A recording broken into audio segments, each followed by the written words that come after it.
So good evening, everyone. I'm going to call this regular council meeting 2026-15 to order.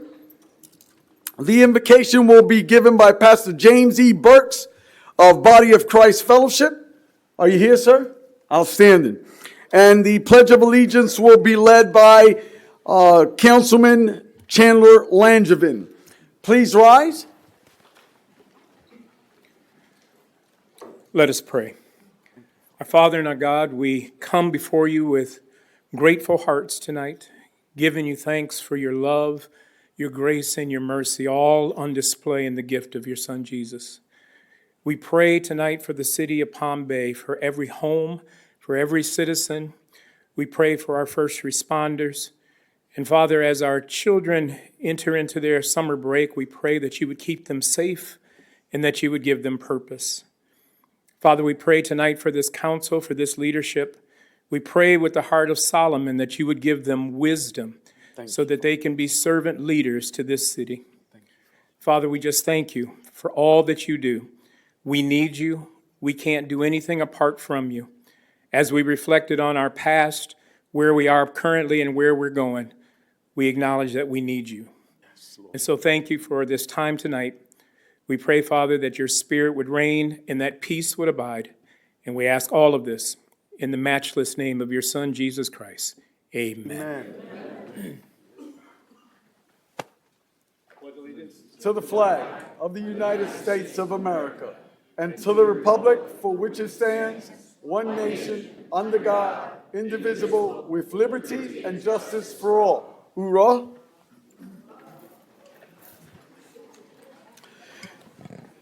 Madam Jones, roll call. Mayor Medina.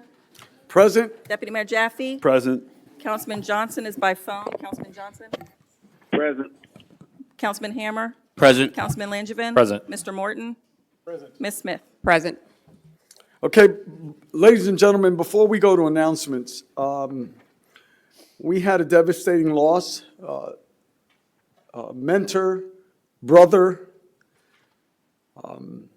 one of the statesmen of our community that served our community as a Rockledge City Council member, as a Florida House of Representative, and as a Florida Senator and United States Congressman for 16 years. Bill Posey has transitioned on to heaven. And if you want to know how I know he went to heaven, I could sidebar that with you on any given time and any given day.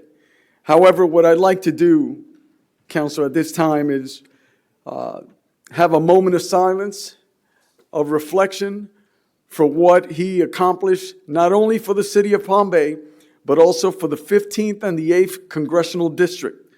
And I will say this, that back in the early 2000s, the leaders of this city had him become an honorary Palm Bayer, a Palm Bay resident, a Palm Bay citizen. And I'm proud that they did that.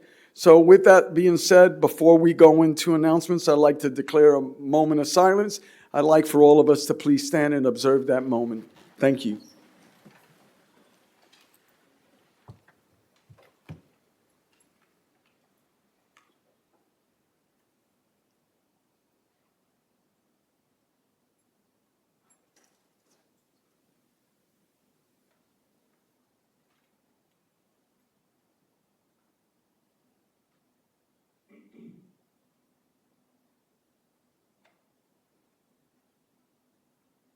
Thank you.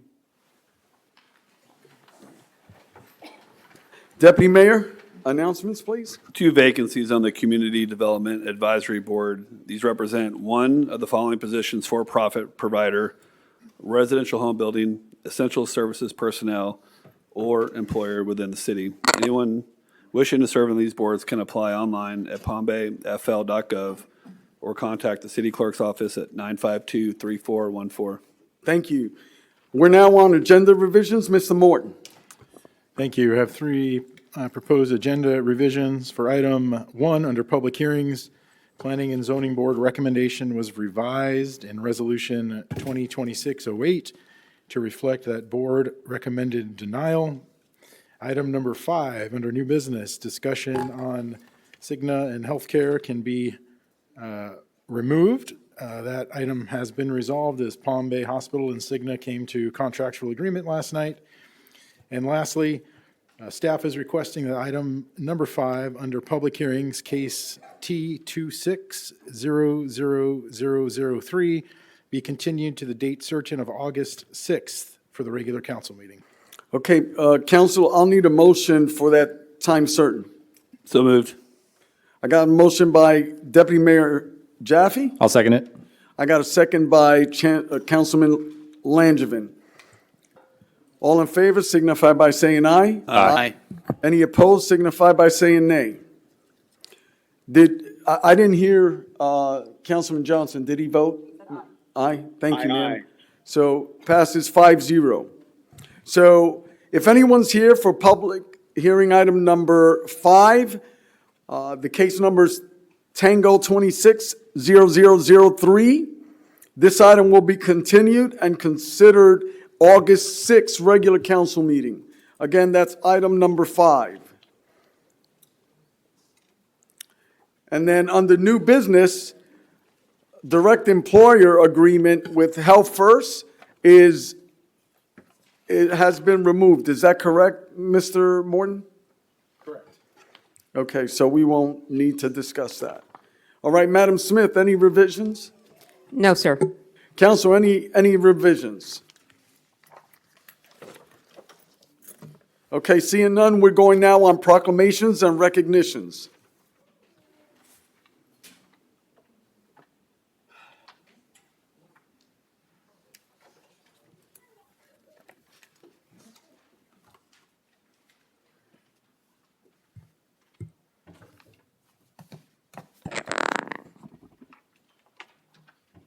So good evening, everyone. You know, I'm truly excited about what occurred with the Mayor's Ball this past April. But before I even get ahead of myself, I'm going to have everyone from Essential Pregnancy to come on up. Come on, give it up for Essential Pregnancy. Yeah, they're out of Bayside. So I'm looking around for Christina. There she is. Praise the Lord. Christina, come on up over here. I'm not going to bite, and I did take a shower, so you can come next to me. How are you, Mr. Kennedy? So I want to tee you over to Ms. Joanne Kennedy to share a little bit about what Essential Pregnancy does in our community. Joanne, come on up and share a little bit. Oh, okay. So we're a nonprofit, and we provide services in our community at no cost for women who have unexpected pregnancies. They can come in and get a pregnancy test, an ultrasound, and we have parenting classes where they can earn different baby items, over $600 worth of baby items they can earn for their children for free. That just gets shipped right to the door through Amazon. And we do a lot of other services. We have post-abortion healing classes for women that have abortions in their past. So that's just a little bit of what we do. And we've been in the community for 5 years now. It's hard to believe we've been here for 5 years. Yeah. Thank you. Thank you. So that is obviously tireless work. So I'm in, as most of you know, that you have a praying mayor in this great city. And so I'm in the midst of worship at my place of worship. And it was downloaded to me. Yeah, that's a modern term. It was downloaded. And to have them as beneficiary of this year's Mayor's Ball, and we were able collectively with each and every one of your help, all these sponsors that we drew together and those that attended, we had over 200 people come to L3 Harris. We were able to receive $60,753.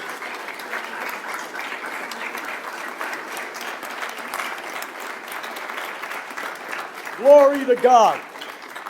Glory to God. Now, realizing that they can't cash that check,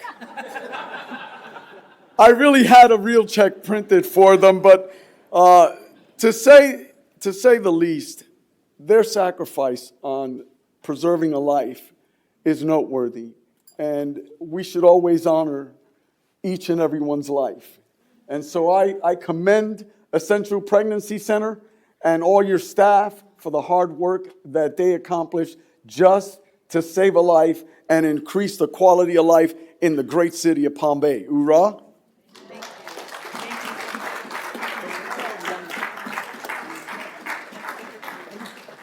Let's even it up. Come on, guys. Let's hold this up. Can you get it?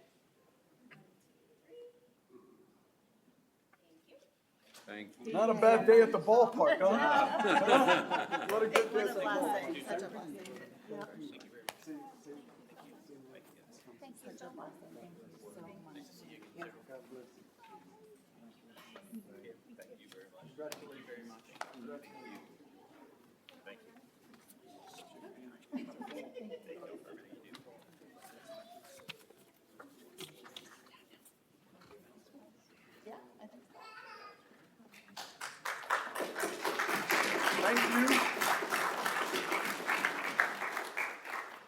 So next up, one of the missions is to increase our commercial. If you listened a little bit to our State of the City address, we increased our commercial, our businesses by 400 and over 13.2% since 2019.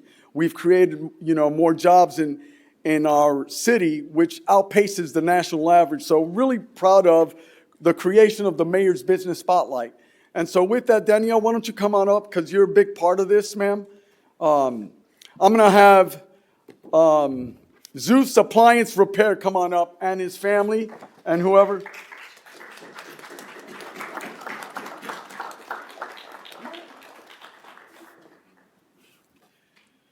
So we're going to talk a little bit about the business, right? And then I'll let you take over, but I'm going to read the proclamation.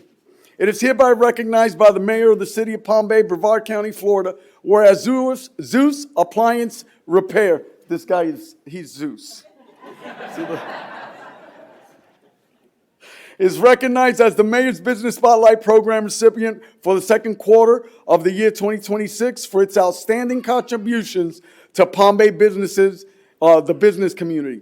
Whereas Zeus Appliance Repair, located at 3254 Jared Avenue Southeast, has proudly served the community for over 3 years, becoming a trusted and valued local business. And whereas Zeus Appliance Repair is family-owned and award-winning appliance repair company dedicated to providing fast, reliable, and professional service to residents throughout Brevard County and our surrounding community.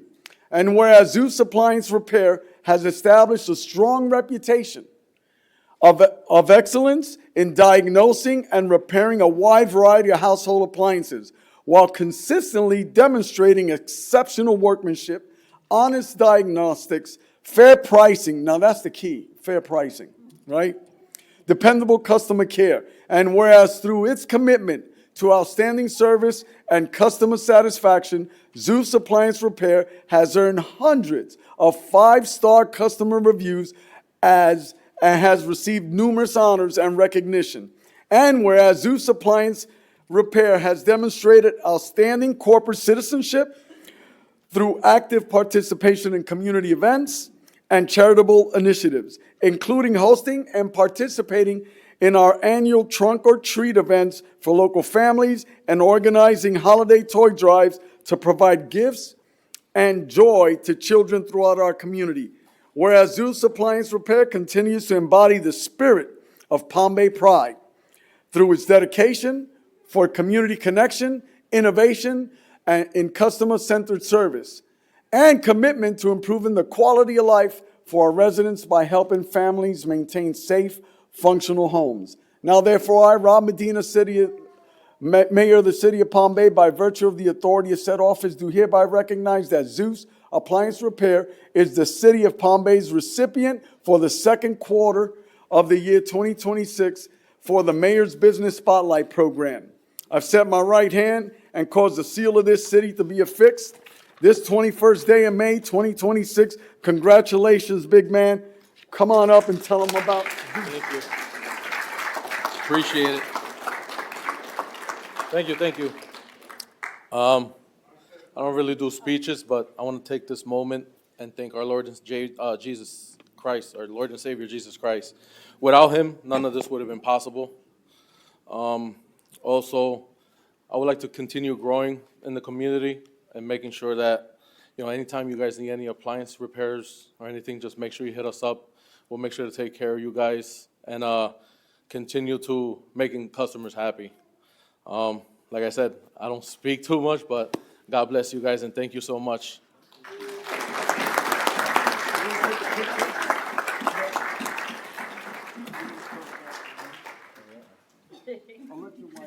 Let your wife hold that. Yeah. And then We'll just hold that. come on over. We're gonna take a picture. You two, come on, get on the other side. Fill it in.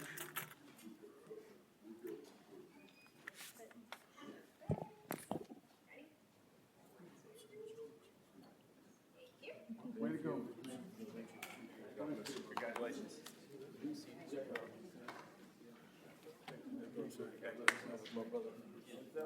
You're the baby?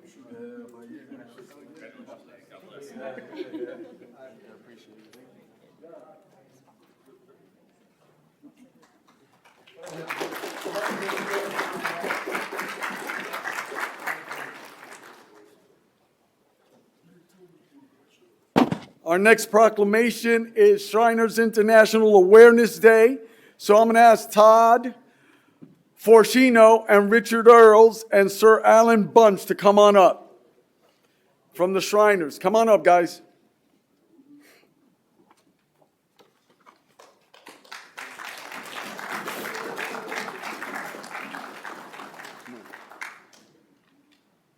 You good? It's Shriners International Awareness Day. Actually, it's in June 6, 2026.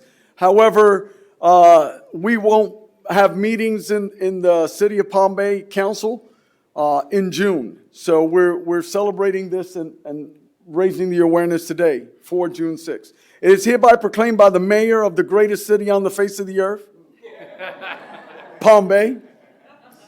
Whereas Shriners International Fraternity was founded over 150 years ago in 1872. I was just checking to make sure nobody was born back then. Right, yeah. Whereas members of the Shriners International provide fun fellowship for men of good character across the globe. And whereas members of Shriners International are known for supporting their communities and making our world a better place.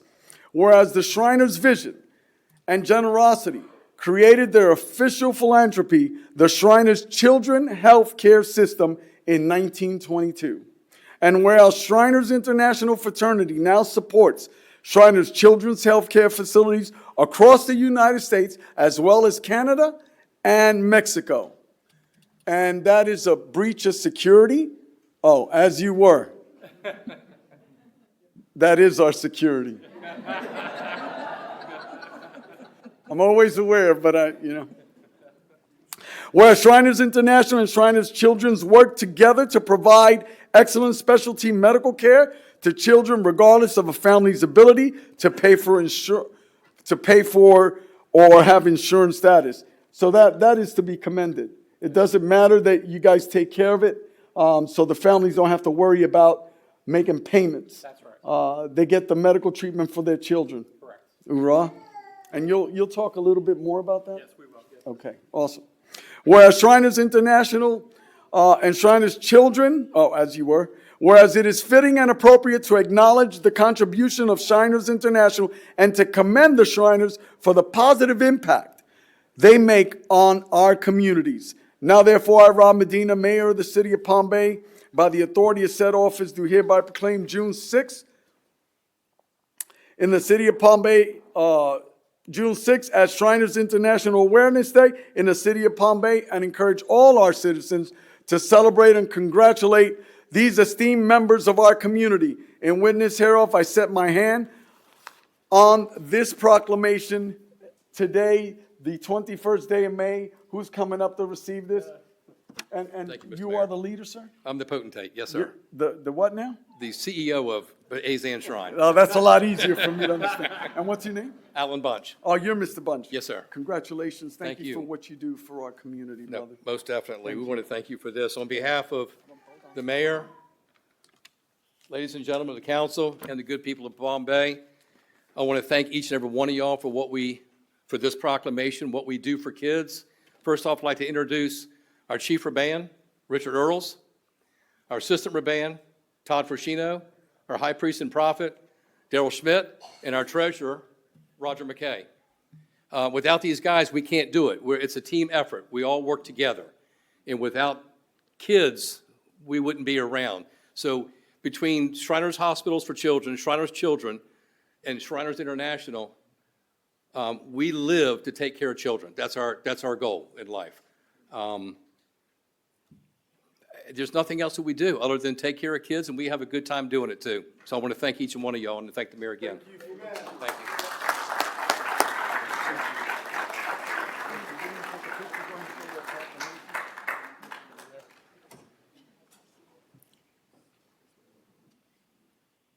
Can you see everyone? Yeah, we got some tall guys back here. Thanks for what you do, guys. Thank you. Really appreciate it.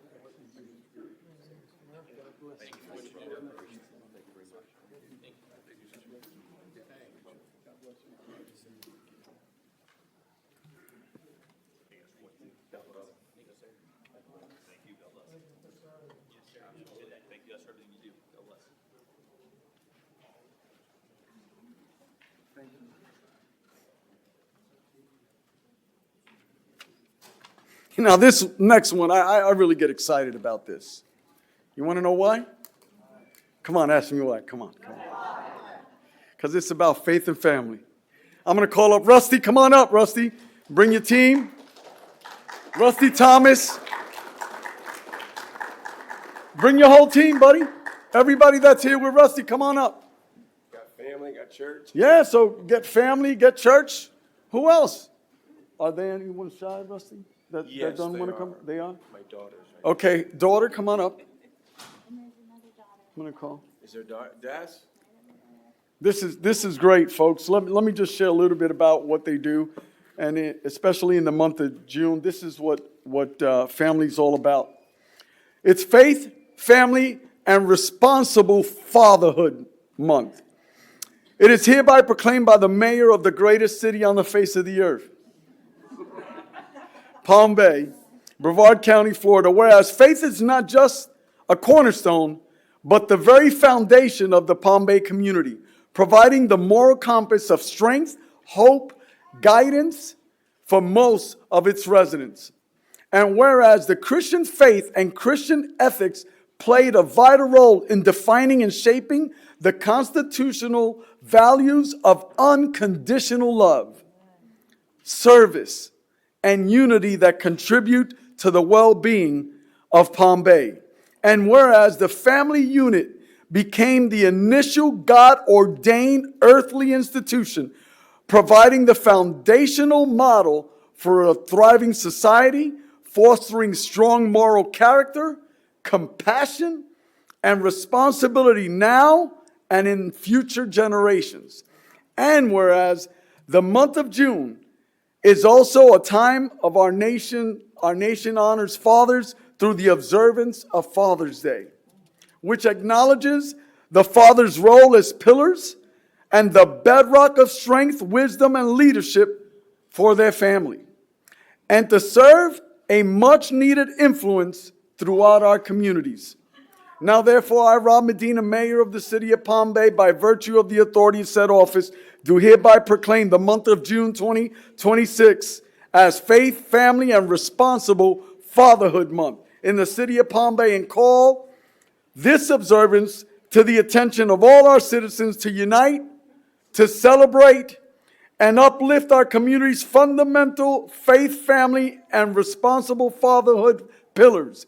By honoring these virtues, we strengthen families, we honor fathers and mothers, and embrace the faith that calls us to serve one another with love and compassion. In witness hereof, I set my right hand, yes, and cause the seal of the City of Palm Bay to be affixed this 21st day of May. Congratulations, Pastor Rusty, come on up.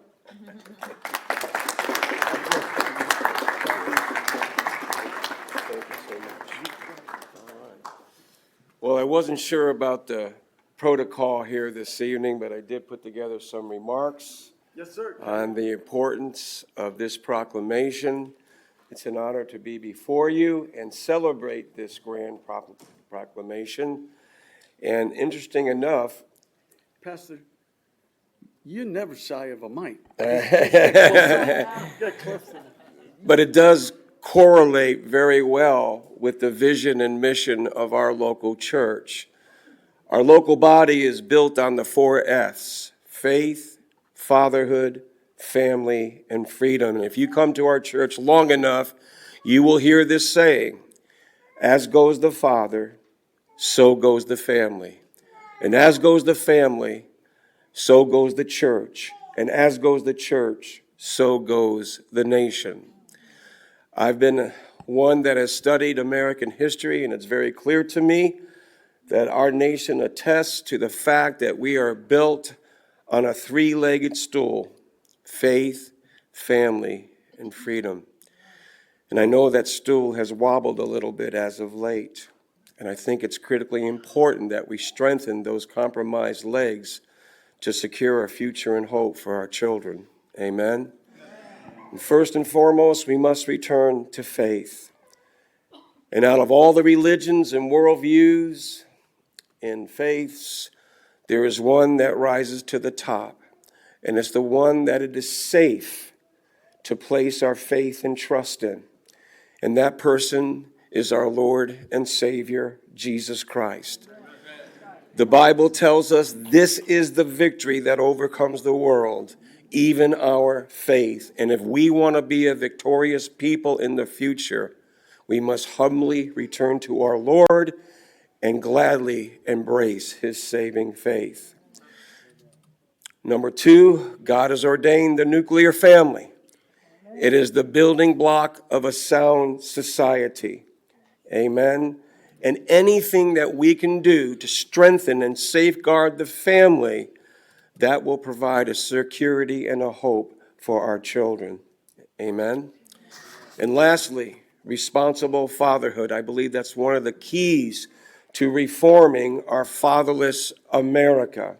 So critically important. And so as we encourage men to return to their duties and responsibilities as men, it will automatically provide a protection, a covering, a love, and a care for women and children. And lastly, I want to commend you, Mayor, and this city council for putting together this proclamation. And I pray it serves as an example for others that will secure the blessings of liberty for our children. In Jesus' name, God bless you. Thank you very much.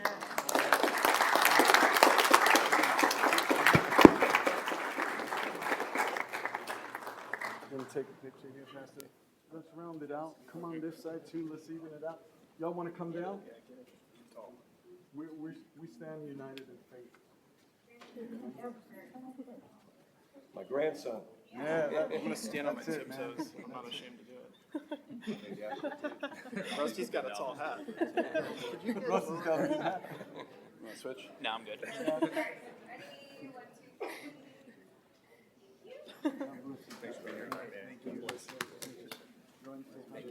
Council.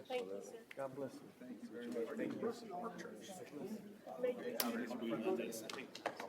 Yeah, and I got married at the girls too. Is that right? Oh, man, we got a lot of comments. I've heard a lot of great stuff about your church. Sir, thank you very much. My camera. Thank you for being here. Thank you. Hi. How are you doing? Thank you very much. How appropriate and the timing for that proclamation, when we just had the President of the United States rededicate our nation to our Lord and Savior, Jesus Christ. Isn't that something? How appropriate was that? Okay, we're now on presentations. Mr. Morton, I'm deferring to you. Thank you, Honorable Mayor, City Council. As promised, at every council meeting until we are accepting flows at the reclamation facility, we'll be doing a presentation to update you on activities and expenses. Mr. Bowden. Thank you, sir.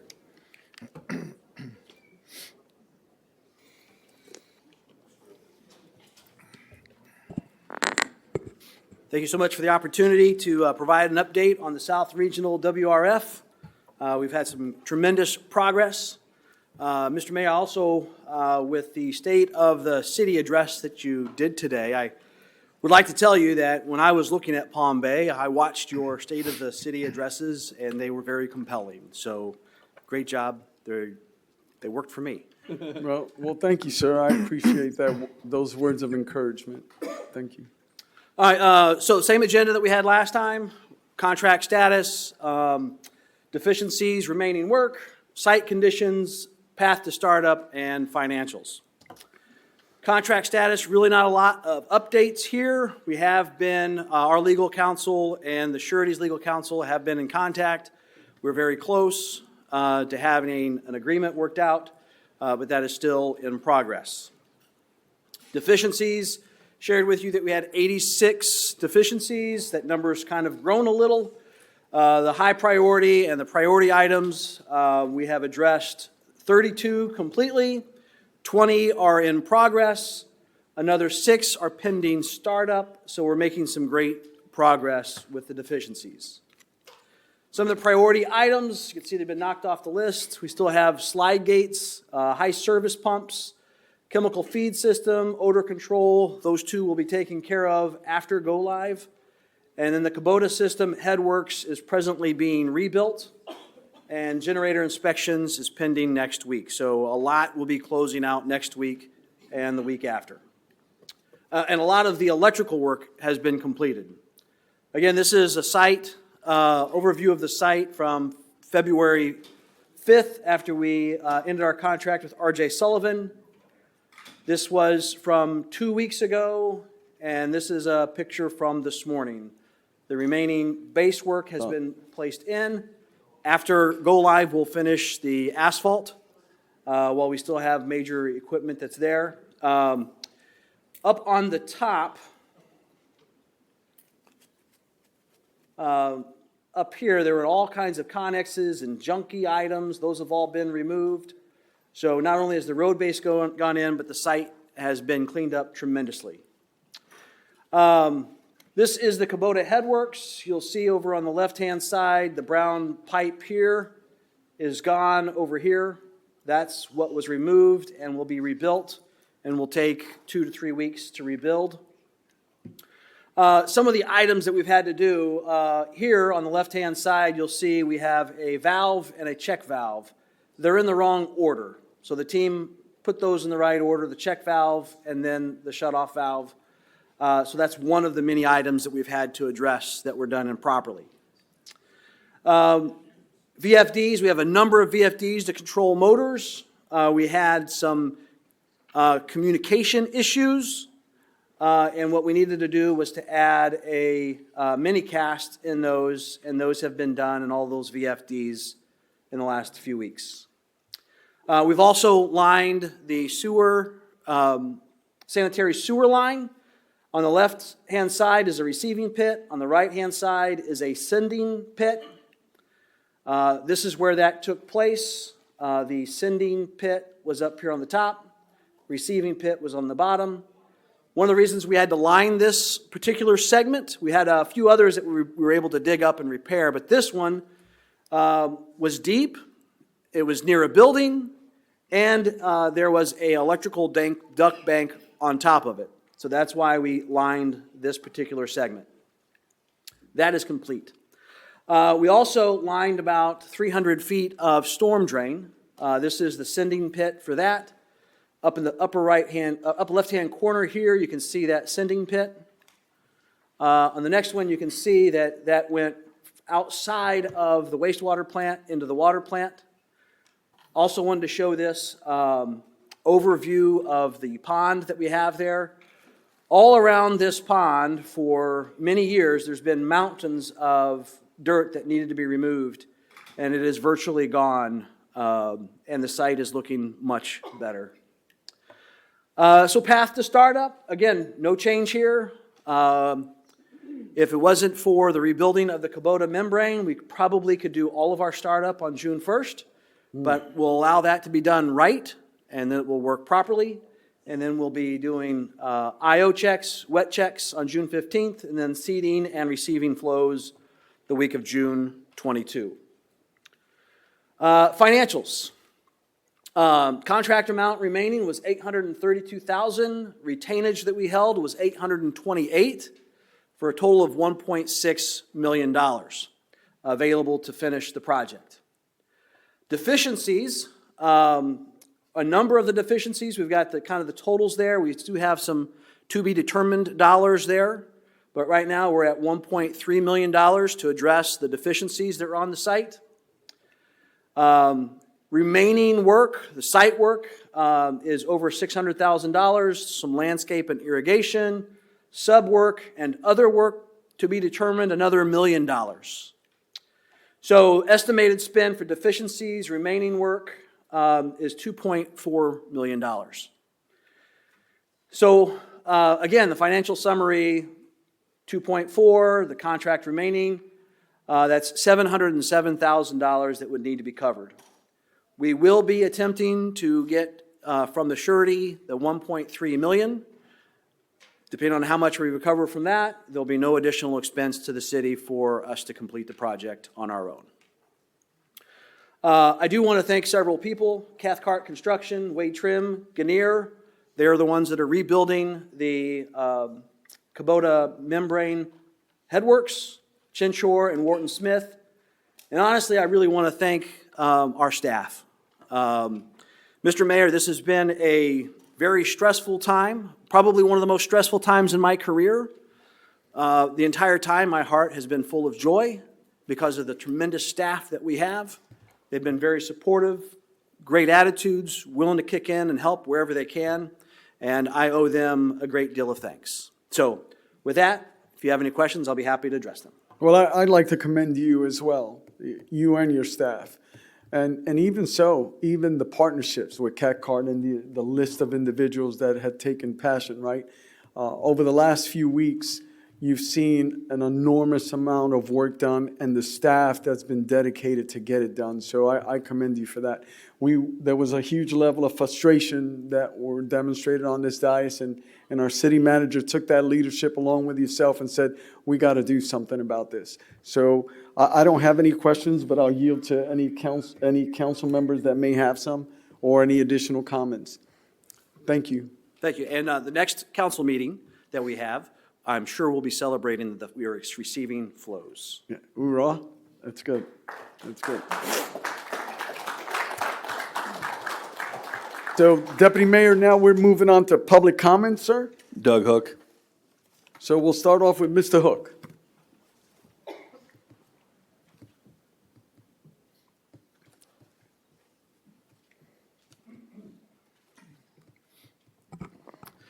Good evening, Mayor, City Council, Doug Hooks, this is Paul May Sustainability Advisory Board. I wanted to come here tonight and kind of sing some praises. We usually get a lot of comments going on up here on public comments where Palm Bay is doing something wrong. People like to bring that up, but I kind of wanted to bring up some positives that we got going on. First off, the shoreline project, that was the shoreline protection project that was taking place at Lagoon House. I hear that has been recently being completed. I was actually volunteering with MRC at Lagoon House doing an invasive species cleanup this past weekend. After the event, I was able to go down to the shoreline and see what it looks like. It's phenomenal. MRC has actually reported that they are seeing sightings of animals already on the shoreline that they have not seen in years, such as manatees and stingrays right along the breakers. They suspect that we're going to start seeing more of those creatures coming along the way as that shoreline's growing out. They're going to be able to do some more shoreline restoration, plant some mangroves in there, and do a lot of great things with that shoreline. So I wanted to commend you guys for doing that. I also wanted to commend staff for some assistance that they brought towards the project. When I first reached out to MRC and was building a relationship with them, they had some concerns with that project that they brought forth to me. I brought it forth to our city manager. He brought it forth to city staff. City staff got in touch with MRC. Everything got resolved quickly. They sung the praises of the city manager and the city staff that worked with it, so I wanted to pass that along to you guys to let you know that they were very happy for the assistance with that. The next thing that I wanted to talk about is this week is National Public Works Week. We have a phenomenal public works team. I work with them quite frequently, being part of the public works team with the Sustainability Board. They had an open house this past Monday. It was phenomenal. Again, I wanted to sing some praises. I wanted to thank them personally for allowing the Palm Bay Sustainability Advisory Board to have a presence at the open house. They graciously let me have a table there, talked about some mosquito buckets and how citizens can help reduce the mosquito pressure in their yard. So again, I wanted to praise Public Works' efforts on that. And one of the things that I've actually noticed as well on social media is Public Works is actually going out and trying to inform citizens of Palm Bay how their swales work, how the stormwater management system works, the benefits of those swales in there. So again, just wanted to talk about how great this is going. Public Works is out there kind of behind the scenes with everybody. So I wanted to celebrate them and the great work that the city of Palm Bay is doing. Thank you. Thank you. Next speaker? Efren Molina.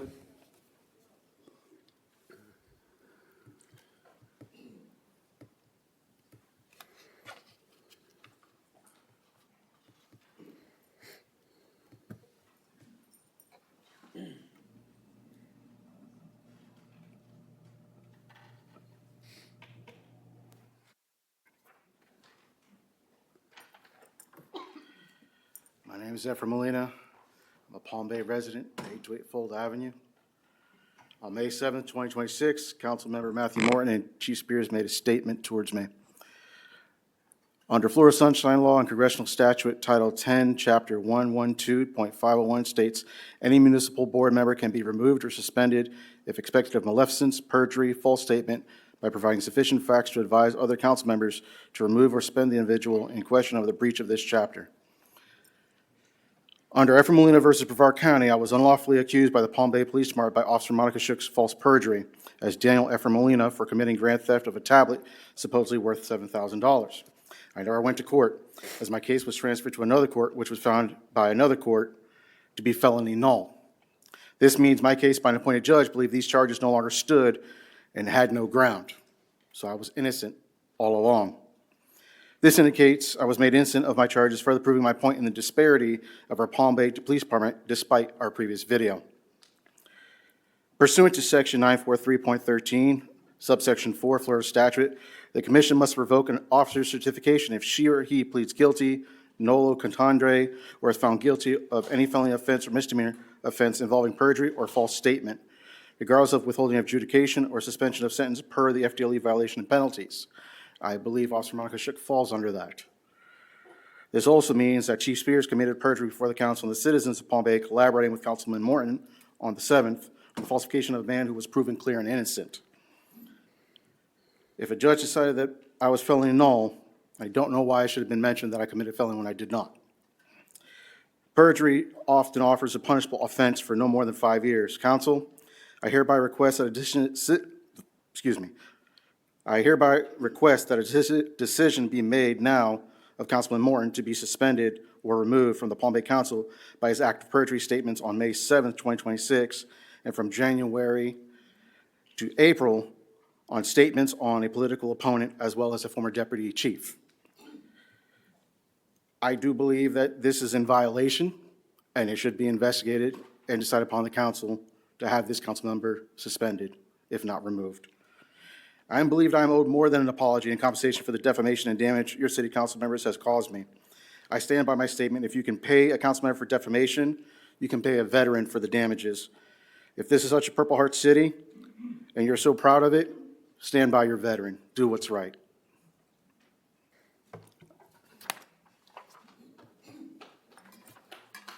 Next speaker? Pat Dalpra.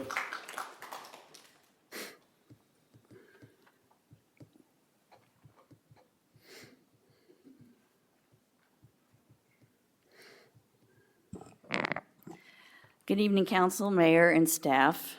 Pat Dalpera, 410 Georges Avenue Northeast.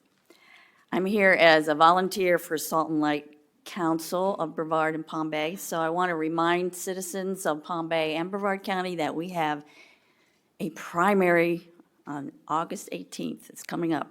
And I want to remind people that it's very important to vote in the primaries because a lot of times seats are confirmed in that election. So sometimes they don't go all the way to the general election. So I am encouraging everybody to really get out and vote this August. And we are presenting candidate forums at Victory in Christ Jesus Ministry. That's 2865 Jupiter Boulevard, Southeast. And they will be on the first and third Tuesdays from 7 to 8:30. At 6:30, there will be like a meet and greet beforehand.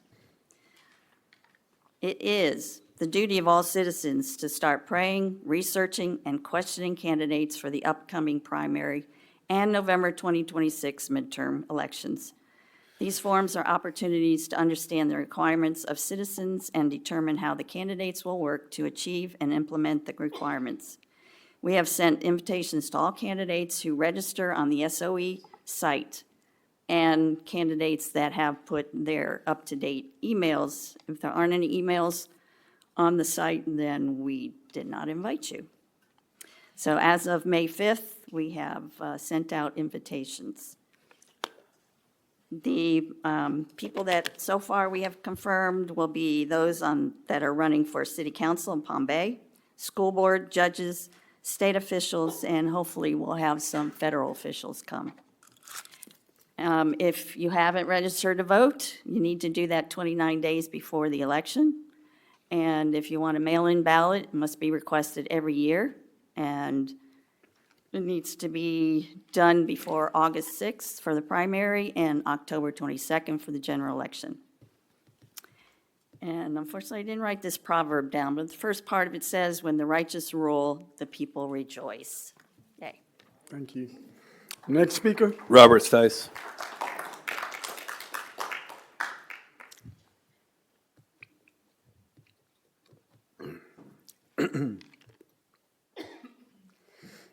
Good evening, Council. Robert Stice, 1796 Winbrook Drive. First of all, thank you all for what you do. I know you're working hard, and I appreciate everything you're attempting. It would be nice to hear, maybe it's even coffee with the city manager, what you can get better at. There's always looking at continuous improvement. That being said, there's some things that I want to mention with regard to the e-bikes on private property. We have them coming on all directions because we have that closed golf course by us. They're going on private property. They're going up and down the street. They have 7 at a time. They have no problem flipping you that you're number one going around here, and everybody's got one. I think your residents have the right to peace and private property. This is a gated community. This is private property. The problem, one of the problems that I see, you have no ability to enforce it. You're not going to have a black and white vehicle come down here and try to enforce it when people have everything from dirt bikes to ATVs to e-bikes. And, one of the problems that you have, I don't know if other people have dealt with this, but you get e-bikes that are doing about 25, 30 miles an hour on the sidewalk, coming in every direction. Okay, I almost hit one about a week and a half ago. This is an issue that is compounded because you see more and more of them on the road. So what is your foresight, and how do you plan to deal with this issue as the numbers are exploding? I'm sure the hospital centers and the emergency rooms love the businesses, that the increase, but at the same time, it's a danger. So how do you deal with that, and when are you going to deal with that? And perhaps the city manager can mention that on Tuesday, but it's an issue. You have them driving on private property on front lawns. People have toddlers in there, and they try to they do tell you to go F yourself as they're going through. This has got to stop. This has got to stop. So I know it's not at the higher level that some of the things that we're working on right now, but it's an issue that's only going to get worse.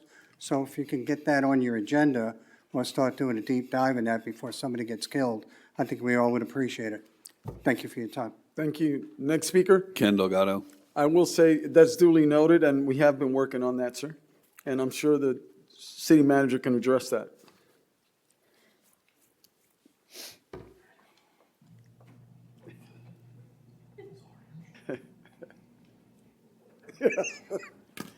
Okay, there we go. Ken Delgado, 154 Angelo Road in Southeast Palm Bay. Mayor, I just want to thank you for what you did for Essential Pregnancy Resources. I think that's an amazing job that you did. Having family members, extended family members that dealt with abortions, that dealt with young pregnancies, as far as age is concerned, it's real close to my heart. I've seen the destruction of families, including suicide and alcoholism and so much more. That being said, life is so important. And in the moment of great duress and a lot of emotions, a lot of pressures that are on our young people when they get pregnant and perhaps not wanting to be pregnant at that time, to have somebody that can actually come and support them and help them through that moment is such a valuable part of community, and it's a valuable part of us to be able to help one another. And so, again, thank you for a great job and such a great response by the community. You have a given community here, and it's just amazing that you were able to raise $60,000 to help these young ladies through this difficult time. That being said, I was just thinking, life is important. I don't care how you slice it. If you make life at the beginning not important, eventually what happens is life at the end becomes not important. And it's just a slippery slope from taking life at the beginning to taking life at the end. And so anything to support that is just a great altruistic and a great compassionate way to help people. So I was thinking perhaps maybe you would consider making Palm Bay a sanctuary for the unborn, a city for the unborn, and placing it as Palm Bay being a sanctuary city for that values life for the unborn. And so I would prayerfully ask that you consider, just as we honor our veterans, that we would honor life. Life is important. Life is precious. And our declaration is all about life, liberty, and the pursuit of happiness. And so that's my spiel for today. Thank you so much. Thank you. Connie, Next speaker. Connie McClary. Next speaker.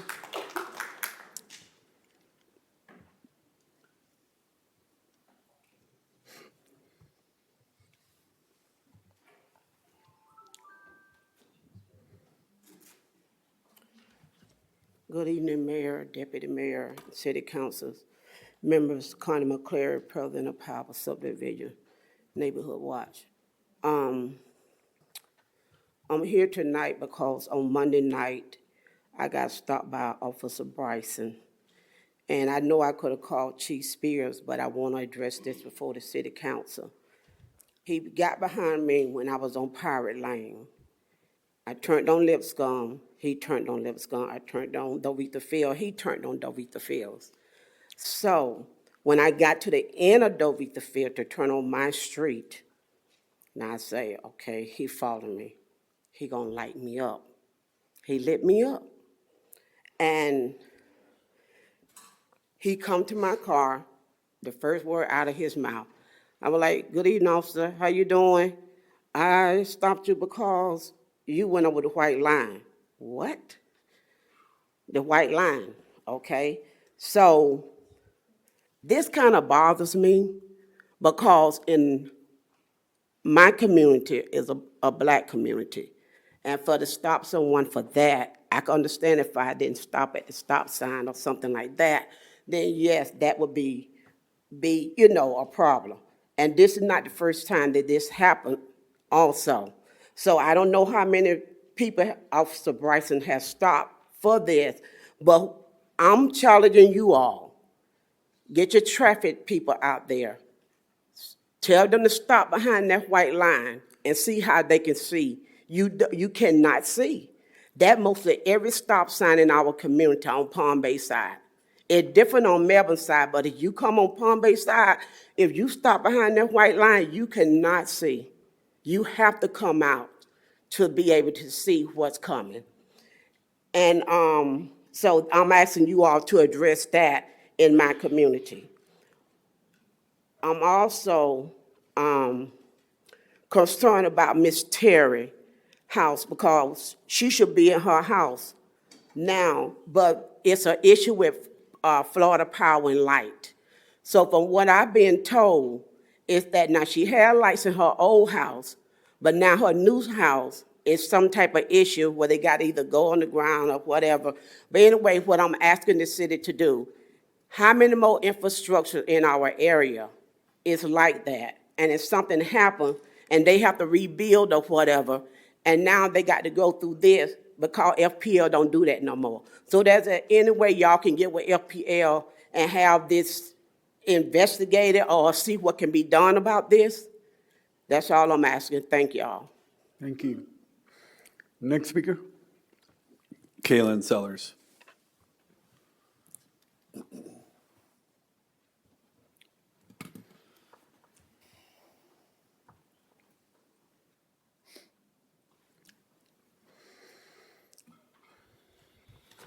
Good afternoon. I wanted to hit home and double tap. I just had a conversation with Chief Spears, and I want to know what sort of accountability is being taken against the Detective Damon. He headed up the investigation for a Mr. Cavazos, Moses Cavazos, that was teaching at Bayside High School, tried to groom my 15-year-old daughter. According to some investigative research, we found out that Detective Damon did not do a goddamn thing. He opened and shut the goddamn case the same very fucking day that it was opened. He did not indicate that he received or reviewed the Snapchat messages, which I have right here, if anybody would like to see. He did not make contact with the suspect's wife, students, or victim's parents. In the end of his police report there that he opened and shut in the same goddamn day, it says it there at the very end that at the request of the parents, no charges were filed. What the fuck? Yeah, First Amendment right as well, remember that. I want to know what can be done to hold these officers accountable that did absolutely not a goddamn thing. Because if nothing is done about it, then I will. If nothing is done to get Mr. Moses Cavazos behind bars, I understand Chief Spears has reopened the investigation. But what good is that going to do a year later after he's had all this time to dispose of any evidence inside of his electronic devices? It's not going to do a goddamn thing this time. I want a public apology from the Palm Bay Police Department for fucking this up last year.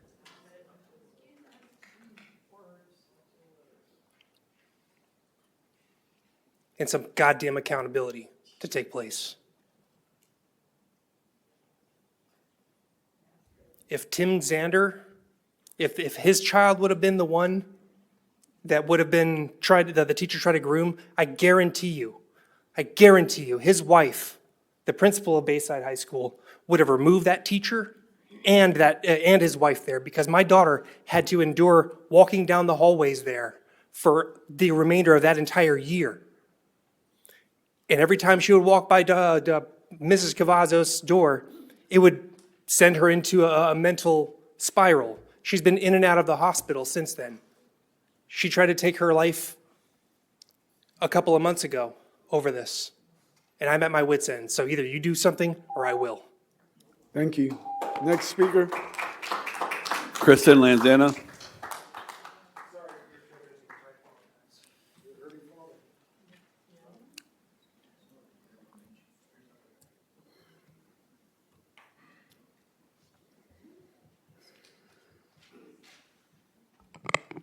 Good evening, Council. For today's public comment, I just wanted to say thank you for honoring Mr. Posey. He was a mentor of mine in student government, and it's a great loss to our community that he's gone.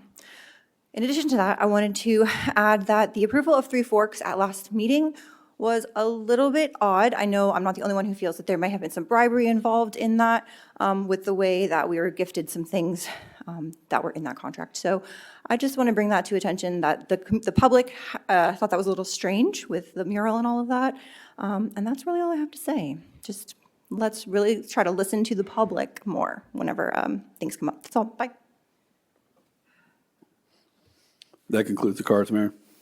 Okay, that includes public comments, sir? Sir. Okay. Thank you. I have one for consent. One for consent. Okay. So we're now on consent, Deputy Mayor? Mr. Batten?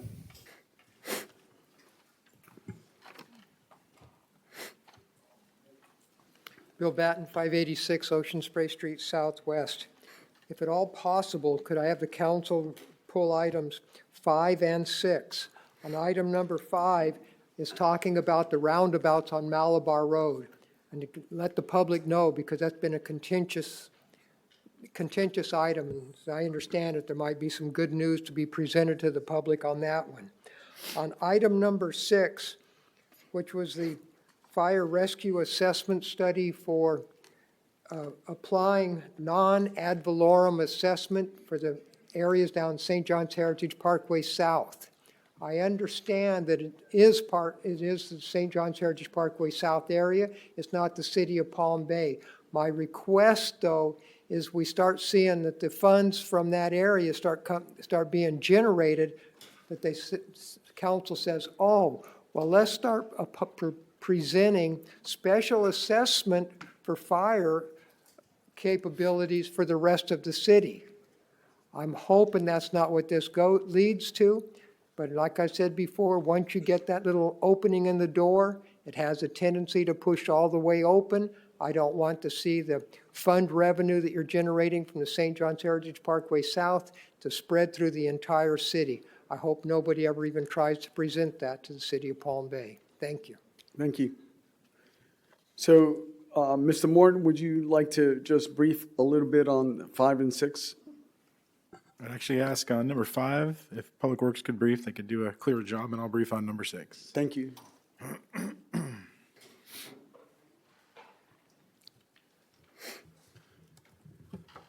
Thank you. Kevin Brinkley, Public Works Director. The verbiage regarding the roundabout in number 5 is that the roundabout. Talk to me, sir. I'm sorry. The verbiage regarding the roundabout is that the roundabout was removed from, the design of the roundabout is, that would be at the intersection of St. John's Heritage Parkway and Malabar Road, was removed from the scope of work for the design of the widening of Malabar Road, so that it could be done separately. And the reason for that? Is so that it could be done separately and possibly brought ahead of time, depending on if it was. At a faster rate? Was that at the request of the county? I thought, is that the one that was at the request of the county? This one's a request of FDOT, I believe. FDOT, Yeah. okay, yeah. Okay, because of FDOT, okay. Thank you, sir. Yep. And number 6? Yeah, on number 6, on the consideration of using the fire impact fees to pay for the fire rescue assessment, Palm Bay does have in its charter, and I think our city clerk or attorney could provide potentially more clarity if it's warranted, a special provision that council does not possess the unilateral authority to enact a special ad valorem, and that it will require a vote of any of those affected or proposed to be affected, and it is not, appreciate your point, very well said, sir, but it is not a plan to continue this outside of the new undeveloped growth area to pay for that new capital infrastructure at this point. Thank you. All right, council. Make a motion to approve consent. I'll second. I got a motion by Deputy Mayor Jaffe, seconded by Councilman Langevin. Any further discussion, gentlemen? Seeing none, all in favor signify by saying aye. Aye. Any opposed? Passes 5-0. Madam Smith? Resolution 2026-07, a resolution of the City of Palm Bay, Brevard County, Florida, amending Resolution 2025-44, which authorized the mayor and/or city manager to execute a local agency program agreement with the Florida Department of Transportation regarding the design of Malabar Road widening from Minton Road to St. John's Heritage Parkway, provided for an effective date. Thank you, ma'am. So we're now on public hearings. Madam Smith. The following item is quasi-judicial nature. Public hearings, agenda item number 1. Any person who wishes to testify on such a matter must sign a speaker card which contains a sworn oath to tell the truth. Any individual addressing the council must state his or her name and confirm that a speaker card has been signed. Attorneys who are appearing on behalf of a party and not providing testimonial evidence are not considered witnesses and need not be sworn. Counsel should disclose any ex parte communication by disclosing the subject matter of the communication and the identity of the person, group, or entity with whom the communication took place. The order of this proceeding will be as follows. First, staff will make its presentation, followed by the applicant, then any other interested party. Any speaker may be subject to cross-examination by the council or any other interested party. Any other person may speak for a maximum of 3 minutes. The applicant will then be allowed concluding remarks. The quasi-judicial body may modify the time limits on its own motion or upon request of a party to the proceeding. The hearing will then be closed and no additional testimony or argument will be allowed. The council will then deliberate in public. At the end of deliberation, a council member will make a motion on the application to bring the matter to a vote. Every council member is then free to vote in favor or against the motion. Resolution 2026-08. A resolution of the City of Palm Bay, Brevard County, Florida, approving in conditional use to allow retail automotive gas fuel sales and a drive-through establishment in the NC Neighborhood Commercial Zoning District for property generally located north of and adjacent to Emerson Drive Northwest, west of Glencove Avenue Northwest, as legally described herein, providing for a commencement period, providing for an effective date. Thank you, ma'am. I'm going to open up the public hearing. That's Deputy Mayor. Before we start the hearing, Mayor, I just wanted to disclose that the applicant, Mr. Shaw, had called me sometime last week prior to the agenda being published. I wasn't able to speak about the project. I wasn't familiar with it, and ended the phone call and had no other further conversations about it since. Yes, sir. I also spoke with Mr. Shaw prior to the agenda as well. So thank you for Mayor? that. Yes, I also spoke to Mr. Shaw as well about the project. thank you. Again, it wasn't on the agenda when I spoke, like Councilman or Deputy Mayor Jaffe. Anyone else? Also, Mr. Shaw reached out to me, and I let him know that I know the details, but I do not speak to anybody about quasi-judicial stuff outside of the dais. Thank you. Yes, and Mayor, I had a lunch with Mr. Shaw. It was more of a personal lunch, but it just briefly came up in lunch, but we didn't really discuss it, so. Thank you, sir. Okay, so Mr. Morton, I'm deferring to you now. Thank you, Honorable Mayor, City Council. As a quasi-judicial matter, I'm going to ask staff to come up and give the presentation. Thank you.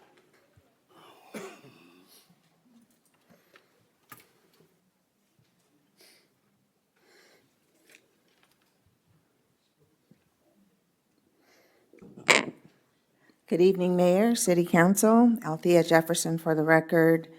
Tonight, staff is bringing to you an application CU 25-00003. The applicant has requested conditional use approval to allow retail automotive gas and fuel sales along with a drive-through establishment within the neighborhood commercial zoning district. The subject property consists of approximately 12.19 acres, but they're using 2.67 acres of the eastern portion of the property located along Emerson Drive and Glencove Avenue Northwest.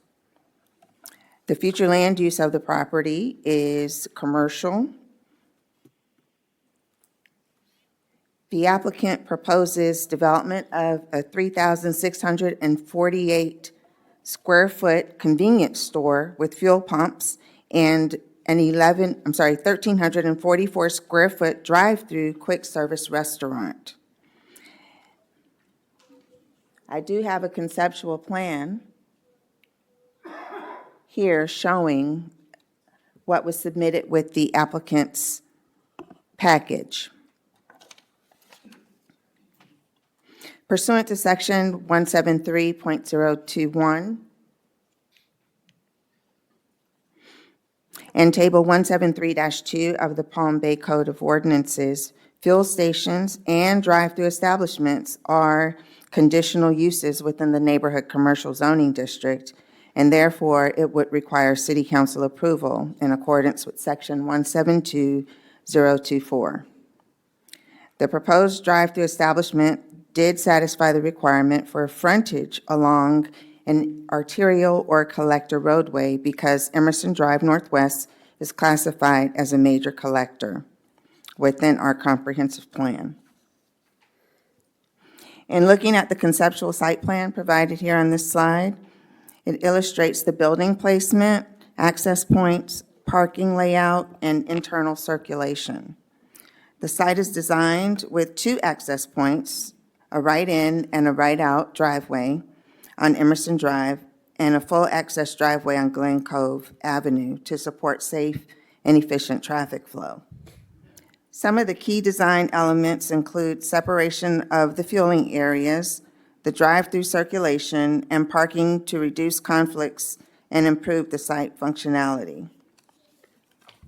In fact, although it's not required, a westbound right turn-in lane off of Emerson is proposed to help further enhance the traffic flow and site access. The final details, including landscaping, lighting, drainage, and engineering design, will be addressed during the administrative site plan review process.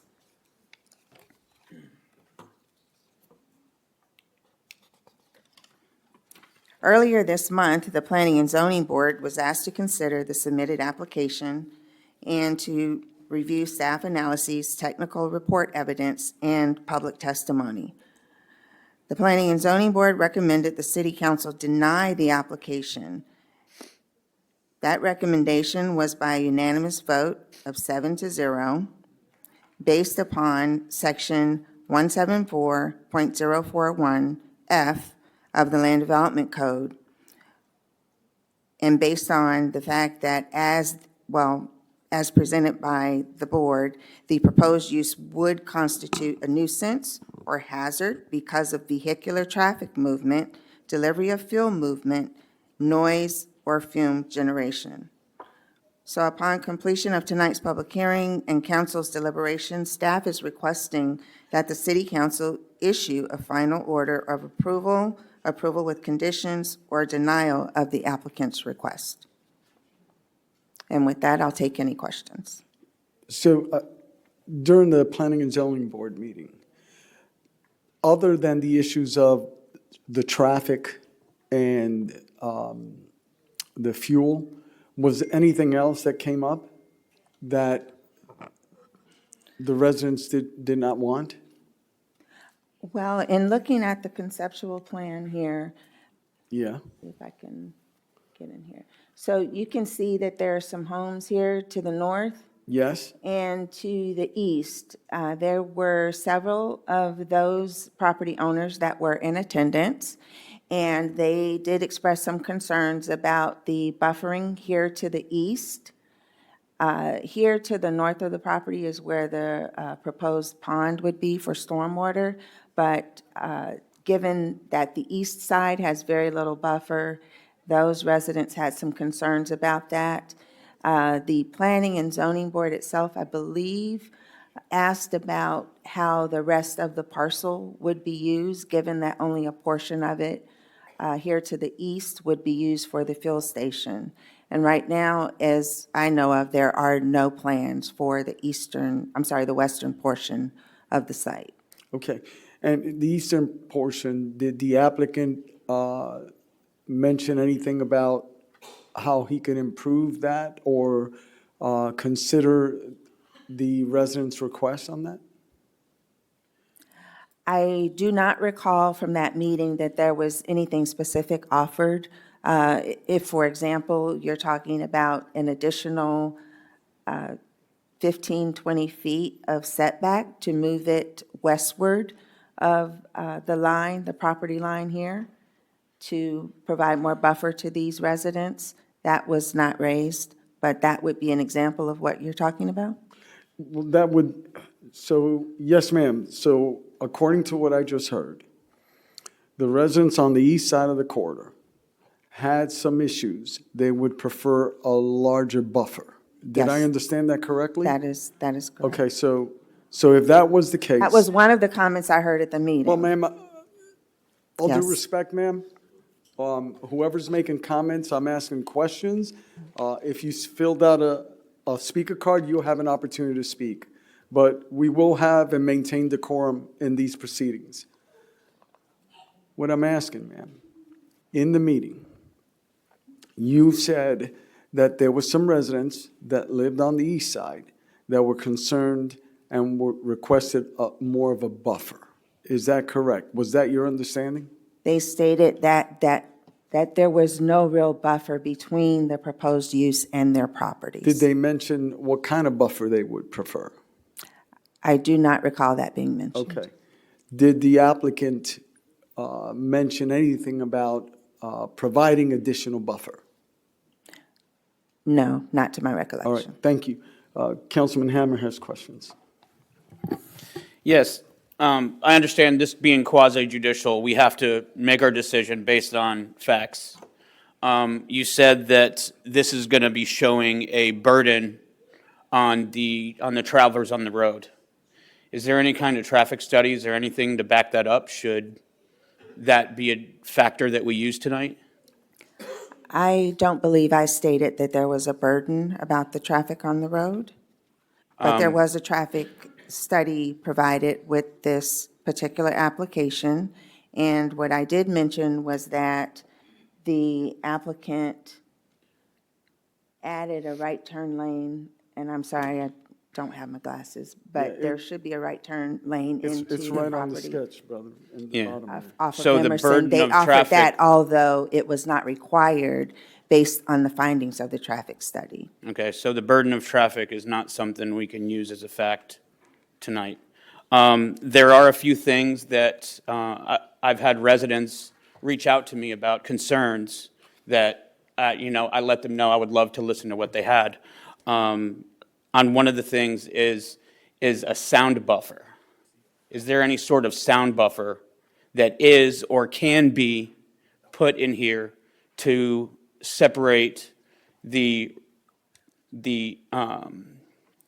gas station / restaurant and the homes behind it? There may be certain design elements that could be added to a site plan proposal that could help to buffer some of the noise from the cars idling in the drive-through lane or the delivery trucks perhaps, but that would be something we'd have to handle through the site planning. Okay. Also, there's another thing that I saw that they mentioned to me was the design of the lights. Are the lights shining down? Because when you do something like this, there is a foot candle that you measure from the window to the place. Do we know if these are going to be in compliance with that? And is that something, should we move forward, that we can make sure that these are made to be compliant? Because these are some of the concerns that the residents have reached out to. So Certainly. So the answer to your question is that all requirements pursuant to our code with regard to the buffering of the lighting, the foot candles, how they're angled, there shouldn't be any spillage onto neighboring properties that would keep them from that would put too much light on their homes at night. Again, we're talking about the lighting stopping at the boundary of the property. So it's the spillover beyond the boundary that we oversee, and they would have to meet our lighting requirements. okay, and my last question is, if you go back a couple slides where it showed the two properties in red, is there anything approved for the property to the south of it in red? Because if I remember correctly, something is already approved for there. Yes, you're absolutely right, and I apologize, I didn't mention that, but there is an approved additional fuel station on that southwest lot, the one south of the subject property. They received conditional use approval for a fuel station, some time ago. They requested, as the code allows, a one-year extension, and I believe that extension expires this December. Okay, thank you very much. You're welcome. Thank you, ma'am. Any other questions, council? Seeing none, thank you for the presentation. At this time, is the applicant prepared to present their case? Please step forward. We'll set the timer for the applicant and go. Thank you. Good evening, Mayor Medina and City Council. My name is Carmine Ferraro, Crossover Commercial Group, 4265 Couture Road, Cocoa, Florida, 32927. I'm here this evening representing the landowner of record as the applicant, asking for a motion to recommend approval of CU 25003, a conditional use application for a fuel station and convenience store with an end cap location for a food service provider with a drive-up window.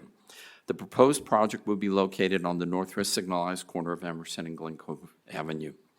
As noted, we received a unanimous recommendation for denial from the P&Z board stating that our application did not meet the requirement specifically of 174.021 subsection F, citing, and the proposal or the motion was made, quoting, proposed use would constitute a nuisance and a hazard because of vehicular traffic movement, delivery of fuel movement, noise, and fume mitigation.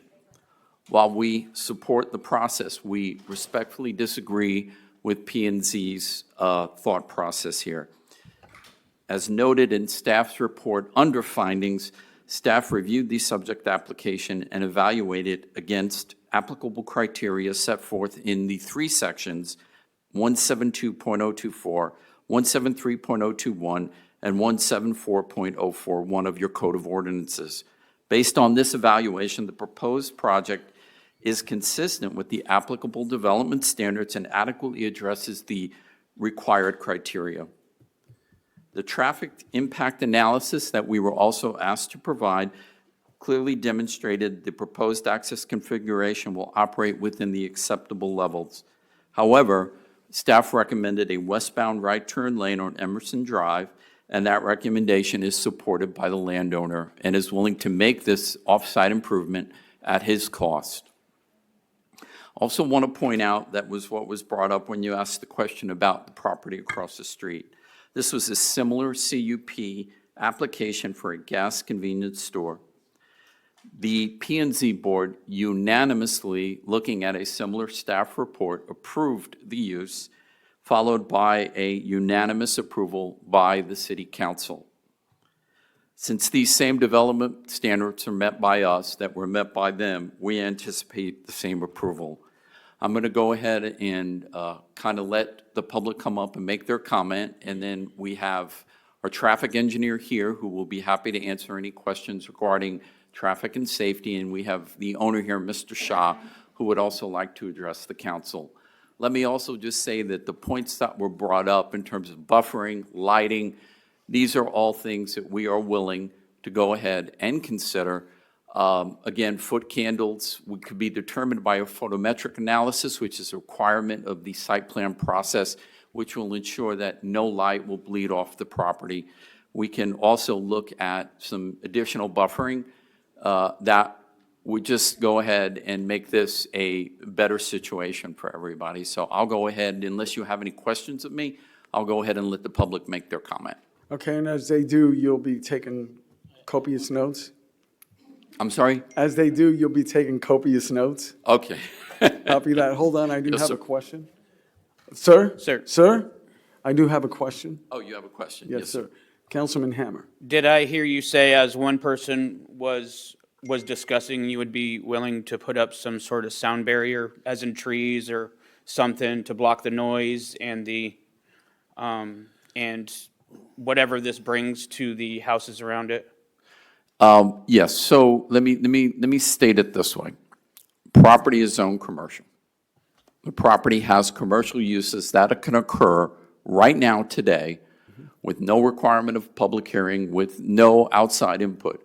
We stand here tonight because we want to make this work. The public has some input. You, as City Council, have some input.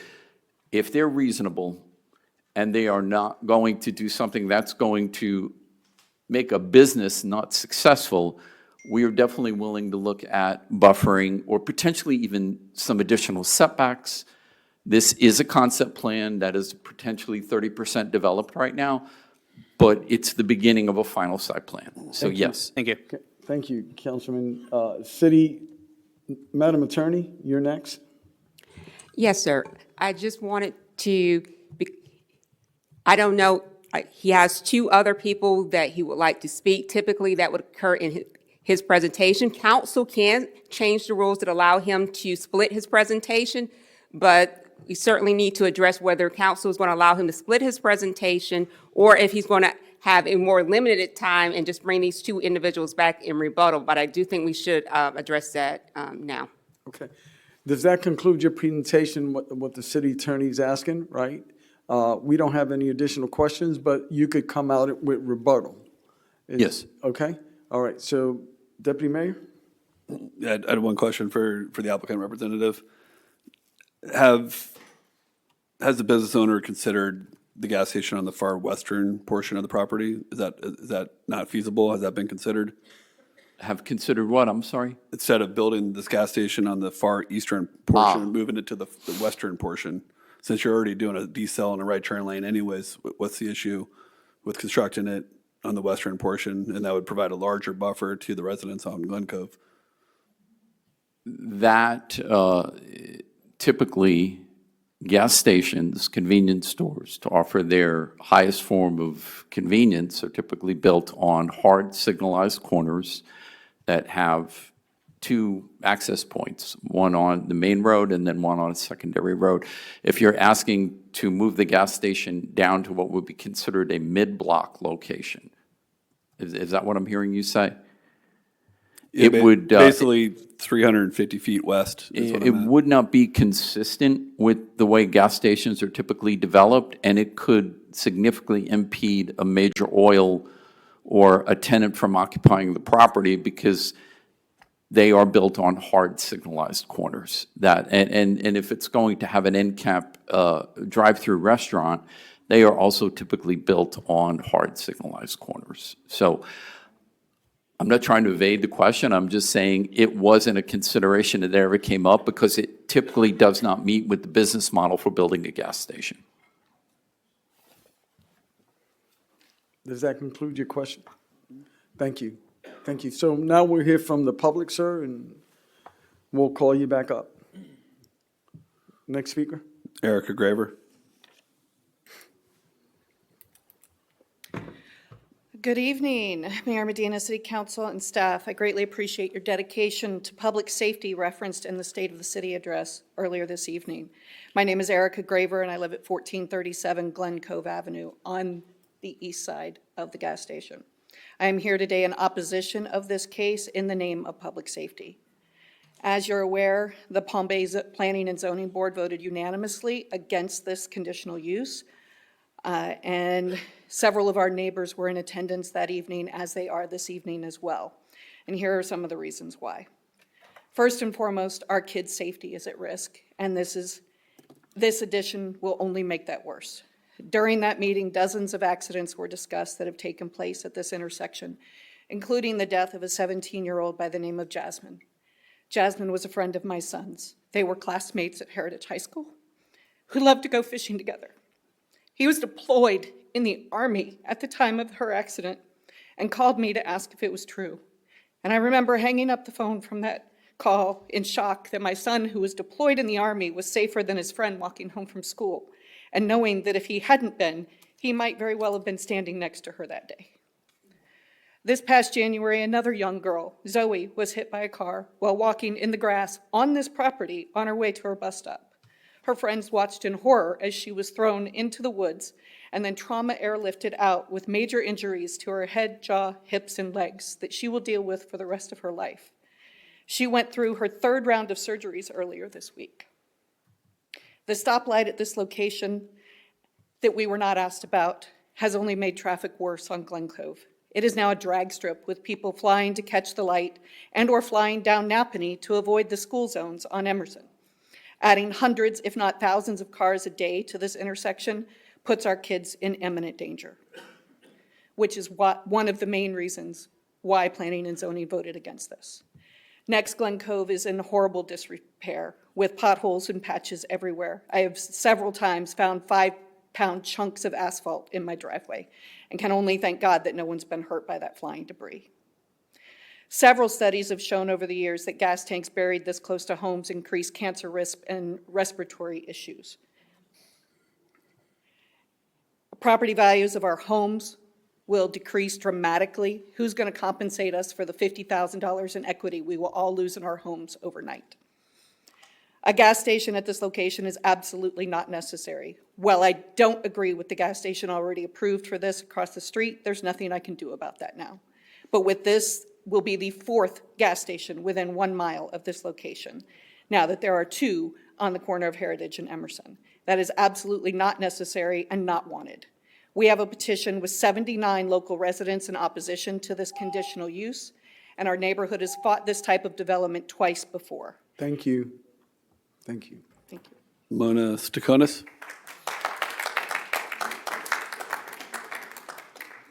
Hello, my name is Mona Stakonis. I live at 1537 Appanee Street. I've lived there for 30 years. I've raised my 2 children in this neighborhood. So I care deeply about the safety and the character of my community. I do not believe a gas station and drive-through restaurant are appropriate for this location. This area already has significant traffic and pedestrian concerns. Discovery Elementary School is nearby. There's a public bus stop on that corner. Middle school and high school students also gather in the surrounding area for bus pickup and drop-off. Those areas are without sidewalks, and students often end up standing or walking near the roadway itself. The proposed gas station includes sidewalks near the commercial property, but that would not connect to surrounding pedestrian areas or meaningfully improve safety for the students already gathering nearby. That situation is already hazardous. Adding increased commercial traffic, fuel deliveries, and people turning in and out while rushing to work would only increase those risks. I'm also concerned about placing a drive-through business directly adjacent to residential homes that would change the character of the neighborhood with increased traffic, lighting, noise, and activity. I also believe those changes can negatively affect property values, including my own home and those of my neighbors. This intersection has already experienced multiple serious accidents over the years, including incidences requiring emergency air transport. The area already requires both a traffic light and a crossing guard because safety has been a concern.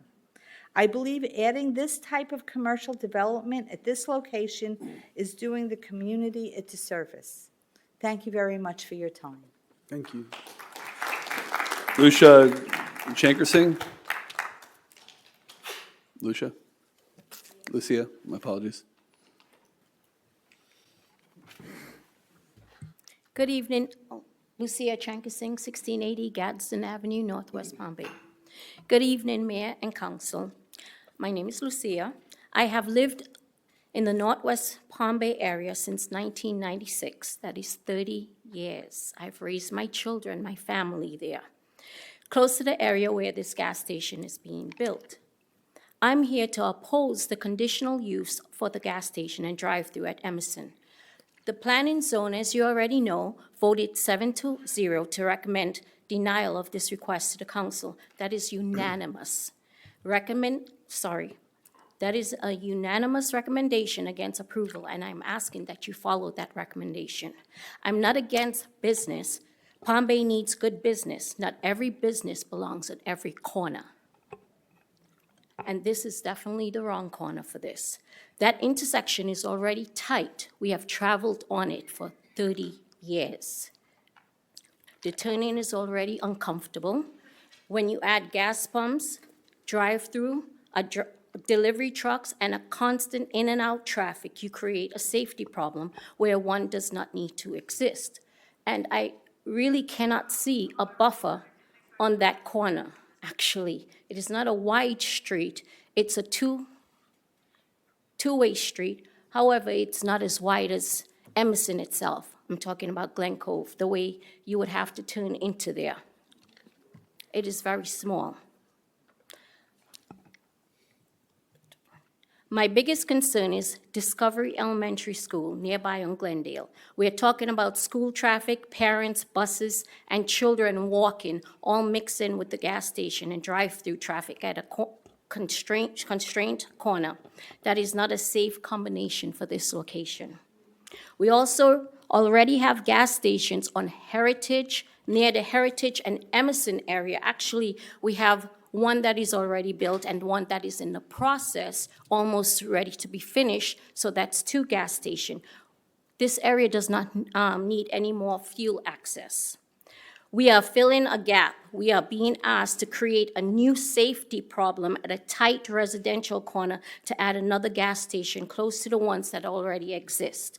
Please deny this conditional use request, put businesses where they fit, do not approve a gas station and drive-through at a tight corner next to a school and a residential area that does not need it. Thank you. Lucia Chankasing, Palm Bay area. The next speaker. Victoria Kroger.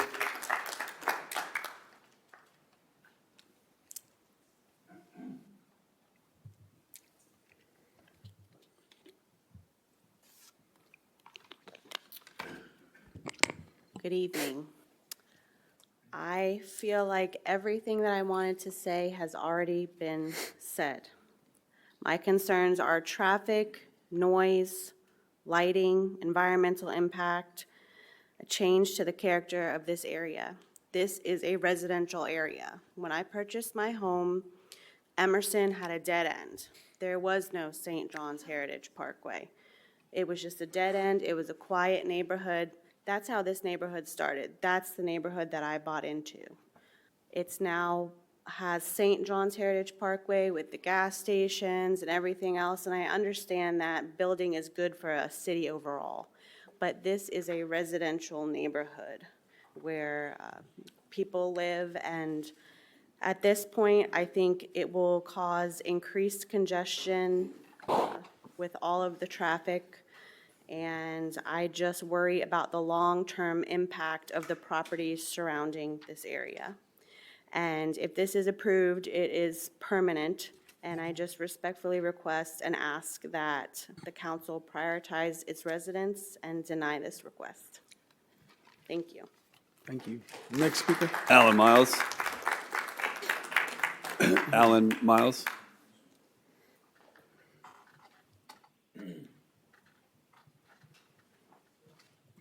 Wait till they start clapping and call the name.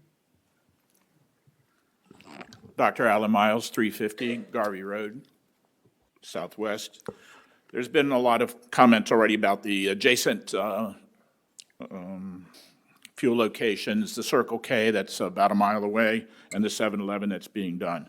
There was a traffic study that states that Emerson Drive can handle the increased traffic flow until 2027, which is only 6 months away.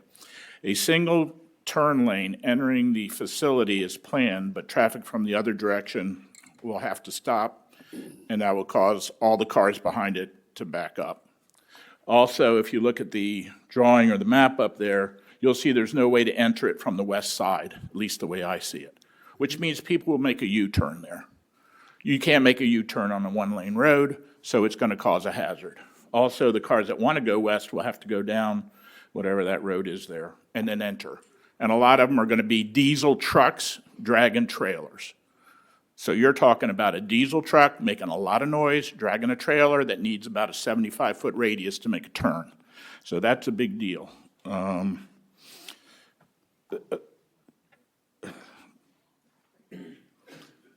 Planning and Zoning Board obviously voted 7-0 against it.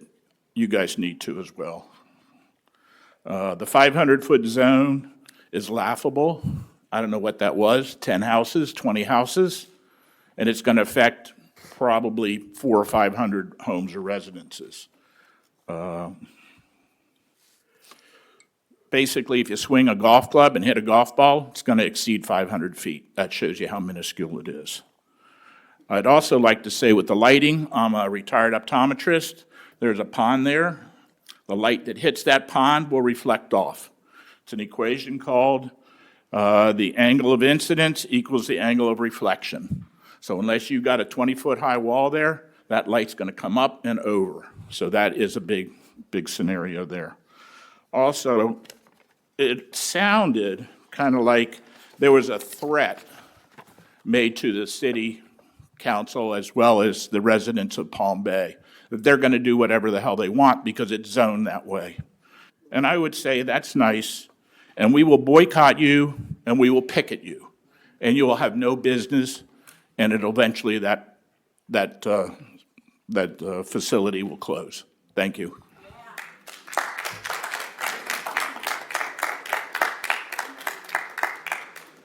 Kristen Lanzana. Robert Stice.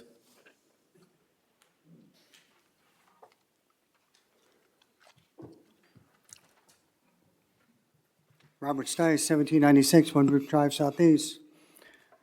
Well, listen to your residents. They're talking about public safety. Isn't that what you're responsible for? Public safety? You know, they talk about traffic. Traffic is always an issue. I'm hoping that one day we come here and you talk about, we just started improving with this new infrastructure going in, rather than building all over the place. I've been out here 9 years now. First, when I moved out, they were talking about a bedroom community. Now it's a gas station, car wash, and storage unit facility. And I get that from the zoning committee. You gentlemen put these zoning folks in. They're competent. Listen to the folks that are telling you this is going to affect their quality of life.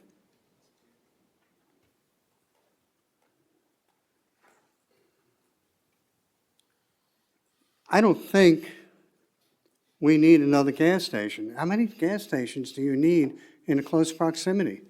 What, you know, and again, I've said this many times, what do you want your legacy to be? You got gas stations on top of one another, got storage units all over the place. I hope that Mr. Langevin was talking about, you decided not to put storage units right in city areas and what have you. I don't know if that's firm, but these people are rallying here, guys, and are saying, please don't. They got a unanimous vote for people that you put in there in the zoning committee. They're very competent. So you're talking about safety, you're talking about quality of life, you're talking about health. This is what you're looking at. I know it's commercial, okay, but does it have to be there? Do you have to affect the folks, your constituents, negatively? Please give that due consideration. Thank you.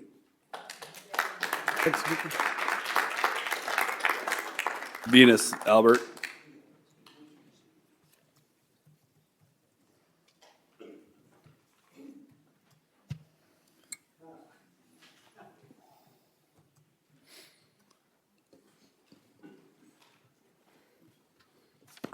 Hi, good evening. My name is Venus Albert. I live at 1455 Glencove Northwest. And I'm not going to repeat what a lot of them said, maybe touch on it, but I'm not going to repeat. But we are concerned about the impact this development will have on the quality of life within our neighborhood. Gas stations bring lights, loud traffic, fuel odors, delivery trucks, field trucks, late night activity, cars with blasting music, litter, vermin, non-stop vehicle movement, and loitering. These conditions are simply not compatible with the quiet residential community. We who have purchased our homes here did not expect to live beside a commercial fueling operation, and many fear this project will permanently change the character of our neighborhood. We should not be expected to bear the burden of commercial intensity directly outside our homes. This will diminish our quality of life. Another major concern is the impact on surrounding property values. Stations located near homes often reduce residential desirability due to increased traffic, noise, lighting, environmental concerns, and overall visual impact with visual deterioration. Many of us have invested our whole life savings on our properties and deserves to have our investments protected. Okay, as far as the children goes, the biggest concern is the children walking to and from school. You got some schools there, and there's a lot of little kids.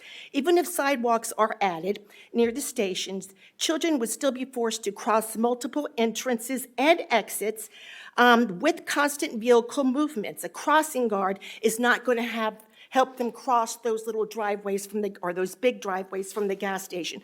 They're going to help them cross the street, but not the driveways. So that's a huge danger to school-aged children.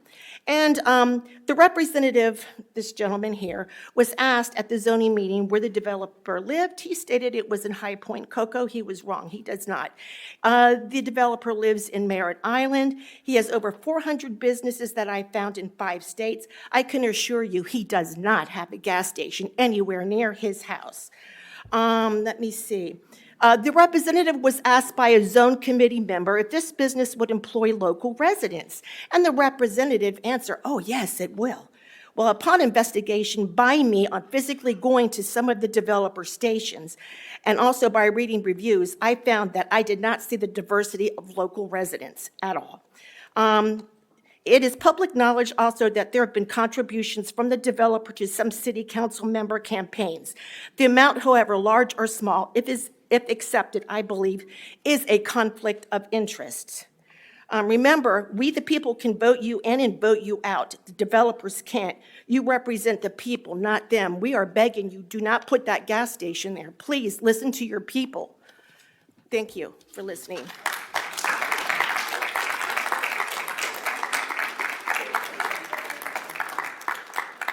Mayor, that concludes the cards. Okay, thank you. I'm going to give you the opportunity for your rebuttal, sir.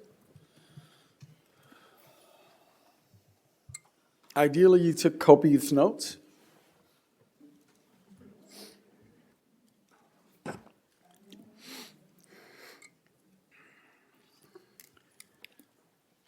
I don't envy you guys having to make these kind of decisions, and I know they're difficult decisions.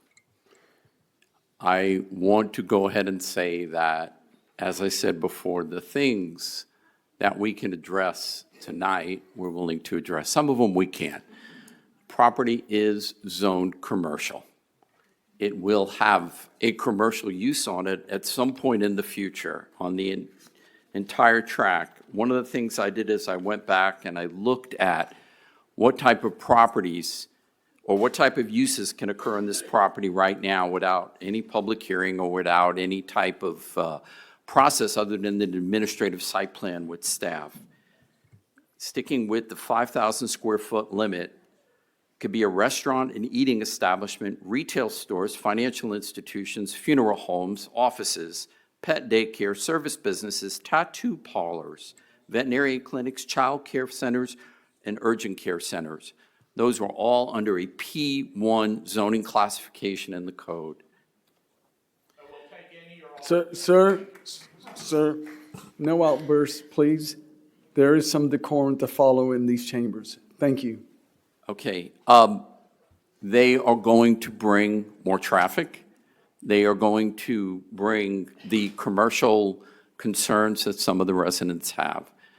Thankfully, in the administrative site plan process, those type of considerations are considered in terms of buffering, lighting, because this property is neighborhood commercial in a residential area that pre-exists. We did not come before you and ask for a commercial classification. The property was purchased with a commercial neighborhood classification. As part of your comprehensive plan, you have a part of it that talks about private property rights. So I want to just bring that up very quickly, that the rights of all citizens who own property in the city of Palm Bay should be heard. I'm here in speaking to the private property rights of the applicant. They have a right by your actual policy PRB 1B, a right of a private property owner to use, maintain, develop, and improve his or her property for personal use or for the use of another, subject to local codes and ordinances. So I'm going to let Chris come up and speak a little bit about traffic, but Yeah. at the end of the day, I can't answer all of their concerns. I can only mitigate by saying that we are here tonight to work this out and see what we might be able to do. But the idea that nothing will ever be developed there commercially, unfortunately, is not something we can control. And I understand that, sir, but with all due respect, there've been, Deputy Mayor asked, would you be willing to extend that buffer, move it over to the west? And I haven't heard anything like that, right? The only thing I've heard is my colleague's concern regarding the lighting. Another issue was brought up about the pond. So when I asked to take copious notes, I was hoping that you could rebut those concerns at this time. Is there something that you can say at this point Yes. that responds to their concerns and the Yes, sir. concerns on this dais? Yeah, I can specifically speak. As far as the pond goes, the pond was specifically designed to create a buffer between the residences behind it and the gas station. If you look at the size of that lot and the configuration, it was intentionally designed that way. As far as the lighting goes, the lighting will be over the site asphalt area of the property. There will be no lighting over the pond. The lighting will be in such a way that 0-foot candles will, at the three corners of the property, if council is asking that we make sure that 0-foot candles occur at the pond, we see no issue with that at all. That would not be an issue. Okay, and shifting it over, creating a larger buffer to the east of the property? So whatever buffers we can offer to the east, we are willing to do. If that's enhanced landscaping, if that's potentially pushing the site even farther to the west, as long as it maintains a corner presence, and I can let Mr. Shah come up and clarify that, yes, we are willing to do that. So there was one other concern that was brought up by the individual that just made that outburst, but he stormed out, which I wanted to put on your plate.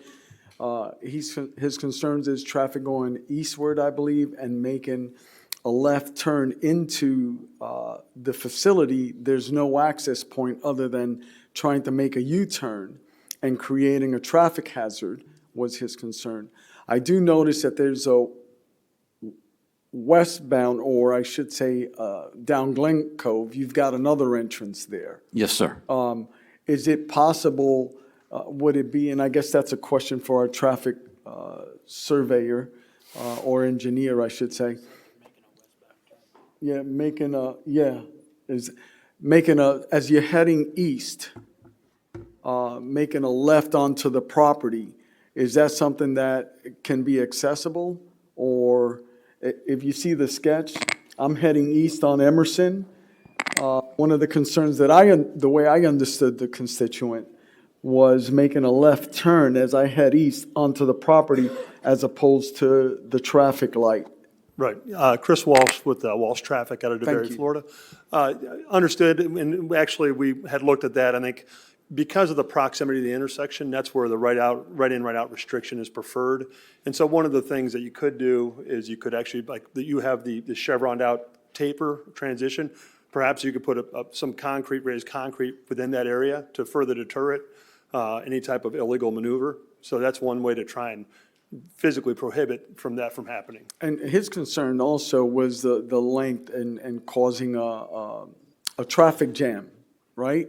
So this, just my thought, the consideration of extending that left turn lane, if you see that on the sketch, the left turn onto Glencove, right? Onto, is that Glencove? Yes. Right. Extending it, is that a possibility to avoid some of that backup traffic if they did intend to go into the gas station? I think one of the challenge in doing that is then you have the ability for someone to make the U-turn potentially, versus right now you could put a raised separator within that chevroned area right Yes. now. In terms that I'm trying to pull up the number right now because I have an estimated queue that would be experienced at that. So if you can give me a second here.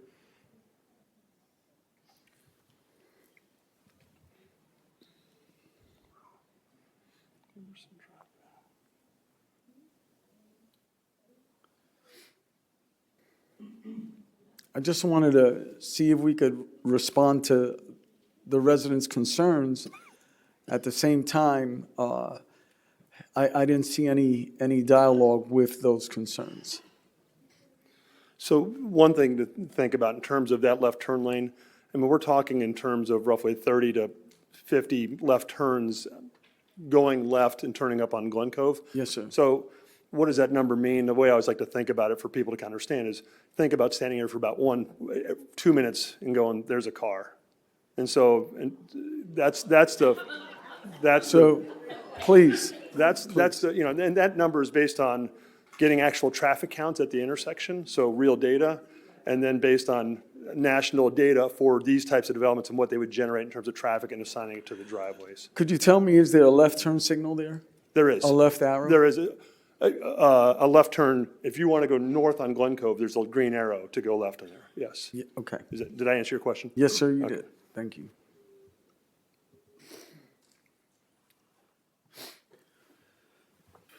So does that conclude your comments, or did you have some other presentation? I interrupted. In terms of an overview, one thing that's important about these type of developments, right, is it's very convenience oriented. And in this type of use, the combined uses, roughly 70% of the trips are actually what we call pass-by trips. So they're actually people that are already on the roadway.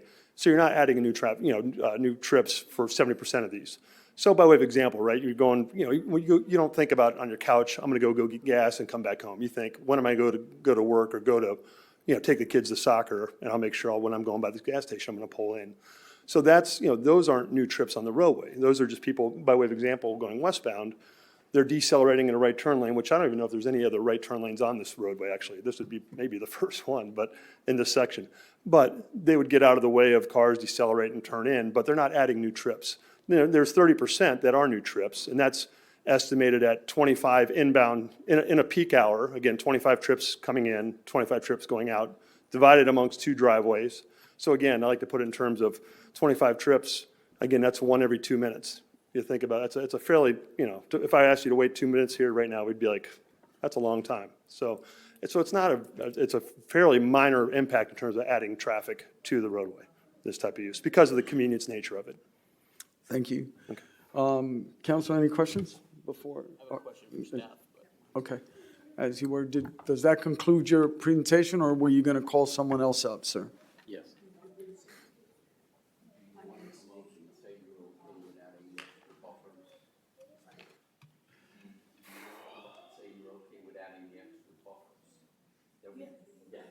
Okay, he is okay with the buffers that we're talking. Does he want to step forward?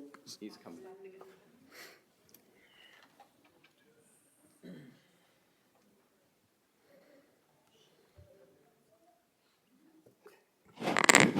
Yes.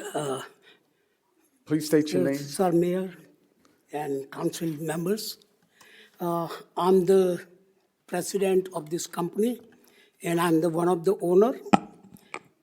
And I would like to say this, I can understand the concerns, but we would like to make sure, and we will give you the guarantee that whatever is required, we want to do it to make it safe. I have built I'm the owner of the lot of stations, and we have built in Brevard County more than 20 locations.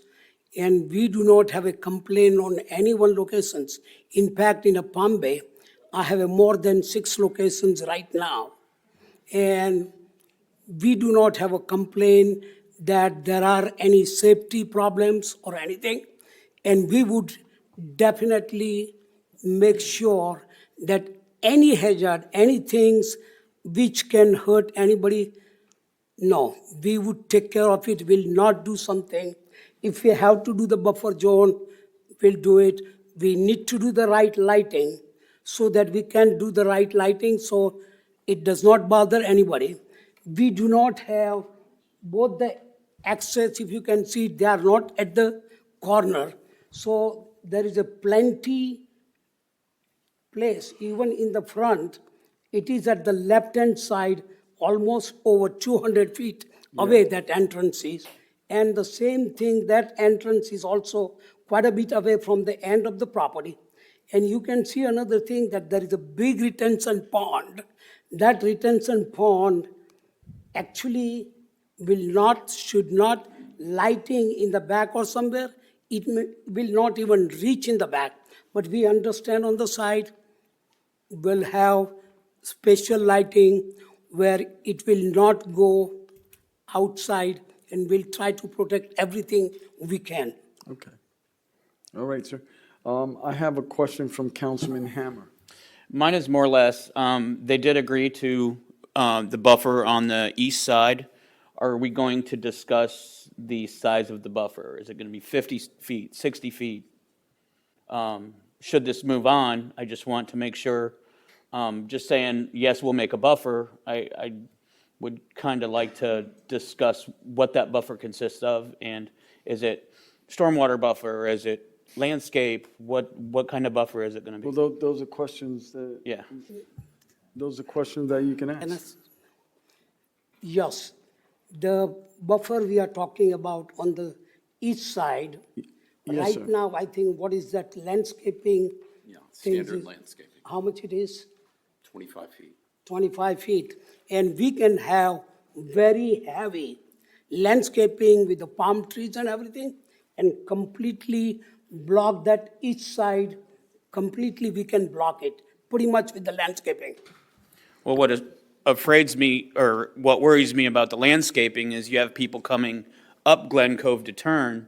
I don't want that landscaping to block them to be able to see cars coming back and forth. So, I mean, like a shift of the whole property, another 25, 50 feet west, even just to further So you that want buffer us to between the move houses? 25 feet, the whole thing? Is that what we're To the west, discussing, or? I think you brought it up. Is that amenable to you, Deputy Mayor? I'm only support of the project if it's a mid-range station on the far western portion of the property. Mid-range? Mid-block, Which mid-block. one? Mid-block? Yeah. Okay, so what is that, 50 feet? No, I'm talking on the western portion. That's more than 50 feet. It takes it away from an intersection, I understand that, but. Yeah. Can I say something, sir? Yeah, sure. Property is definitely commercial. We can take and move 25 feet, I don't have a problem. We are going to lose 25, 30 feet, we are okay with it. But to move to mid-block, we are going to, at the end of the day, again, we are going to use that property at the corner at some time, and it can be anything, office building, doctor buildings, something will always happen. So why not if you can accept it and let us move 25, 30, 40 feet, it will be completely a buffer zone, and we'll move the whole thing 25, 30 feet. Okay, does that, That wasn't something that I had a concern with. It was something we were discussing. I was Yeah. just trying to get a number there in stone to have that Discussion. on record. well, I also, just a second, gentlemen, as I try to navigate this issue with the colleagues on this dais, I got to remember that we have one on the phone. So Councilman Johnson, are you plugged in with us? Yes, sir, and I appreciate the dialogue, Mayor. I'm tracking and I'm following along with council, specifically Deputy Mayor Jaffe's request. Okay, so what are your thoughts? So I like the project in the sense of capitalism, and when we look at spatial competition, for example, when you look at food stores, when they're spaced out and too far away, people have to travel further. But when you have we have Publix or Thrifty or Walmart, that actually alleviates traffic because residents don't have to travel as far. I do agree with what Deputy Mayor Jaffe was talking, but I hear Mr. Shaw's concerns, but I'm open. I'm on the fence right now, but I would say I'm more in support of the project than not. But I Okay, would so, like those recommendations to be all right, considered. sir, so, and I hear you, so since I have you online right now, what's proposed by the applicant at this point is he's willing to move it further west up to 40 feet, is what I heard. Is that correct? Up to Okay. 40 feet, create an additional buffer to the residents on the east. Are you amenable to that? Yes, sir, I am. Okay, thank you. Councilman Hammer. My other questions are for staff and the city attorney. Okay. Councilman Langevin, any comments at this point? All right. Thank you, sir. All right. Does that conclude your presentation, sir? Yes, sir. Yes? Or what else would you like to say, Mr. Shaw? As I said before, I have always done what I have said and will do it exactly what we are talking about. We will move definitely 40 feet and will make the safer place. So lighting also will take care of it, so that should never be a problem. Okay. So that would be part of the conditional use? Yes, is please. to move it 40 feet, which you're amenable to. Also, the lighting, no light pollution outside of your commercial property. Exactly. Is that what I'm hearing? Yes, All right. please. Thank you. So that's on the record. All right. Thank you. Thank you very Thank much. you. Does that conclude your comments, sir? Yes, yes. Okay. All right. Thank you, sir. Thank you. Thank you very much. Thank you. Okay, council. Mayor, Yes, sir. the Hammer had questions Yeah, for staff. yeah, well, I Yeah. think we first need a motion, but go ahead. My first question, if I can have the city manager call Althea up, please. Oh. Thank you, Ms. Jefferson.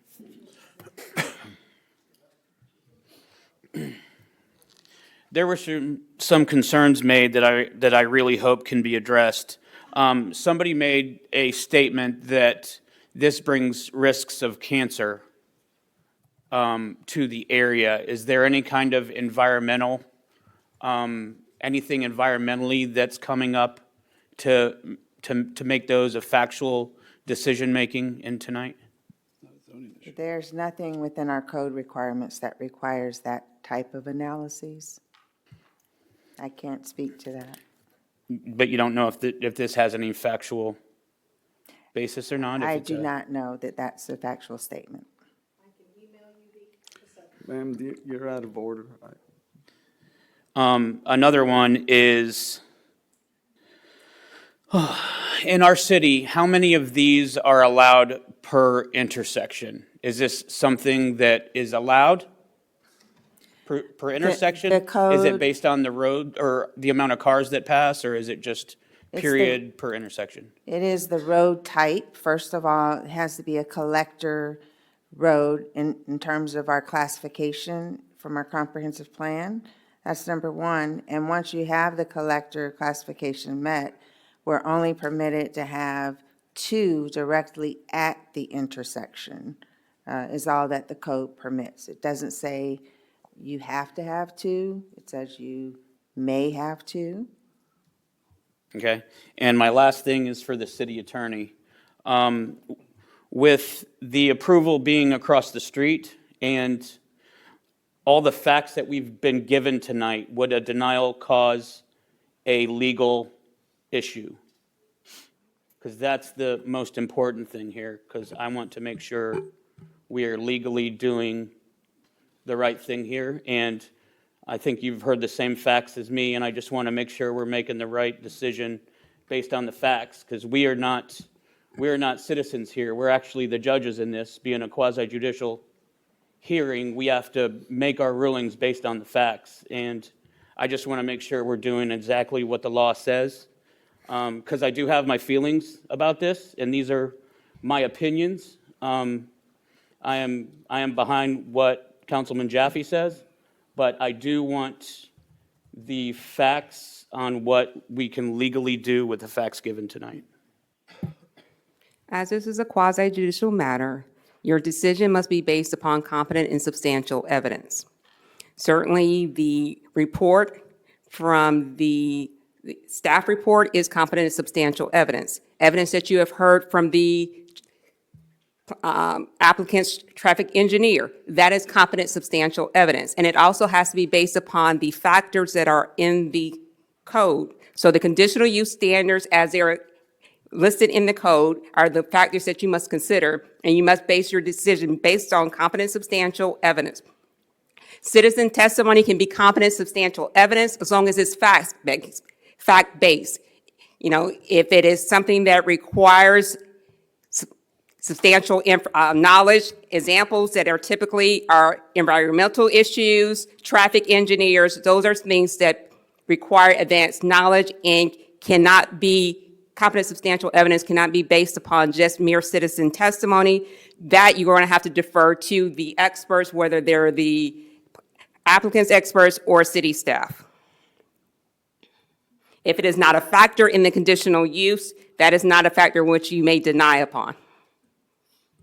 Are we allowed to deny based on an environmental study? Should that be something coming forward, or is that not a guideline that is within our code for us to make a decision based off? The conditional use standards do not include reference to an environmental study, and you also have no environmental study or anybody who could competently testify on that, but it's not one of your enumerated standards, no. Thank you very much. Does that conclude your questions? Yes. Okay. All right. All right, council. All right, Mayor, I'll make a motion to approve Resolution 2026-08 under the conditional buffer that we discussed with the applicant. Second. I got a motion by Councilman Langevin, second by Councilman Johnson. Okay, Councilman Langevin, you made the motion. Any? Yeah, I'll just briefly say, it's commercially zoned, a gas station is commercial use. With this being a quasi judicial hearing, I don't see any other professional substantiated evidence that could, rule against this. So I think it's our legal duty to approve this. And I appreciate the applicant for working with us and doing some things to do some buffering. And then I would just ask him, just make sure, which I think he does already, that it's as nice and clean as possible and we keep it a safe and sightly business. Thank you. Councilman Johnson? Nothing else to add, Mayor. Thank you, sir. Okay. Councilman Hammer, any discussion? Yeah, I'm legally going to have to approve it. I am Sir? I am against it. Ma'am, ma'am, please. And you don't care about the kids in the neighborhood. Ma'am, you're out of, I understand.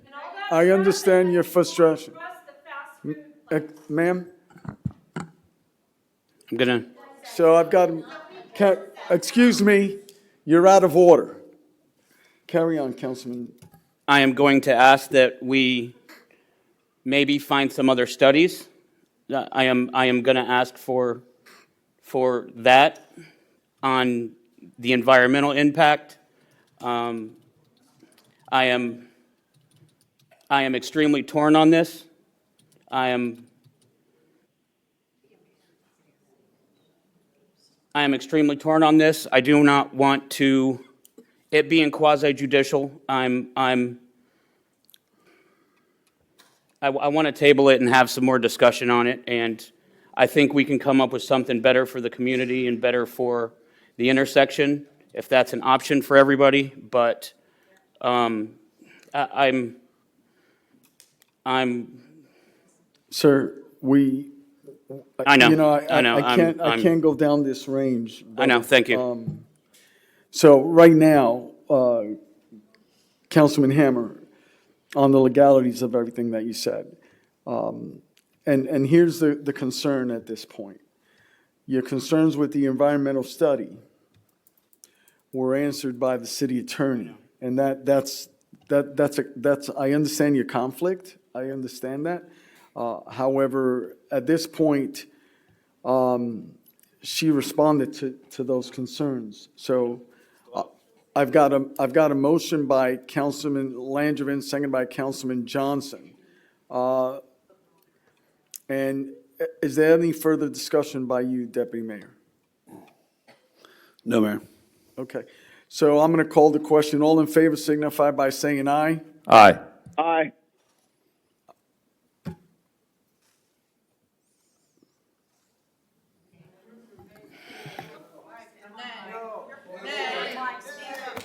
Okay, all right, okay. I'm gonna say this,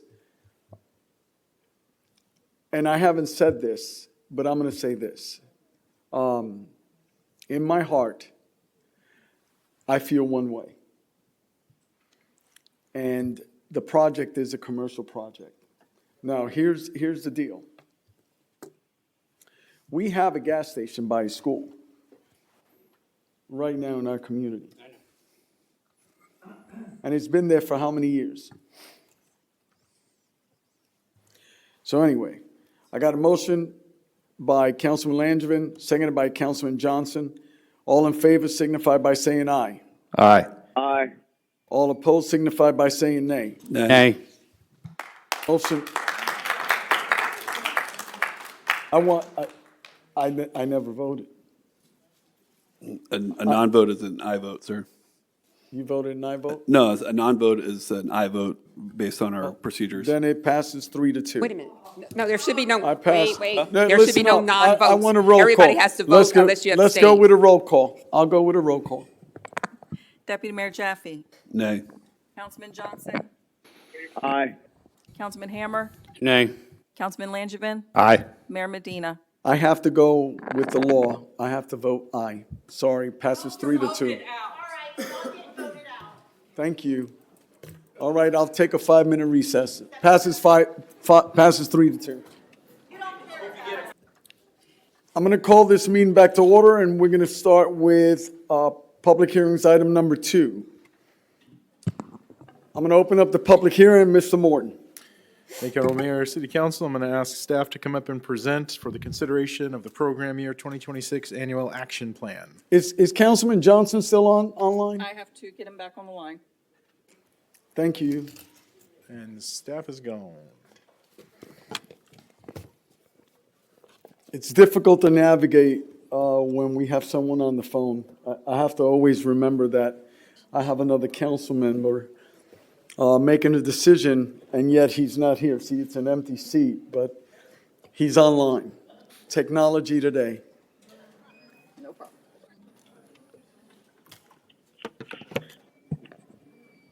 Councilman Johnson, you're online? Councilman Johnson. Yes, ma'am. All right, welcome back. All right, so now we're on item number 2, public hearing, sir.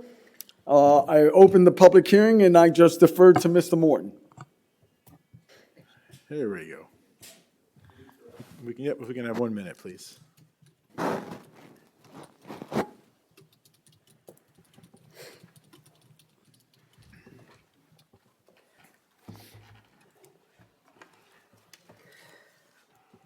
Okay. I gotta breathe. I ran. Were you running? I'm sorry? Were you running? Yes. I'm sorry. I'm sorry, Ms. Carter. Okay. It's okay.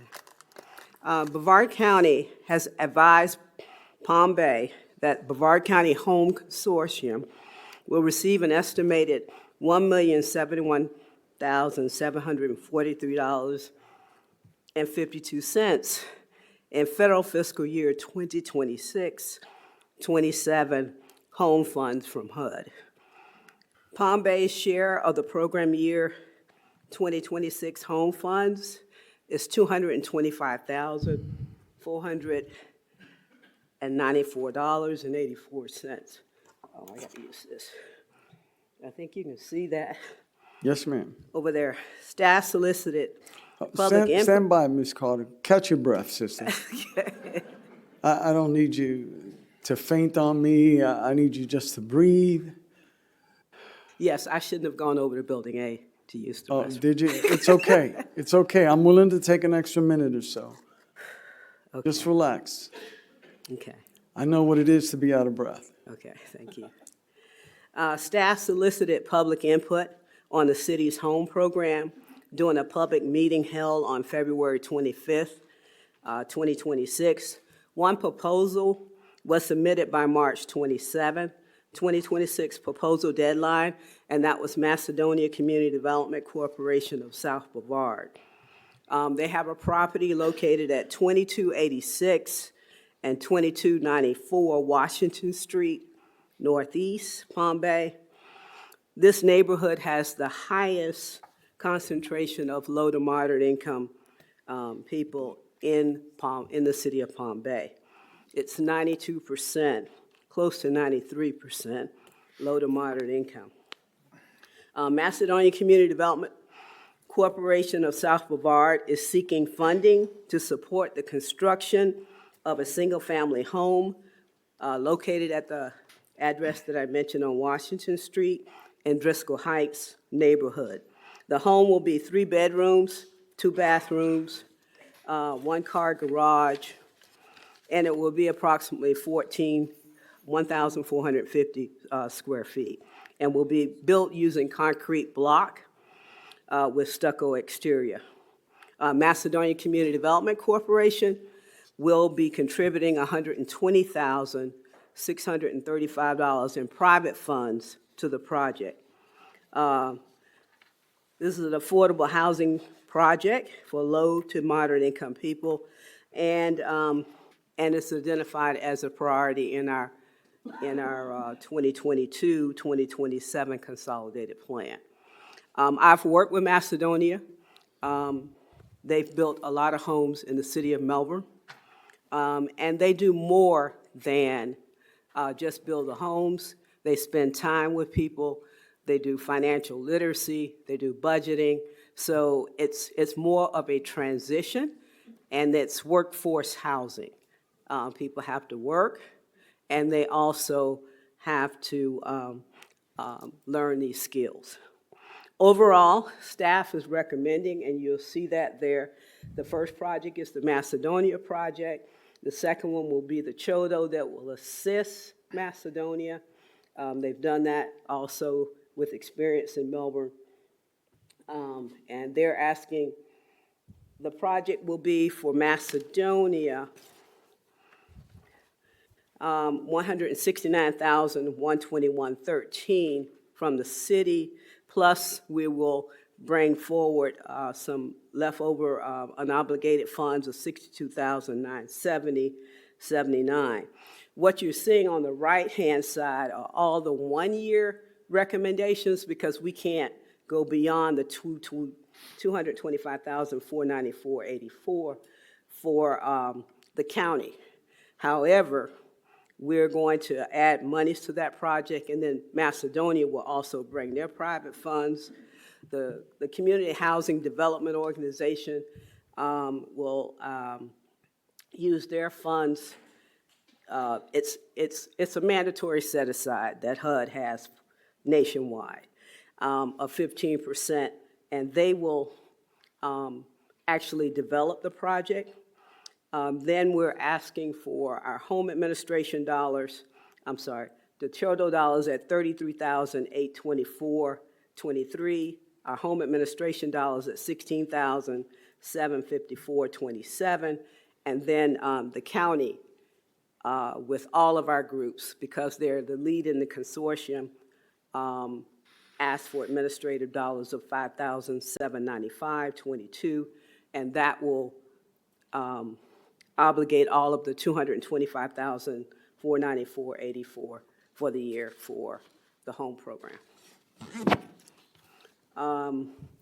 Approval of the proposed program year 2026 home funding. That's what staff is requesting, home funding, and provide notice for our next public hearing, which will be July the 2nd. We're required to do 2 public hearings. Are there any questions? Yeah. And I can tell you that the Macedonia is here. Okay. There, if you have any questions of them, and if you guys want to stand, I think most of them are here. Yeah, they're here representing their project. Well, it seems like we could even have church here. Okay. So, Ms. Carter, this home on Washington Street, is this the home that Ms. Connie spoke on the public comments regarding the FPL that has to be rediverted? Is this that home? No, that's Miss Terry's home. Miss Terry is here also, and her daughter. Her daughters are here. One flew down for this meeting. I will tell you an experience I had at Miss Terry's house, though, in going over and watching the construction. One neighbor said, I wanted to move off this street, but because I see improvements. So Miss Terry's home was torn down, is being rebuilt. Macedonia actually owns a triplex right next door. This is vacant property. It's right Okay. on the corner of Florida Avenue and Washington. Okay. So the lady said to me, I'm really thinking about not moving because I'm seeing improvements on my street. And it's so enlightening to hear that kind of, people say those kind of things because they can visually see a change being made in that neighborhood. It's 92%. It's one of the highest areas for low to moderate income persons in all of Brevard County. And I know that because I've worked almost all in several cities, so, Okay. and the county. So, That was my question. Mike Hammer, Councilman Hammer has a question.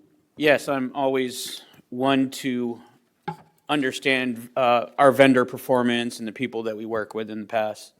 I know we've done a few things with Macedonia in the past.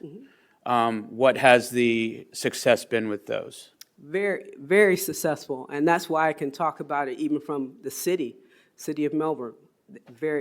It's stabilizing the neighborhood. Okay. Yeah, that's something that is extremely important with me, is that the people we've worked with in the past, they get recognized as either being successful or having issues with before any decisions are made. Proven results is what you're saying, right, Councilman? Thank you. Any other questions, Ms. Denise? Okay. Thank you, ma'am. I think we're good. At this point, I'd like to see if anyone in the audience wishes to speak for or against this item.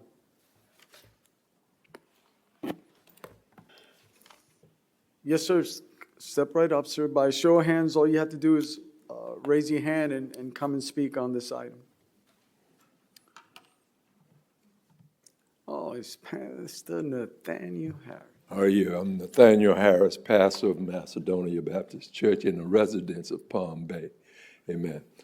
And I'd just like to say we are very much interested in continuing to improve the community in which we live in which we worship in.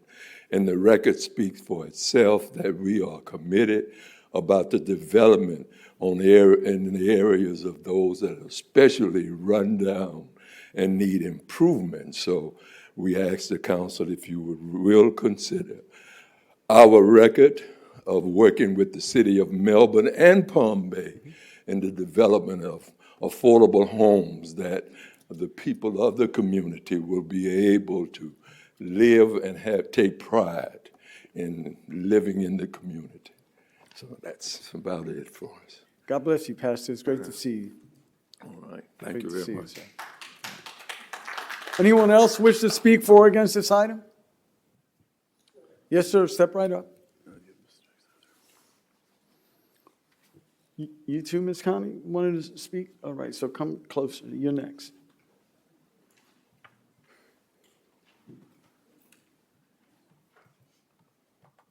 Mayor and Council, thank you very much. My name is Jerry Phillips. I'm also a resident of Palm Bay, been a resident since 1980. And I want to add one thing here that Palm Bay have been doing for us, to the Macedonia Community Development Corporation. You actually helped us build some homes in Melbourne. And I'm so happy now that we may have the opportunity to build one in Palm Bay. And so in the past, you have built almost 2 homes in Melbourne. Money had to be spent in a hurry. And you also gave us funding to go towards another home. But it's great to be able to say that we're going to be building in Palm Bay, because that's where my taxi goes, and I want to see more and more of that. We're excited about that location, and we are looking forward to help develop that street. And I believe that, be confident that the community have in us, and that thing you help us to do, I think we can make that a real super street for everybody being appreciated. So I want to thank you for all your support in the past. We look forward to continuing working with you. Thank you. Next speaker, Ms. Connie.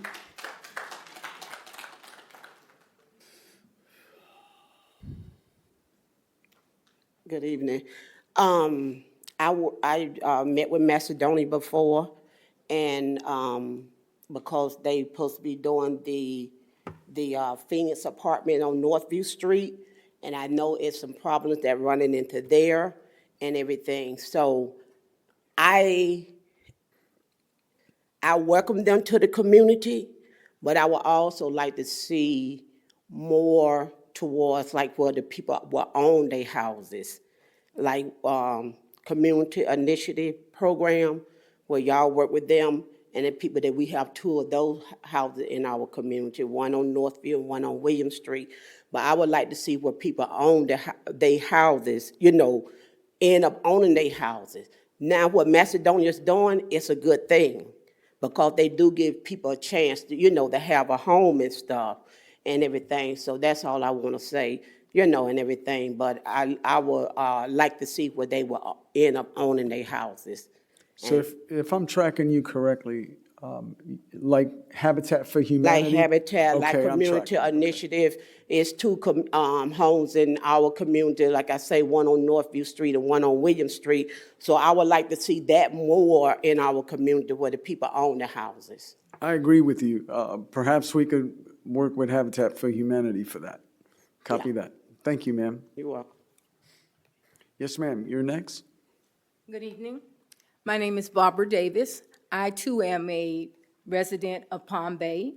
I have two homes here, and I think back before I retired from Brevard Public School System, there was a program called Teacher Next Door, and they would put a teacher next door in a rundown neighborhood or neighborhoods that were not up to par to help build the neighborhood. Well, this is what Macedonia is doing. They are building neighborhoods.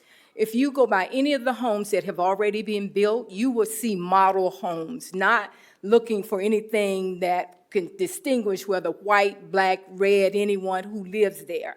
Macedonia has done a great thing for Melbourne and Palm Bay, and we want to continue. So please help us continue. Thank you. Thank you. Anyone else wish to speak for or against this item? Seeing none, I'm closing the public hearing, asking for a motion. So moved. So moved. I got a motion by Councilman Johnson, seconded by Councilman Hammer.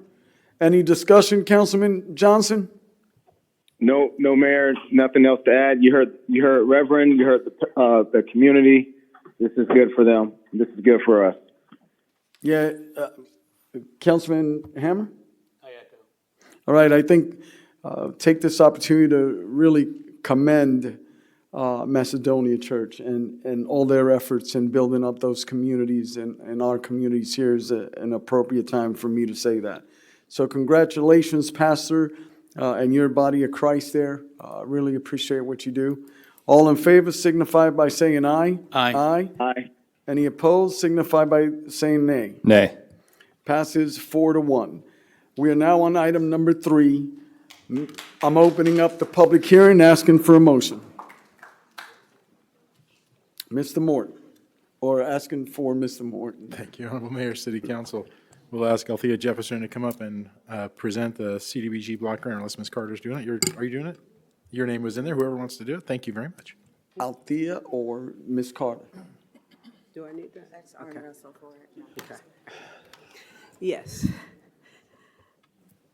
This is a request for City Council's preliminary approval of projects and activities proposed for inclusion in the city's community development block grant program for fiscal year FY '26. For program year 2026, the city will receive $805,531 in community development block grant funds from the U.S. Department of Housing and Urban Development as a direct entitlement recipient. CDB Community Development Block Grant allocations for program year 2026 were released, and a letter was sent to HUD from HUD to you, to the mayor, dated April 9th, 2026. 2 public hearings must be held on the action plan, one for preliminary approval tonight, and the final action plan public hearing is planned for July 2nd. At the $805,531 funding level, our administrative costs is based on that. Go ahead, ma'am. Okay. Carry on. It's based on that, and the maximum that we can use is 20% of our annual allocation, so that's $161,106.20.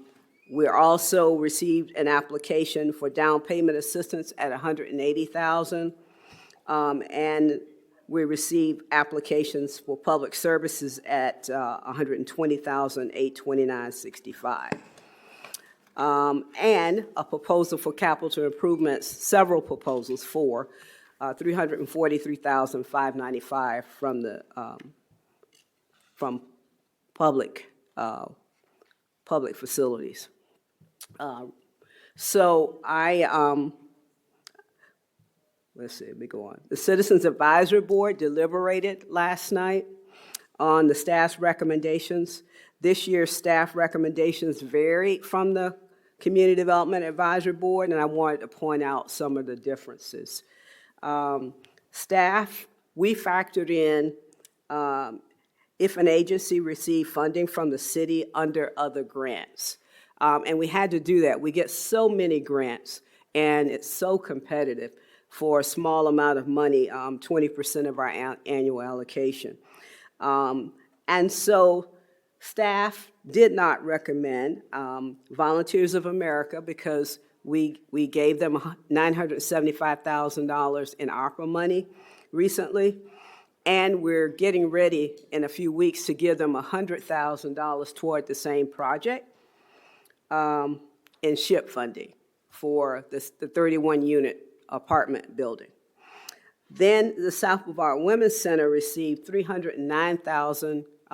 They closed their project at the end of December for 4 units, and they're going to come back to the city and ask for another up to $400,000 in SHIP funds to renovate 4 other vacant units that's been vacant about 2 years. So, and those units will be used for domestic violence persons. So the CDBG, the advisory board, also, you'll see staff recommendations in one column and then the advisory board recommendations.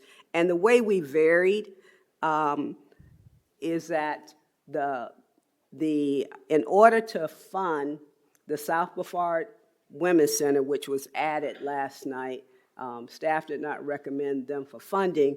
Several agencies got their funds cut.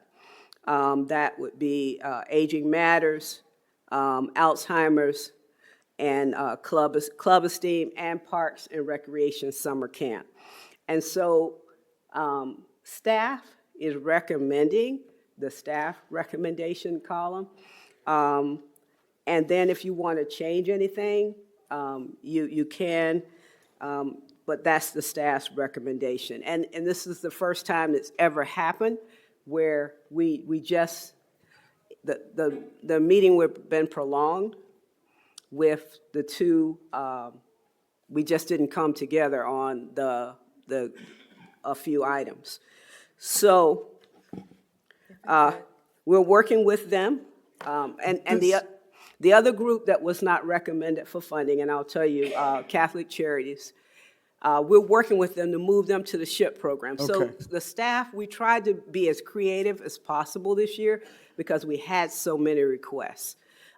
So we looked at if a group could go to SHIP.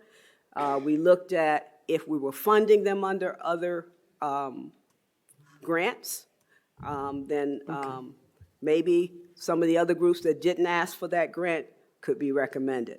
So projects proposed in the preliminary funding proposal action plan are consistent with the consolidated plan. Staff recommends preliminary council approval of the proposed projects and activities for inclusion in the Program Year 2026 Community Development Block Grant Action Plan, and to provide for notice for a final public hearing scheduled for July 2nd.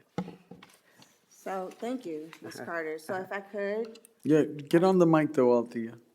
thank you. So if I could, I'm going to take you back. We showed you two different tables tonight. Let's take you back to the first one. As Ms. Carter mentioned, last night we met with the Community Development Action Advisory Board, and you'll see the column where staff's recommendations were slated and presented to the board last night. And then the board took some time. We took a 10-minute recess, and they rated the applications as well. We put the ranking orders out just for your benefit so you could see the difference between what staff had recommended versus the advisory board. Tonight, we're just asking you to make a final decision as to what will be funded. When you look at staff's recommendations, they took into account the use of the funds, making sure that they were in line with the national objectives, and of course, the board did the same, and there were differences. As Ms. Carter mentioned, primary difference on this first screen, and I'll have to get closer, was the change in the financing for the parks. Yes. The parks project. And then on the second one, it's really a disbursement of the funds that staff had recommended that they be used for the down payment assistance, and that was dispersed over a couple of different applications. Ms. Althea, Which you can go with the board's recommendations, where the bottom line in terms of the amount of money spent is the same. However, they're just dispersed differently. okay, Ms. Althea, does Councilman Johnson sit on this Yes. advisory board? Okay, Yes. I'd like to hear from him Certainly. while you're still there. Councilman Johnson? Yes, sir. I was just waiting for everything to be finished up. But yeah, we had a pretty good meeting, a lengthy meeting. We did agree with majority of staff's recommendations, but as it was mentioned by Mrs. Carter and Mrs. Robinson, there were areas that we disagreed, and the main ones were specifically with the women's shelter and with the CHI, the $180,000. The reason why I had brought it up, and then one of the other board members had agreed with me. And this was my opinion, but I felt it was a valid one. For the $180,000, that was for 3 homes, which was an amount of $60,000 for a down payment per homeowner. So I personally felt that was pretty excessive. I felt like the $180,000 could be better distributed amongst multiple families. So for that sake, and being that it was a high priority for the parks and facilities for Veterans Park, I felt it was better to reallocate a portion of that towards Veterans Park, and the remainder go to the down payment assistance. Okay, so why does staff disagree? As Ms. Carter mentioned, when staff went through, they used the national standards, but then they also added another element whereby they looked at funding from other programs from some of the applicants, and essentially said we're helping them in other areas with the funding, but we have applicants who haven't received any funding from any of the programs, and gave them a higher rating because of that. Okay. Deputy Mayor Jaffe? Yeah, could you educate me on the Community Housing Initiative? What exactly that program is, what the process looks like? Yes. Is there a minimum award amount, a maximum award amount? I don't know if she's here this night. I don't see her. We tried to ask the nonprofits to attend. Community Housing Initiative runs all of the down payment assistance programs for the city of Titusville, Melbourne, Cocoa, Palm Bay, and when when we have a down payment assistance. They run all, and the county. So they're the nonprofit that has trained, they're HUD certified, and they do counseling. They also do the income compliance for Habitat for Humanity. So when Habitat qualifies anybody, they go through Community Housing Initiative because they have the experience and they are HUD certified.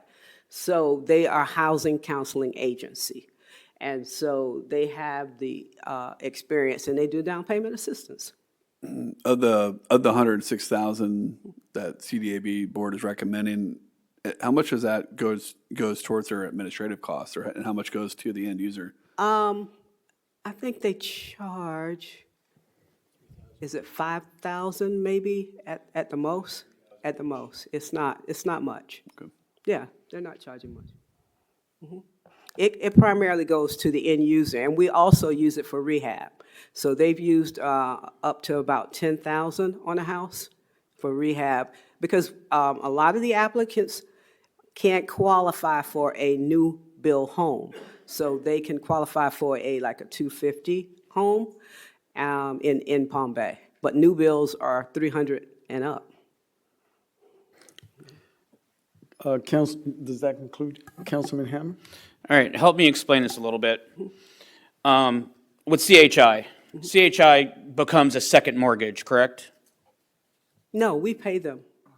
They don't. Okay, they so don't if come I down. go to CHI and I ask for down payment assistance, because when they make you go through steps to make sure your income is valid and everything else, do you not pay a payment every month to CHI for that back?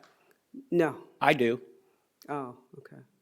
I got CHI because I was trying to get a home. It was my first home, and I've been in my house probably 6 or 7 years. I'm still paying a payment to CHI. What I want to know is when you do pay that, if we're paying into it and I'm paying it back, where does that funding go to? This is the first I've heard of that anybody pay. We pay for the applicant that comes through us. I can't speak to, did you go through the city of Palm Bay? I went through Brevard County. Okay, so I can't speak to Brevard County, but I can tell you if they're coming through the city of Palm Bay, we pay the fee to CHI, and that's it. Well, I bought my house here in Palm Bay. Okay. I used CHI. I think it was $4,500 that I got, and I have to pay it back every month. Okay, well. So I have I some know questions. of no one else, I don't know of anyone else that's paying My bank that. account knows. Okay, I'm saying, I don't know how yours was structured. I don't know how your deal was structured. That's all I'm saying, sir. Okay, because I know that even when I had been paying on my home for so long, you have to have mortgage insurance. Once I go to get my mortgage insurance off, I can't do that because I have a second mortgage through CHI. So I'm confused how all this works because I thought I understood it, and then I'm sitting here seeing we're giving them money, and I get given them money, but what if I'm paying it back? Where's it going? So I have questions about that myself. My other question is, why are we thinking of giving less money to Aging Matters? Because that is something that I am adamantly in support of, and that's something because I have gone out with Aging Matters. I have gone out and seen the impact that they give on people, and these people aren't just getting meals. These are the only people that they have interaction with. And some of those people that I met handing out food, I've still stopped by and saw and made sure they're okay. And some of these people, I've even reached out, given, if someone calls me and has like a scooter to give away, I'll contact Aging Matter, and they give me people with scooters. I think it's an extremely underrated service, and I am not going to be in any way, shape, or form for even reducing that by a penny. That's what I said, sir. staff recommendations, we're recommending staff recommendations. Okay. And you can vary that. So for public services, if you want to Yeah. keep with staff recommendations, and the reason why the staff was recommending it, it's because so many agencies were changed last night. Yeah. They were reduced. Aging Matters was reduced. Alzheimer's was reduced. And Palm Bay Recreation Summer Camp was reduced. Yeah. So staff recommended, and also we look at how we can manage. We have to manage all of these groups. We have to monitor all of these groups. And when we add on additional ones, then that does challenge our capacity to operate. Yeah. Okay, So- so hold on a second. What I'm hearing is your staff recommendation addresses Councilman Hammond's concerns regarding aging matters, right? Yes. So then For the public service. second, It still goes down another 5. No, it doesn't. sir, if you're looking at the left, it says staff recommendation. Agency request 27, staff request 23. We did not fund anybody at the Full. level that they asked for the money. No agency is, So, and I know that you're working on getting other agencies funded through other mechanisms, right? Other venues. we funded, we're funding 10 public service agencies right now Okay, because we Ms. got Carter, the my extra question money. is, South Brevard Women's Center. Mhm. Staff's recommendation is 0.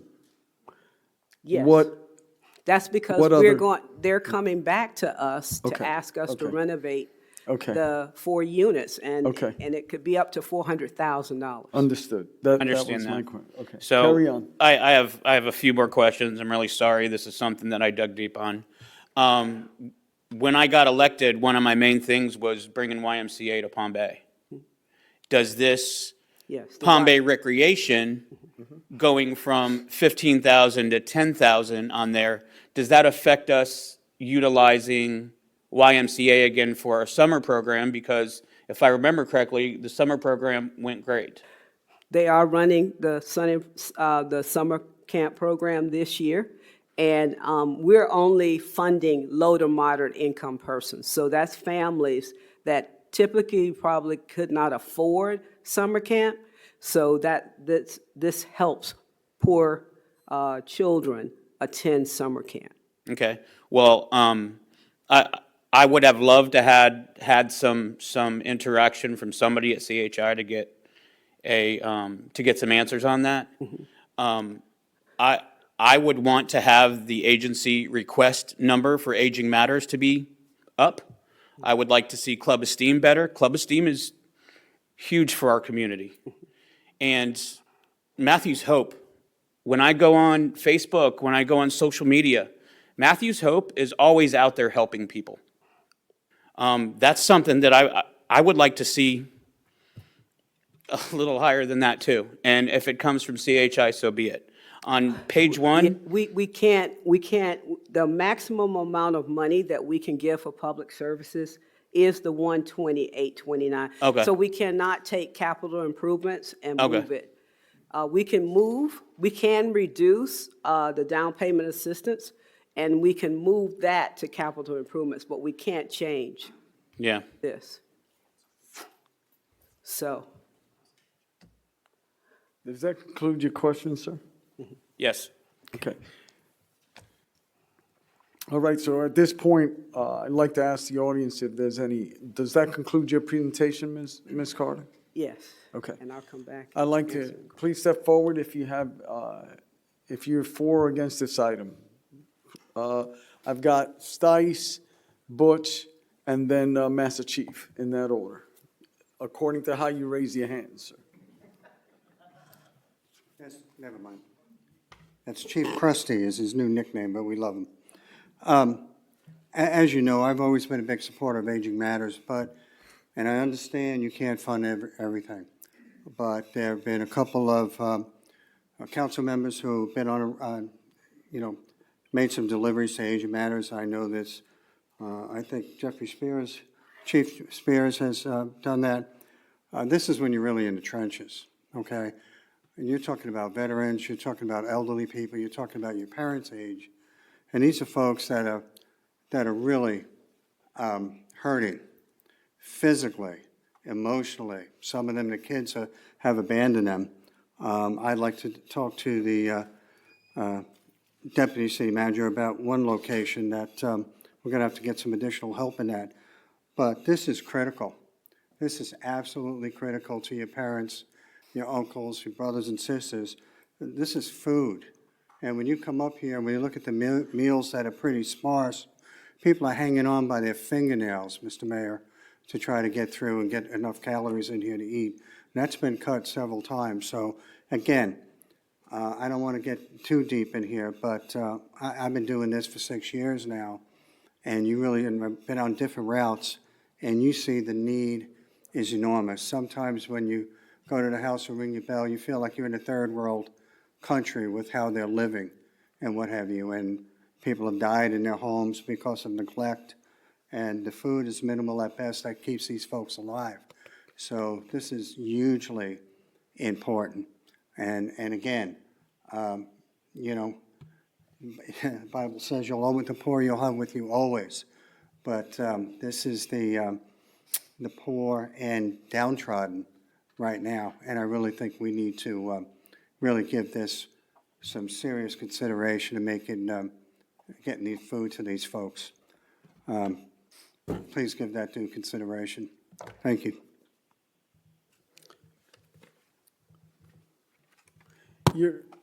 Ma'am, you raise your hand after, see the gentleman right behind you? That gentleman with that mustache? You go right after him. Excuse me, Butch Oran, 219 Trenton Avenue. Melbourne, Powell. Why? Why are we giving money to Melbourne for their PAL program when we're trying to get ours started again? We'll get an answer for you, but Okay, is thank that, you. is that it? That's Okay. it. Okay. We'll get an answer for you, sir. Chief Krusty here. Master Chief to you. Butch brought up the same question I did, was the Greater Melbourne PALS program. If it's the CDBG funds, doesn't Melbourne get a fund just like we do?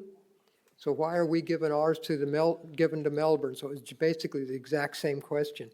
And $19,000, $20,000, can put it to something else, whichever group you thought was more deserving. Thank you. Ma'am? Yes, ma'am.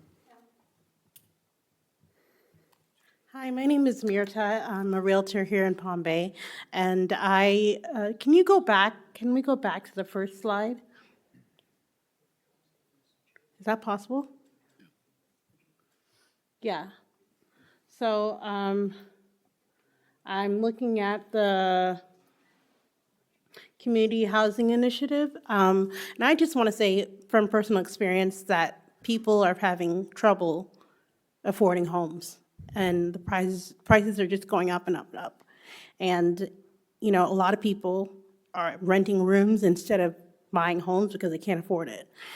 So to me, anything that you guys can do, anything that we can do to help people be able to afford a home, I think it's a good thing.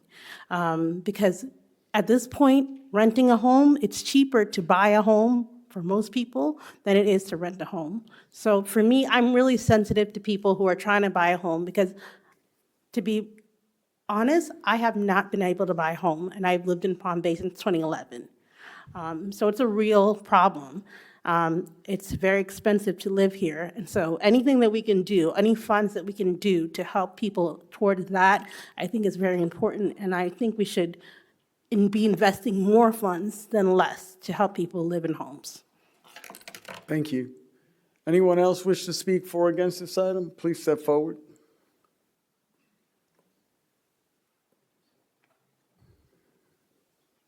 Hi, Con McCleary, President of Power Neighborhood Watch 2245 Northview Street.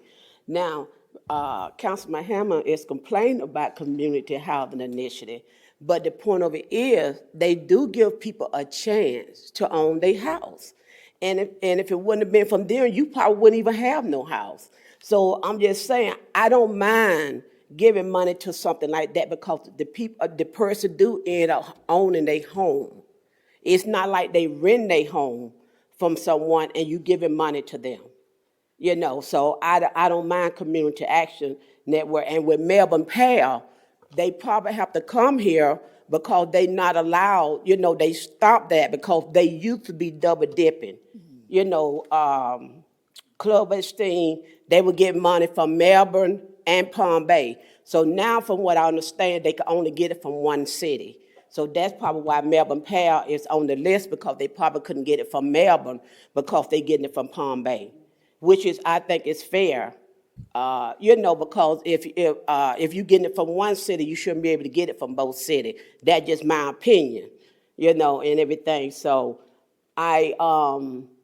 the agent matter thing, and I think the Alzheimer, they both should be upped, because a lot of people suffer from Alzheimer's too, and and stuff. So I think both of them should be up too.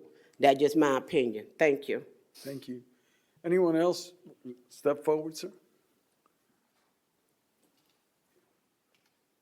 Hello. My name is Rufus Williams, president of Greater Melbourne Police Athletic League. So I just wanted to answer a couple of the questions that I just heard. Melbourne PAL, when Palm Bay PAL shut down, we met with them. We then stepped in and started helping the city of Melbourne. What we do for Palm Bay has nothing to do with Melbourne. We go to the Palm Bay schools. We mentor Palm Bay kids. We do everything Palm Bay, and that's a requirement. We have to turn in to them names, families, everything we do. Everything we do for Palm Bay with these funds will be done in the city of Palm Bay for Palm Bay kids. For Melbourne summer camp, we do summer camp, 40, 50 kids for them. Nothing to do with the same thing here. Here we do mentoring, Stone Middle School, Palm Bay, different activities with the Palm Bay kids. And we have to actually give names, families. Families have to sign off on everything. So I don't want people to think just because our name, but when Palm Bay PAL shut down, we had a meeting. They came, they said they were shut down. West Melbourne PAL shut down. In fact, West Melbourne PAL's president was State PAL's president. She's now on our board. So we have picked up PALs from all over and stepped up to do responsibility for the kids. A lot of the kids from Palm Bay are in our youth leagues and things like that, but none of these funds will go to anything sports. It's all about the mentoring. Okay? Thank you. Thank you. I guess that you have your answer, Butch and Master Chief. All right. Anyone else wish to speak for or against this item? Seeing none, I'm closing the public hearing and asking for a motion. I'll make a motion. I'd like to make a motion to approve the staff recommendations on page 2 and the CDAB recommendations on page 1. Second. Got a motion by Councilman Hammer, seconded by Deputy Mayor Jaffe. Any further discussion, gentlemen? That's it. Mayor, Yes. just want to reconfirm. So staff recommendations in regards to public services such as Aging Matters, et cetera, Matthew's Hope, but the CDAB's recommendation in regards to the reduction for CHI down payment assistance and it going to Veterans Park Phase 2. Yeah, page 2. That's what I heard. Okay, just wanted to confirm, Mayor. Thank you. Okay, so I got a motion and a second. A motion by Councilman Hammer, seconded by Deputy Mayor Jaffe. All in favor signify by saying aye. Aye. Aye. Any opposed? Nay. Passes 4-1. Thank you. We're now on item number 4. Madam Smith. Ordinance 2026-13, an ordinance of the City of Palm Bay, Brevard County, Florida, amending the Code of Ordinances, Title 11 Business Regulations, Chapter 120, Cannabis, Dispensing Businesses, by prohibiting the establishment of medical marijuana treatment center dispensing facilities within the municipal boundaries, providing for the repeal of ordinances or parts of ordinances in conflict herewith, providing for inclusion in the City of Palm Bay Code of Ordinances, providing for a severability clause, providing for an effective date. Thank you, ma'am. I'm going to open up the public hearing, and Deputy Mayor, take it away. Second reading, don't have anything to add from the first reading. Council, any questions of staff? None? Anyone in the audience wish to speak for or against this item? Okay, I've got three, and all three went up at the same time. So, Mr. Hook, you're first, Butch, you're second, and Pastor Ken, you're third.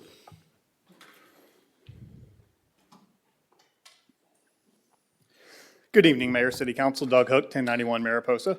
I understand the thinking behind this and the logic behind it, and I fully support that. One of the things that I heard during the last City Council meeting that I was not able to attend in person was a lot of talk about the demographics of the individuals who use marijuana dispensaries in the city of Palm Bay and in general.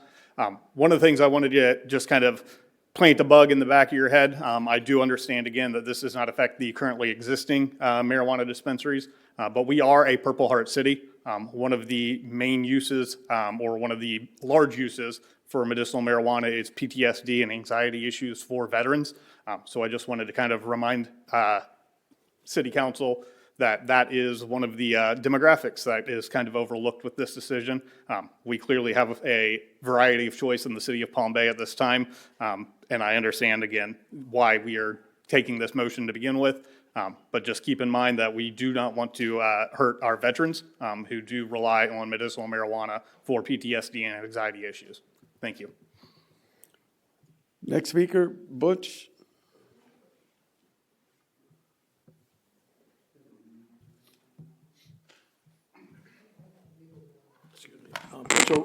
Butch ran 219 Trenton Avenue. All you guys ran on roads and economic building within our city. Bring companies in that are going to build money for the city. I'd like to know how much money has been generated by the dispensaries that's currently here.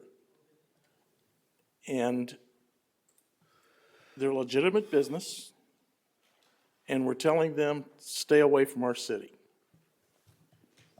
So that's the only, and like the gentleman said, there's certain individuals that use that. I myself, I don't understand it, but they use it. So those are the questions I'd like to answer, please. Thank you. Thank you. Next speaker. And just psychedelics has also been approved for PTSD, and the president has signed an order for that as well for the VA. So, and it's helping a lot of our veterans. Yes. Yeah. I'm thankful for this effort. I just looked up the CDC, and I'm all for helping veterans, and certainly PTSD. In our congregation, we have quite a few people that had to deal with it. But under mental health by the CDC, it says cannabis can be use has been linked to social anxiety, depression, schizophrenia, a type of mental illness where people might see or hear things that aren't really there. So if we're really interested in helping people that are dealing with that thing, I would suggest that they use some other drug that doesn't have the potential of actually making them see something that's not there or hear something that's not there. So I'm thankful that we're limiting it in its use. Thank you. Thank you. Did you want to comment before I finish with the audience? If I could, Mayor, that'd be great. So I just, I wanted to point out that medicinal marijuana is currently tax exempt, so they don't collect sales tax. Also talking with several local banks, a lot of the larger banks won't actually bank with marijuana dispensaries. And most marijuana dispensaries, if not all, currently don't own any real estate because they have trouble banking. They can't get mortgages to buy real estate, so most of them lease property. And then as far as the job creations, they're not a huge employment center. So those are just my comments on that. Thank you. Anyone else wish to speak for or against this item, please step forward. You're next, sir, if you don't mind coming up. And you're after that young man behind you, Miss Ruth. Please state your names and address. Kellen Sellers. I just wanted to double tap on what this gentleman back here said. Go ahead and address me. sir. Sorry, Rob Medina. I wanted to double tap what he said there about veterans using this and it helping them. As a 100% P&T veteran myself, it does help. It has definitely helped because I wouldn't be standing here talking to you right now if it were not for medical marijuana. Thank you. Yes, sir. Step forward. And you're next, ma'am. Dane Stolba, 425 Tunis Road. I've always been a very strong opponent of marijuana use, at least for recreational, but medicinally, I'm very supportive of it. And one of my concerns with this is that it grandfathers in current existing businesses, but what happens if for some reason those businesses shut down? From my understanding, the way this is currently worded, there would be no way for another medicinal marijuana dispensary to replace them.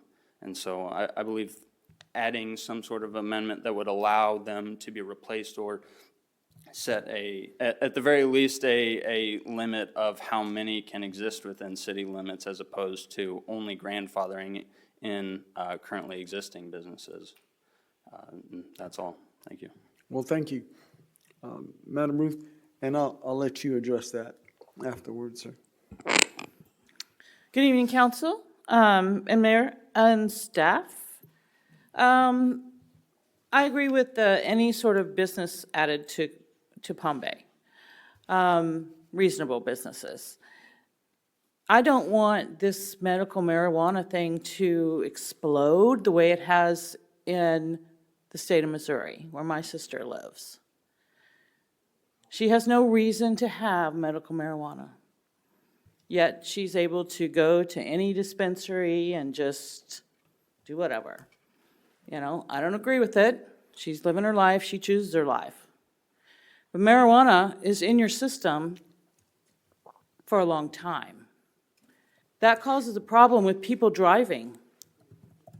It's not like alcohol where it's, you know, you have a hangover the next day or maybe the day after. For me, I don't drink anymore, so, but marijuana's different. That marijuana stays in your system and it can pop up at any time. So I don't hear anybody talking about that. I don't hear any of us talking about whether our new Chief Spears is going to be encountering people that are impaired by marijuana, and then their officers are going to hear things like, well, I only smoked it last week or yesterday or the day before.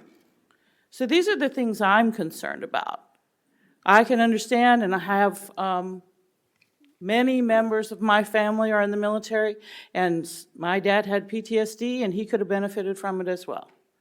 Only for medical purposes, and they shouldn't be on every corner in our city. So these are just as important issues that need to be addressed before, you know, we start just letting, you know, willy-nilly businesses just dropping marijuana everywhere. Thank you. Thank you, ma'am. Anyone else wish, please step forward, sir. Anyone else wish to speak after this young man? Robert Stice, 1796 Winbrook Drive, Southeast. The one thing I didn't hear, marijuana is about 70% stronger than it was when the hippies were smoking it in the 70s, okay? And a lot of times the medical marijuana is aligns with the recreational marijuana. And coming from Colorado, if you see that, you walk in there, do you want a head high, do you want a body high, do you want both? And my God, the way people drive in Florida today, that's terrifying. So you got to look at how they cross breed, for lack of a better word, the pot, and how much stronger it's been since, you know, it was very popular during the Vietnam War. Thank you. Thank you. Anyone else wish to speak for or against this item? Seeing none, I'm closing the public hearing. Make a motion. Asking for a motion. Make a motion to approve. I'll second it. I got a motion by Deputy Mayor Jaffe, seconded by Councilman Langevin.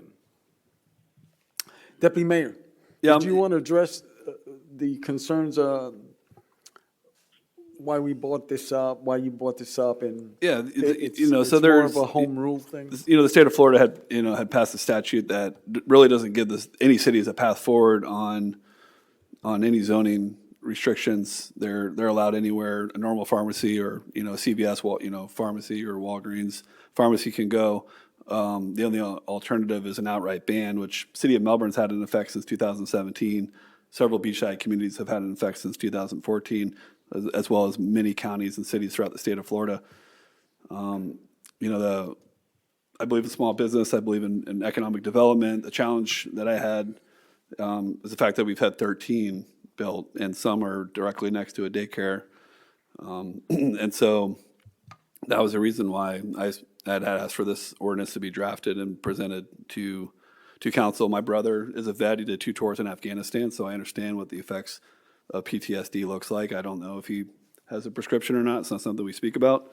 But it was something that was definitely considered by me when working with the city attorney to draft this ordinance to bring for discussion to you gentlemen.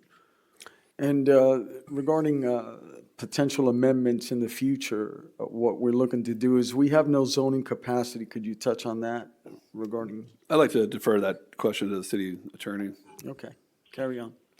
The statute actually specifically prohibits us from limiting the number or treating these dispensaries any differently than we do would any other pharmacy. Essentially allows us, we can either ban them or we'll treat them as the other pharmacies. Those are our only options. We don't have any ability to regulate them beyond that. Thank you, ma'am.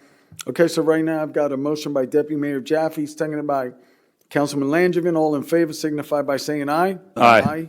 Any opposed signify by saying nay. Nay. Passes. Councilman Johnson, you still on? Aye, aye. All right, so passes 4-1. Thank you, sir. We're now on procurement, item number 1. Mr. Morton. Thank you, Honorable Mayor, City Council. This is consideration of an award proposal for disaster recovery debris removal services under RFP 29, RFP 26.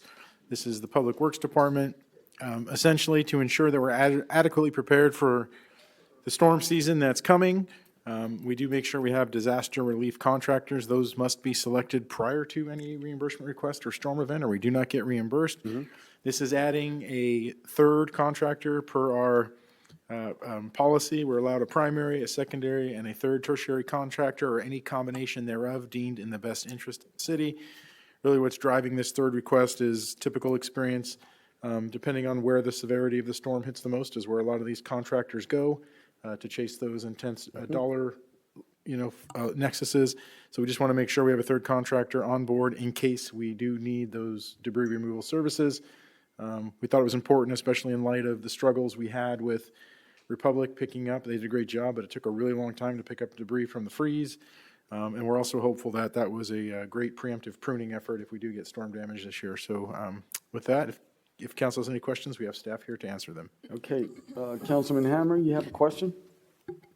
I more or less have a statement. I want to say thank you to our city manager, thank you to our Public Works Department. I think one of the strategies that we had in the last 2 storms was, yes, we had somebody on the back burner, but we didn't have somebody in case they couldn't come. This here is an example of the proactiveness that this council has asked for. I just want to say that it is noticed. Thank you for doing that. This is something that I would love to see moving forward on a lot more things other than a cleanup response. Being a former public works person for almost 14 years, I have the guy that actually hired me as the public works director in the audience. So seeing something like this, I'm really excited to see something proactive moving forward that we asked for. Thank you. Thank you. Deputy Mayor, are any comment cards? Bill Baden.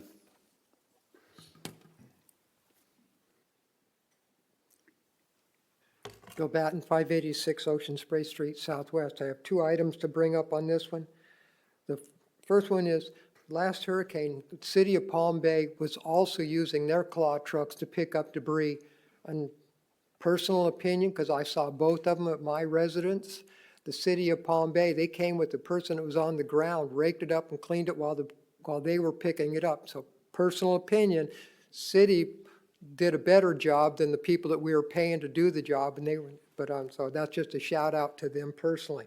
The other item is, Florida just went through a major freeze, and as a result of the major freeze, Republics, which we rely on for our yard waste pickup now, is generating more than what we pick up during a regular storm. So all the same dilemmas that we're currently facing because Republics can't keep up with it, they're several months behind in backlog, right? But if we get a hurricane now, because next month we start primary hurricane season, we still have debris on the ground now with Republic, so we're going to be facing another dilemma. And I'm not quite sure how we're going to handle that, other than maybe we can get Republics to work around the clock like Public Works did. Thank you. Deputy Mayor, any other speaker cards? No, Mayor. I need a motion. So moved. Second. Got a motion by Councilman Hammer, seconded by Deputy Mayor Jaffe. Any further discussion, gentlemen? Kenny? All in favor signify by saying aye. Aye. Aye. Passes 5-0. We're now on unfinished and old business. Mr. Morton. Thank you, Honorable Mayor, City Council. I'll probably defer to council, but the first item is consideration of a school resource officer program agreement with Brevard County School Board for the 2026-27 school year. This has been continued, and I believe, and I hope I'm not incorrect, but I believe Councilman Johnson is presenting this item. Councilman Johnson. Yes, Mayor, and thank you, Mr. Morton. So I spoke to 3 out of the 5 school board members, Mr. Susan, Mrs. Campbell, and Mr. Thomas. They both shared their concerns and feeling that the dollar amount was justified. Some actually share concerns with our SROs and the schools that they were at, feeling that they could be more productive. So one thing that the school board members had mentioned that they said no matter how this vote goes right now today, that they would like to have a discussion, whether it's our principals and our chief or Dr. Rendell and our chief and some of the principals. They would like to have a discussion just moving forward. But it was also mentioned to me that they are not willing to budge on the amount. I do appreciate Mr. Morton's willingness to attempt to negotiate.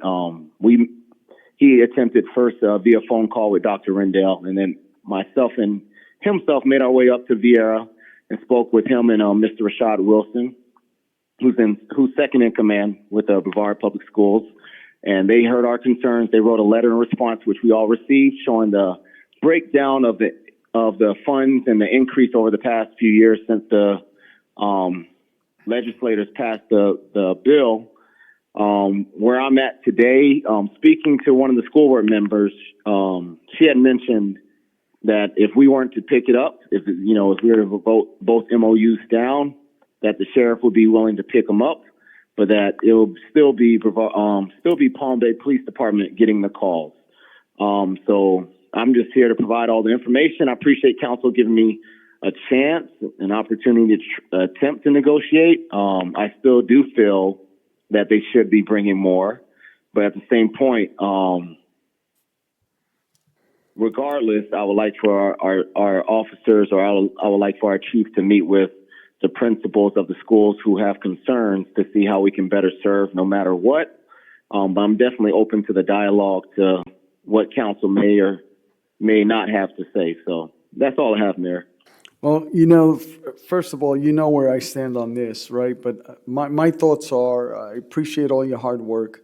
That's the first thing. The second thing I wanted to share with you, since you took this initiative on behalf of the dais, perhaps it's something that we could jointly go together towards, lobbying our state legislators, since they're the ones putting on the mandate, right? Perhaps we can get our legislators to file some type of amendment that would benefit the municipalities and local government. So, and I'll keep it there. I do have Councilman Langevin that has a comment as well.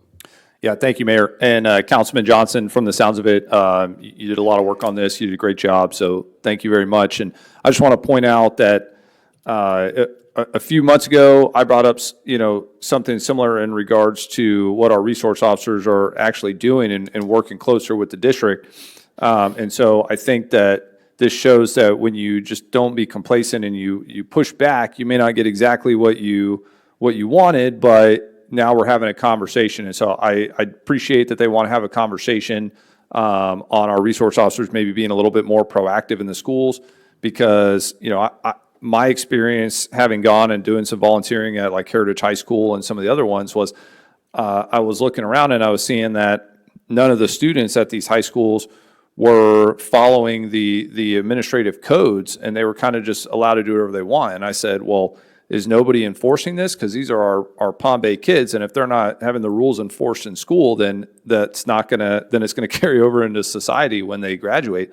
And essentially what I was told was the teachers, a lot of them were scared, because this was not too long after the one student up in North Florida, you know, beat his teacher up when the PlayStation was taken away.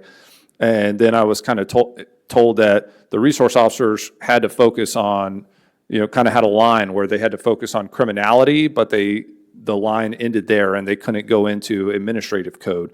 And so I think this is a good opportunity to sit down with the school board and say, on both sides, you know, hey, what do you expect from our resource officers then? And then this is also what we expect from you on the administrative side, because this is impacting as a whole our Palm Bay community.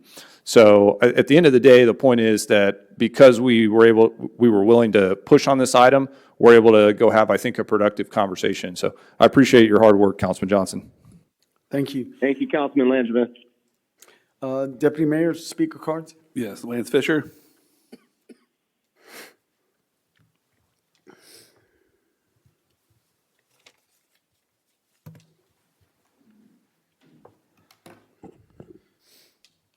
Lance Fisher, retired Deputy Chief on my police department. So I'm only speaking on this because I have personal knowledge, so I wanted to bring that to the table today. I wasn't for or against this item until I just heard Councilman Johnson speak about it. And what he talks about is the SROs not doing their jobs and things like that. But this has always been a complaint from the school officials. This has been a constant tug of war with us. They're never happy. We're never happy. They don't understand. It's impossible to fill these positions. At one time, we were actually begging officers to take these spots. And so sometimes, and I'm not talking about the current officers because I honestly don't know who they are that's in place, but a lot of times it wasn't the best officer to fit that position. It was the only one we could find. And so that's just been the struggle. And I can't speak today if that is still the struggle. That would be up to Chief Spears. But I'll tell you this, these are just the facts that I know of. I just told you they're hard to find. I've talked to several officers over the last week in regards to this event, and your patrol officers are getting slayed out there. With the infrastructure that's being pushed to the northeast and to the southwest, your patrol officers are taking a huge hit. There's been talks of major positions, so if you're going to add more leadership to the team, you're taking away from your patrol. You're not filling these spots. It takes over a year to fill a patrol officer's position. So when you talk about expanding your leadership ranks, you're taking away from your officers, the guys that are answering the calls for service. There's, I've been told 2-man cars are in effect to help out response times. It's just absolutely killing the motivation of your officers. Being in 2-man cars is brutal. You're not getting you're relying on somebody else in your car to do everything with you. It's a nightmare. And then the single cars are handling all your reports. And so, as you continually spread out your officers, that's what's happening. Your calls for service, so what we're going to hear is that you like having that officer in your schools. Yeah, that's okay, but if you put them on the street, they're handling calls in between the calls for service that your officers respond to the schools. So what I'm saying is, so if you have a disturbance at the school, an officer will come and handle that call, and then they're going to go back out to the street. Most of those responses, if they do have to go to school, are multiple responses anyway, so you're going to lose your officers off the street anyway, either way. Your school resource officers also there's a sergeant in charge of them and an officer liaison. So it's more than just those, it's more than just your officers in the schools. You have sergeants in charge of them, and you have school liaison officers that are assigned to that. So I think it's five different people for those 3 officers. The last time I checked, you have in the South, we added 4 sergeants, I think 2 years ago in the South. Some of those districts are running 1 sergeant, 1 corporal, and 1 or 2 officers. That's how thin you guys are spread out. So removing these officers from the schools, sometimes you have to cut off your fingers to save your heart, and that's just, I think, where you guys might be at today. Especially with hearing the school board's not happy, or some of your city officials aren't happy with the school resource officers. That just sways me to say that maybe this program right now is not the most efficient. So, thank you. If you have any questions, as a citizen, I'll help answer them. Next speaker. Concludes the cards, Mayor. Okay. All right, team, I need a motion. I will make a motion to deny the consideration of the agreement with Brevard County Schools. Second. I got a motion to deny by Deputy Mayor Jaffe, seconded by Councilman Johnson. All in favor signify by saying aye. Aye. Aye. Aye. All opposed signify by saying nay. Nay. Nay. Roll call. Councilman Johnson, Aye. Councilman Hammer, Nay. Councilman Langevin, Aye. Mayor Medina, Nay. Deputy Mayor Jaffe. Aye. Motion to deny passes 3-2. Item number 2. Thank you, Honorable Mayor, City Council. Tailing on that was a consideration of a school resource officer program agreement with Odyssey Charter Senior High School for the 2026-2027 school year. This was also continued, and I did not engage in separate negotiations or discussions with Charter. Don't know if Mr. or Councilman Johnson has anything to add to that. Councilman Johnson, you got anything to add? Nothing else to add. Any speaker cards? No, Mayor. All right, I need a motion. Make a motion to deny the agreement with Odyssey Charter Junior High School. Second. Got a motion by Deputy Mayor Jaffe, seconded by Councilman Johnson. All in favor signify by saying aye. Aye. Aye. Aye. All opposed signify by saying nay. Nay. Roll call. Councilman Hammer, Nay. Councilman Langevin, Aye. Mayor Medina, Nay. Deputy Mayor Jaffe, Aye. Councilman Johnson. Aye. Motion to deny passes 3-2. We're now on new business, discussion of flock camera system. Mr. Morton. Thank you again, Honorable Mayor, City Council. This was a public transparency item discussed some time ago and placed on this agenda for public discussion. We do have our chief here tonight, and we have a presentation prepared, I believe. I'm not sure what order you'd like to do that, hear comment first or hear the presentation first, but we are prepared to answer questions and give a presentation this evening. Good evening, Mayor, Council. Thank you for the opportunity to speak with you all tonight and to speak with our community tonight about our automated license plate reader program, commonly referred to as the LPR camera system, or even more so, the flock cameras. And as you all know, a couple years ago, we partnered and contracted with Flock Safety to provide those cameras and the resources for our officers and our staff to be able to utilize them.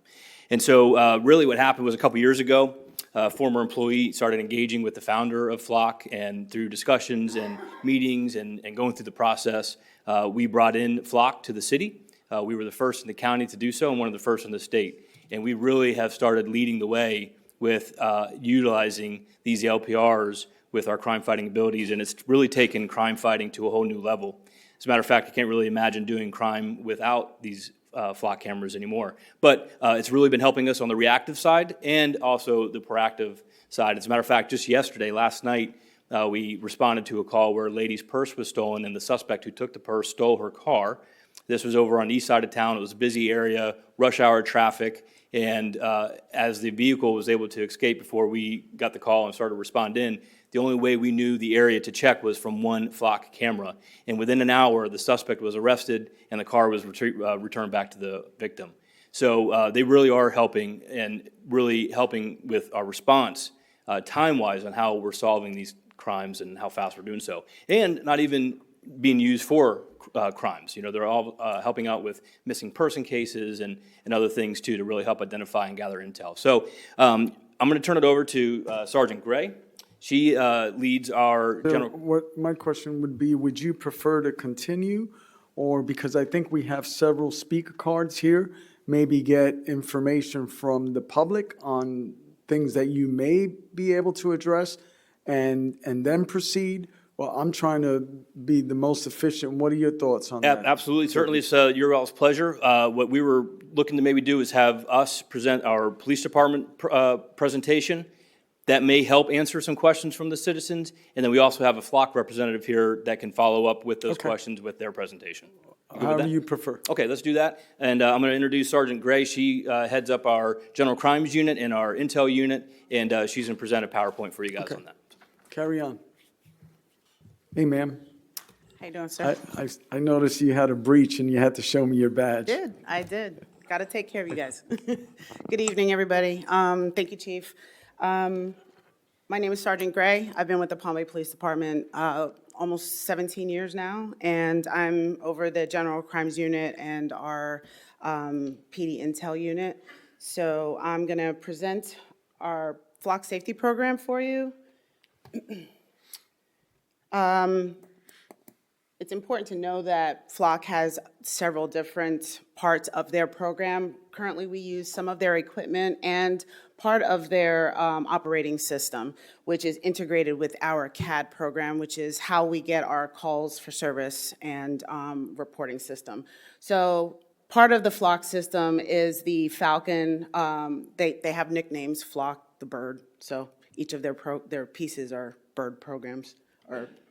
The license plate readers are called Falcons, and we have Falcons which are regular license plate readers and then also long range. The long range cover more lanes of traffic and higher speeds.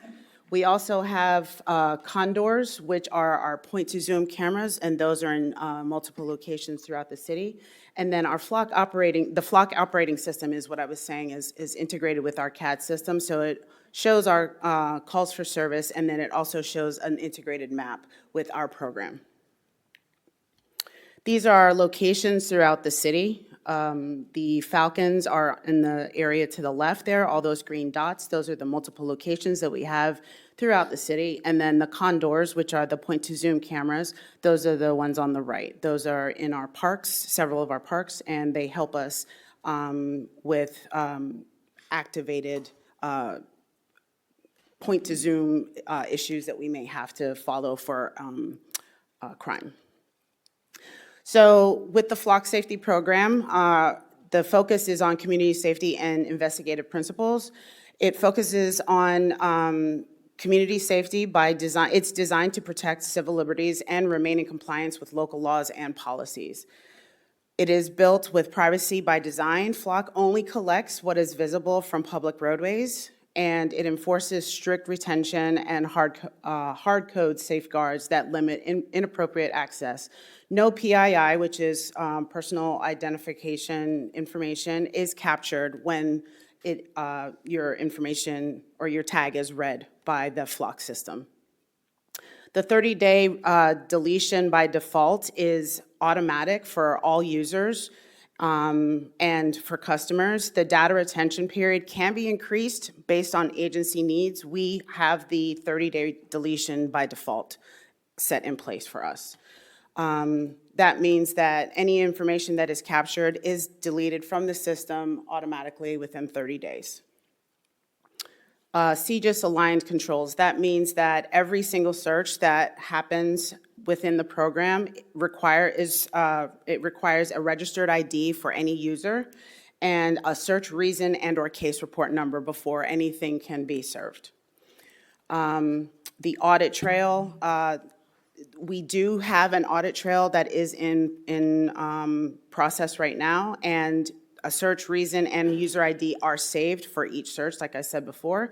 The Flock system is currently working on proactive auditing capabilities to alert any potential misuse.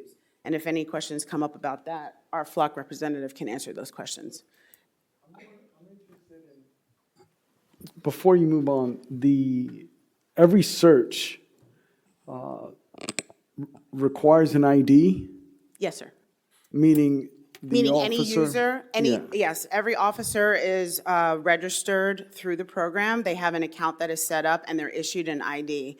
So any search that is done, it comes up under that user's And then ID. the case number, it has to be ID and or case number, or? So every officer has their ID, and whenever a search is conducted, then it has either, the search reason is either a case report number or an actual reason for the search. Okay, thank like you. a case type. Thank you. I believe Councilman Hammer has a question. Yeah, I see you say search reason. What are the search reasons? So the search Is reason- there a guideline that So Flock has put into place for us, at our request, a drop-down menu, and it will say what type of case.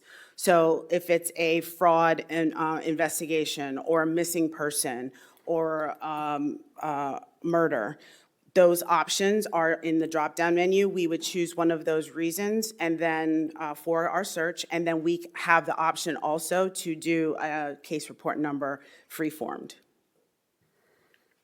Yeah, because I had somebody, what was it? They were saying how they almost got ran off the road. And they called PD. PD said that aggressive driving wasn't something that they could use Flock for. Okay, So is that not listed on there, or is that just? It is possible that it's not one of the, there are many that are in the drop-down menu. I don't know each and every single one that is there, but when we have to use something that is applicable to what is being requested. And that's part of, the auditing, Okay, thank you. so that there's no misuse. Carry on. And then court requirements. We work closely, obviously, with the state attorney's office as well, and Flock has regularly updated their program, and it's based on case law and to prevent inaccurate information so that we have proper documentation when we file for cases. So this is something that is somewhat fairly new based on case law and as it has been brought to our attention. So it's something that goes into the case report. So just a few things, fiction versus fact. It's not used, the fiction is that it's used for surveillance. Flock does not track vehicles in the whole of their movements. License plate readers take a point-in-time image of the rear of the vehicle. So that's basically as the vehicle passes that camera, the camera will take an image of the back of the vehicle. And if the view is the majority of the back quarter panel, it can show partially part of the vehicle or the entire vehicle. But anything that you would typically see as you're driving around as a citizen, it's the exact same thing. That's basically what that means. Any images that are not used for investigations are deleted, like I said, within that, after that 30 days. It's not retained. Privacy concerns, as government-issued identifiers, the license plates are legally required to be publicly visible, and that's Florida state statute. Constitutional rights violations, we do not, Flock does not use or violate, the Fourth Amendment or any other constitutional provision, and over 30 appellate and federal courts have upheld the use of LPR evidence. Data sharing, sales, and access. Flock does not sell any data or maintain it. All the customers, whether that is police departments, businesses, private customers, they all control their own data and they can share it amongst themselves. As far as police departments, we can share it one-to-one. Private customers, whether it's businesses or private citizens, can share their footage with the police, but the police cannot share any law enforcement access. Facial recognition, Flock does not have the ability on their LPR system, and so therefore it cannot be used to search for human characteristics like race or gender. And the impact on crime, license plate readers have measurable impacts on crime and close rates. So going into a few positives for us as we've started being able to collect these outcomes, we consider them successes for case reports.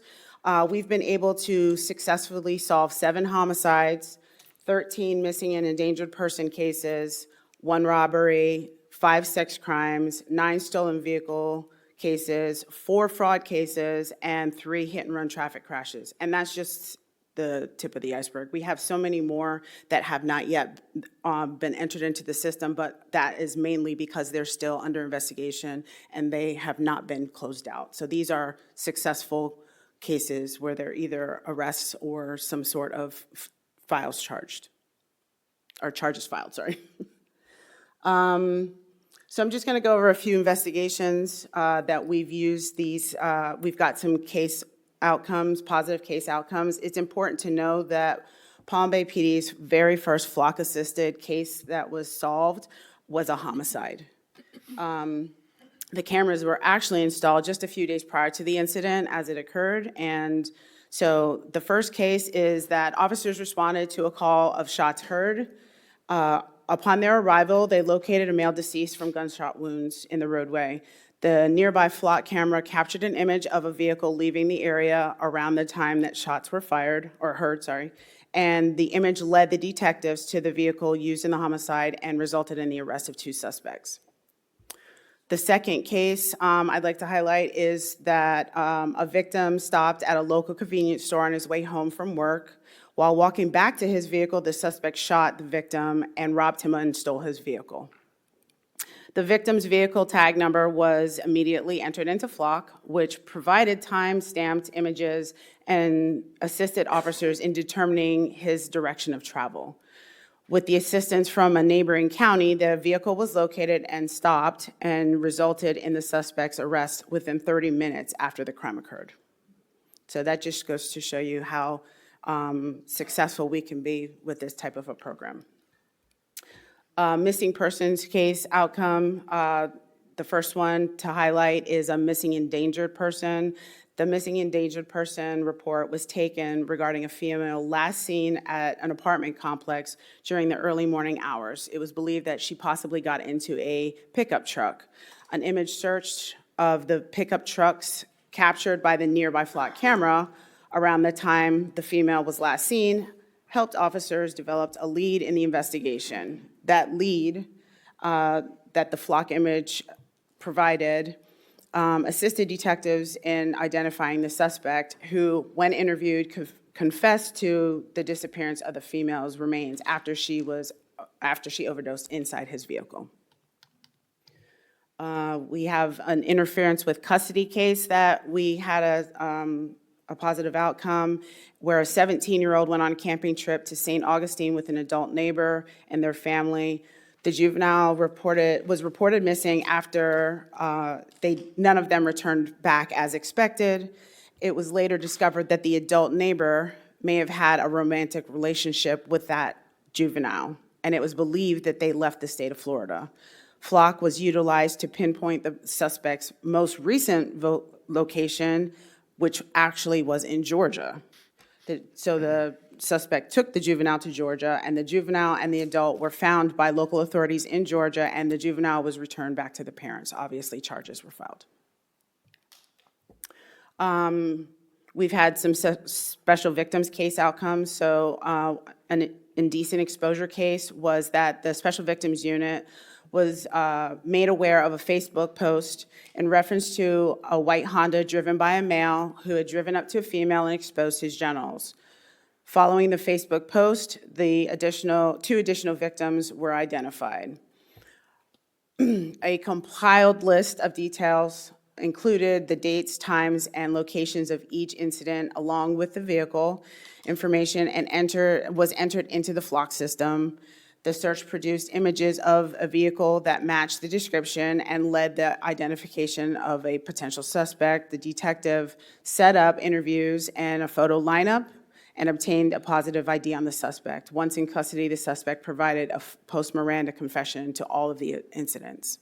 So these are just some of the types of cases that we're using Flock to get positive outcomes. There are some other noteworthy cases. We've had a drug trafficking and fentanyl arrest where a contact was made with a vehicle due to a stolen license plate notification. That was just a notification that came to us. And based on that contact, we were able to get a fentanyl arrest out of that. A first-degree murder happened out of county.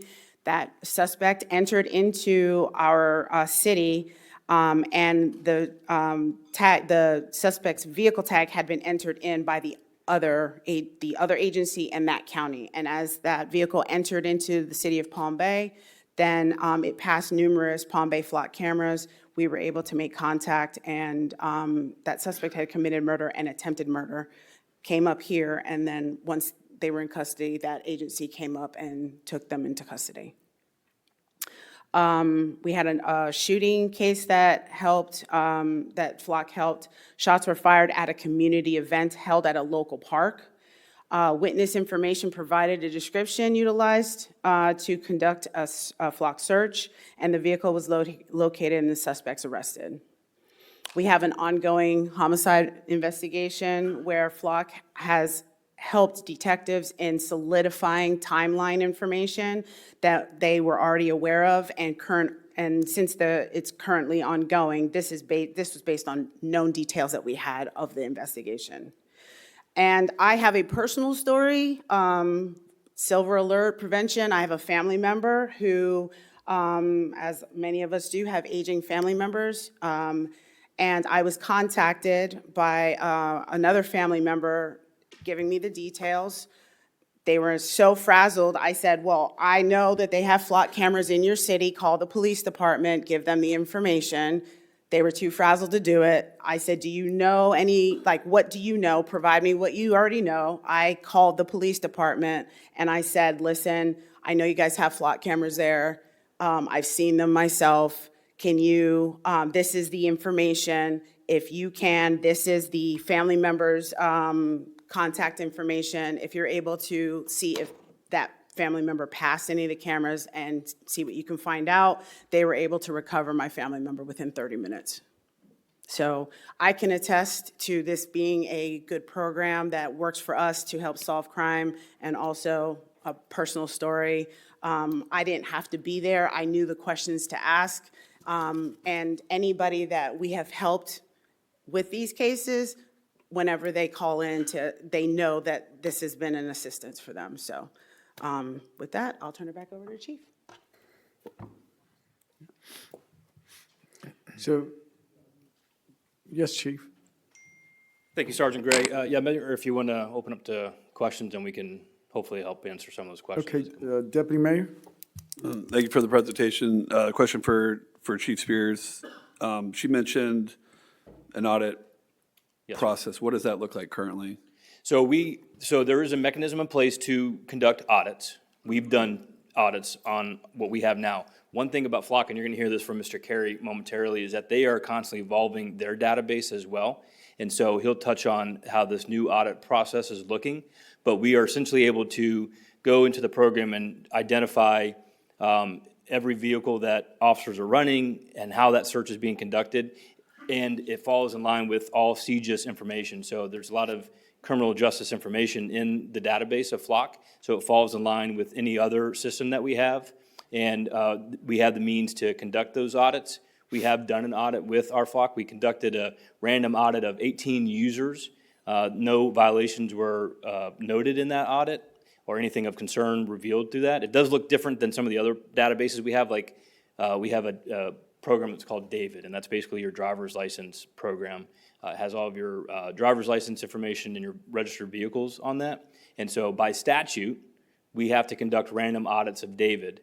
And what we're trying to do is mirror the same type of audit with David that we do with Flock. There's no statute requirements for Flock at this point, but we are being proactive in that aspect and doing the same with David. I'm sorry, we're doing the same with Flock that we do with David. Okay. And then does the agency currently have like a full written policy for Flock? Yes. Okay. And then to your point, would like to hear about the proactive auditing and yes, sir, what that looks like from the Flock representative. Yes, sir. Thank you. And we'll get there, but right now we have speaker cards. Because my concern is that they'll bring up issues that maybe the Flock 8 representative will be able to answer as well. So we'll go to the speakers unless you have additional comments, No, Chief? sir. Okay. Kristen Lanzana? Yeah, let's go with our public, Ms. Lantana.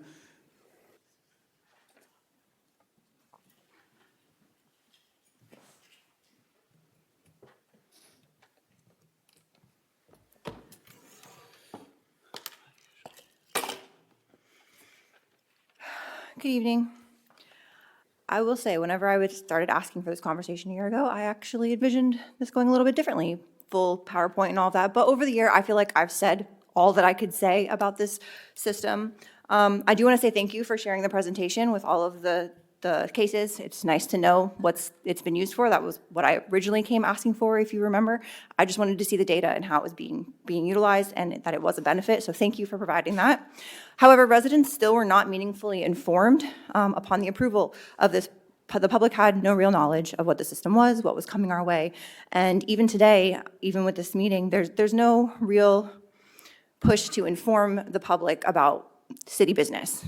That not is specific to Flock, just in general. I would love to see the same passion that we have on getting the emails out about our, city fees going up and our road closures and all of that. My inbox gets blown up with those, but I never see anything about ways the community can get involved here, like this. So if we could maybe send out the agenda and have that be an option as well. Anyway, I digress.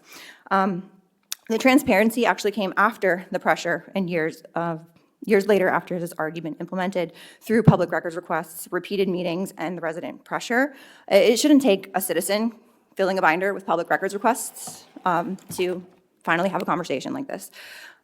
Even still, the intel is questionable. The map that we had up there showed over 30 cameras. The public records request I got said we only have 17.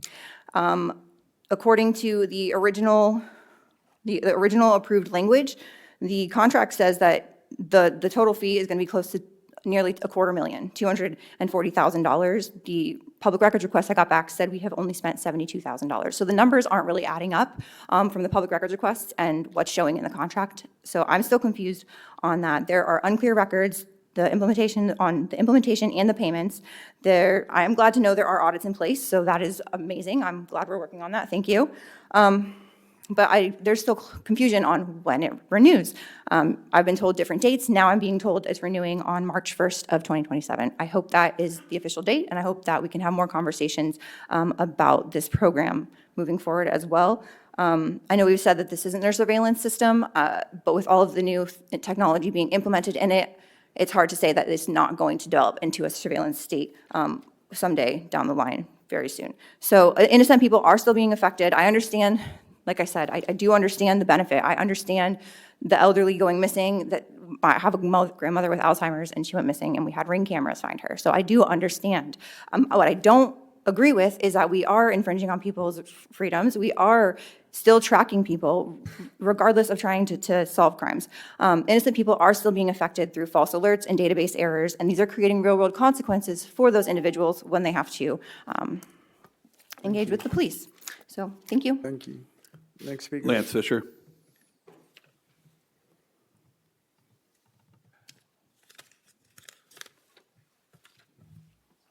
Lance Fisher, Deputy Chief, retired, Palm Bay Police Department.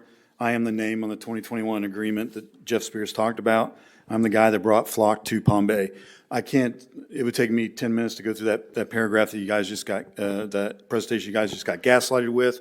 I did a public records request in December. There was no policy in place and no auditing in place. I did a public records request 2 weeks ago.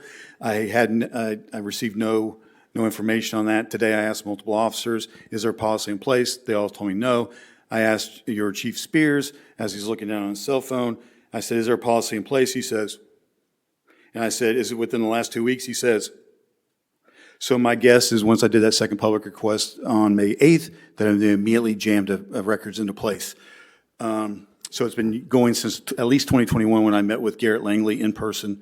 Using Flock without a formal written policy that would be inconsistent with Flock's own published guidance with emergency national best practices. So for over 5 years, we used Flock without policies, prohibited uses, traffic enforcement. You've all seen the Tamara Hatcher video. That was absolutely by a traffic enforcement. Officers were sitting on Flock camera and doing a prohibited item by your agreement with Flock, literally using Flock to do traffic enforcement. Flock tells you it's criminal investigations only, reactive to a criminal investigation.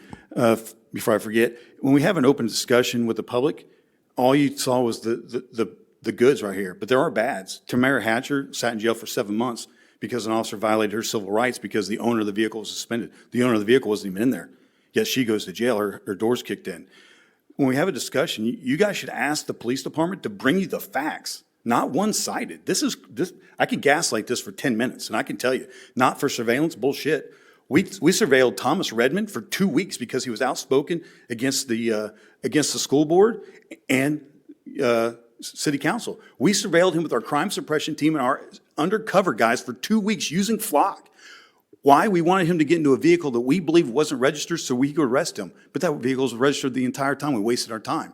So these are prohibited harassment or intimidation. We absolutely harassed and intimidated Mr. Redmond. But they're not going to give you those. Absolutely. Within 8 hours of flock, we solved the homicide. Go to their agreements, all in there. Footage, surveillance footage. They want you to believe it's images, footages. It's all through there. Footages. It talks about policies over and over and over, auditing. Chief Spears says it was audited. Money says within the last 2 weeks, because I'm telling you, as of December of 2025, my public records request, there was no audit or no policy. So for 4 or 5 years, officers are violating Florida state statute, violating civil rights because they had no direction. You give them a gun, you give them a car, you give them training, and you give them policies. Hell, there's a policy for beards, for God's sake.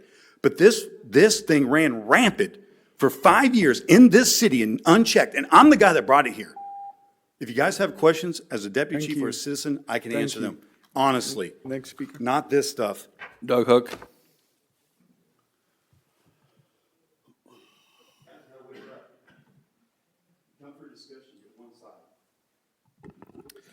Doug Hook, 1091 Mariposa. I understand the desire for protection and the benefits that these cameras can bring to the city of Palm Bay, but we do have to look at both sides of the coin. We can't just look at the face, as has been presented tonight by the PD and will likely be presented by their flock representative after the end of this. These cameras have already been documented to lead to false positives throughout the country, where innocent citizens have been subject to hardships, all basically due to algorithmic errors. Citizens should have a presumption of innocence, which is not consistent with a network of cameras that are set up throughout their city. And although we were told that they only take snapshots in time, we were also told in the same presentation tonight that those snapshots in time can be put together to track the direction of movement for any citizens being followed with the flock. As is typically brought up, we have our little personal tracking devices that are always on us. But the main difference with our personal tracking devices, our cell phones and our smartwatches, is that we as citizens participate in those privacy concerns. We have the ability to turn off and on what we want to be tracking us. We can turn our cell phone off, we can put our watch away, and we have that ability to make a choice. With flock cameras, we do not have the ability to make a choice as citizens and participate in what our own privacy rights are. All these concerns actually don't touch on what I find to be one of the worst aspects of flock cameras, which is their potential security flaws. There have been independent researches going on to where they can just take a laptop and do basic internet Google searches to find out the IP addresses and connect to the internal networks that are on these flock cameras and begin monitoring people immediately with their laptop on the side of the road. Some flock cameras are altered off of their default states, but many do not get changed off the default states, and basically those same baseline IPs and baseline passwords do allow access to cameras. One of the videos that I saw, actually the individual was able to tap into a camera that was facing a playground, and he was able to watch kids playing on a playground for an hour from a flock camera that he just tapped into on his laptop. So again, as we consider the future of cameras like these, I would like us to consider not only the positives, as was brought forth tonight. As you probably understood, the police department's great presentation had a lot of good facts in there and showed how well they're protecting our citizens. But that presentation did not have a single negative thing within it. We were presented with the number of successes that have been brought forth. We have not been presented by the number of false positives that the City of Palm Bay Police Department has stopped innocent citizens and not had action taken against them. I think that's something that we should consider going forward. Again, we cannot just consider the benefits. We have to weigh the benefits against the negatives. And we do need to see what those negatives are and have those presented. Thank you. Next speaker. Ken Delgado. Speaker.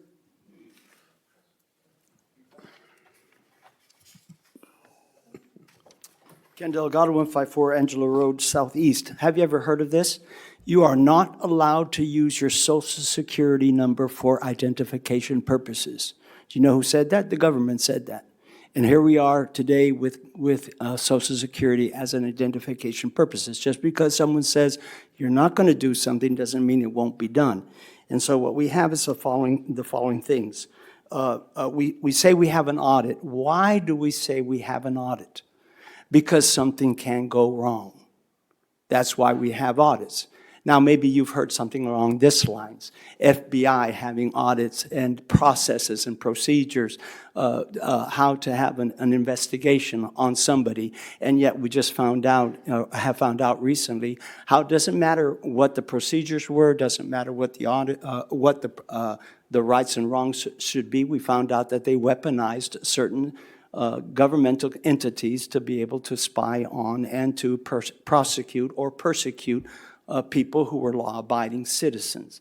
So I know that there are a lot of quote-unquote positives. I just want to remind you that first of all, we have a great police department. Today, we have a great police department. Well, at one point, we had a great FBI. At one point, we had a great CIA. But that doesn't mean that down the line, it cannot or will not change. Think about this. For an example, they said they gave all the positives of how many cases they solved. Yes, they did. But I have a question. How many of them would have been solved anyway if we would have had they continued on? We may say it can save one life, and it just may be. But I want to quote two people who are very wise. Thomas Jefferson. He who gives his freedom for safety gets none of them. Benjamin Franklin. Those who would give up essential liberties to purchase a temporary safety deserve neither liberty nor safety. And the reality is this is boiling down to one thing. We all want safety. But if we're going to give up the liberty for that safety, we'll have neither, because sooner or later, that safety will be used against us. And so I would say, rather than spending the money on all of the equipment and the continual usage thereof, hire another policeman, one of the great ones that we have here, and let that be an additional safety to our community. Thank you. Thank you. Next speaker. Dane Stolba.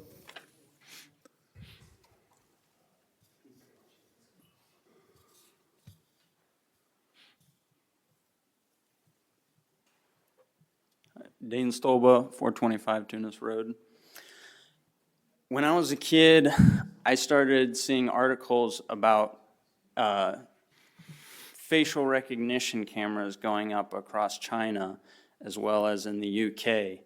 And I remember thinking to myself how glad I was that I lived in a free nation that didn't feel it was necessary to constantly supervise our citizens in public spaces.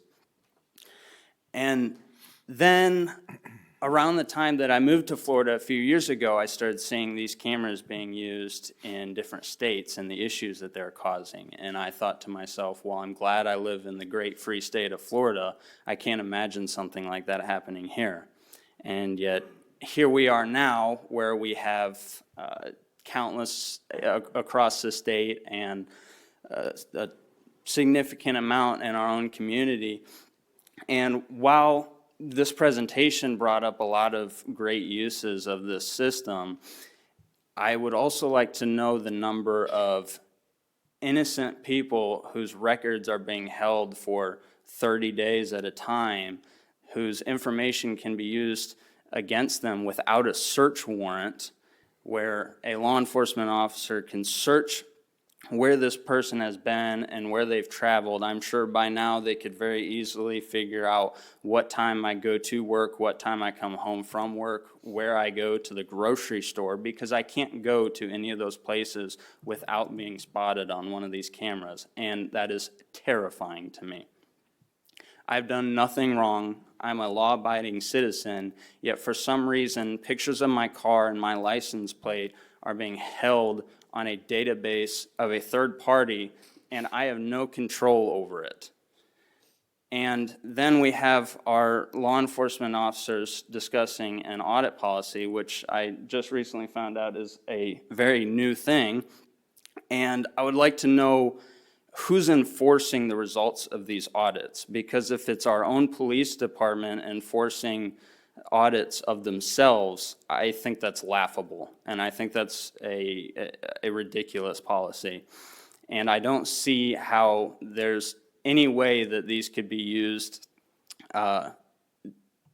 any way that you could prevent malintent with these cameras in the long term, and we've already seen them being used in inappropriate ways.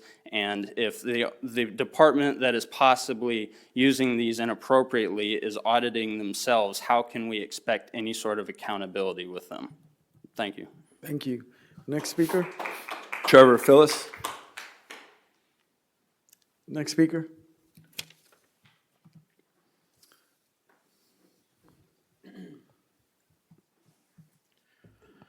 Thank you. 3266 Haneland Avenue, Southeast.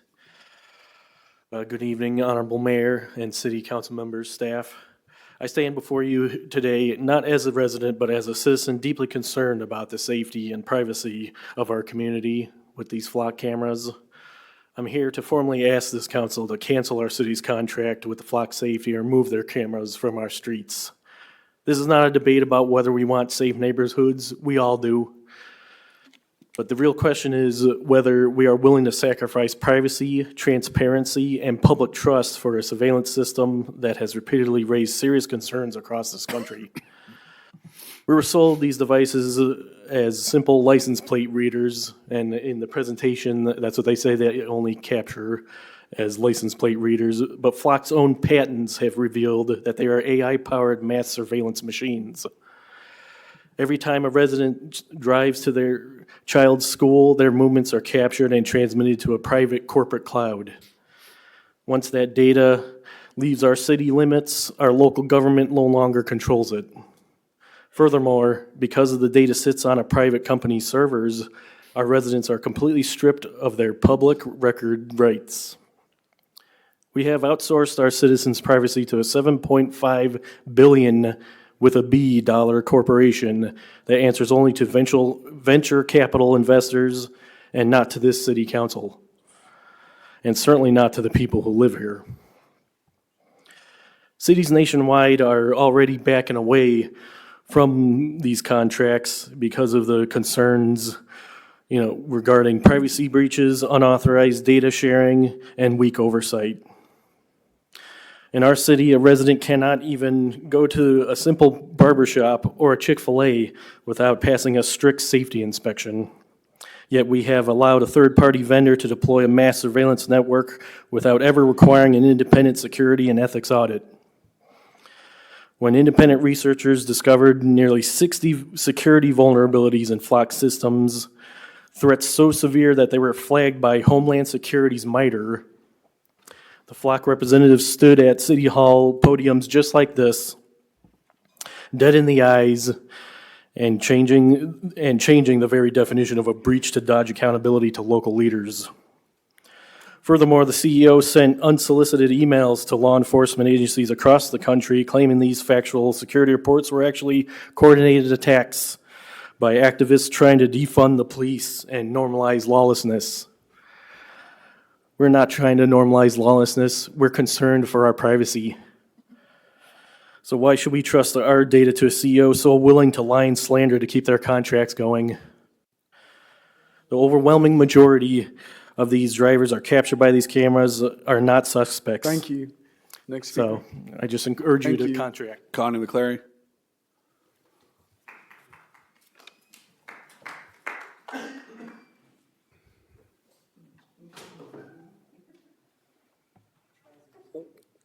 Connie McClary, 2245 Northview Street, Northeast. When this was brought to me by then Chief Deputy Fisher at my Neighborhood Watch program, I think about 5 years ago, and that's when they were first gonna get the cameras here.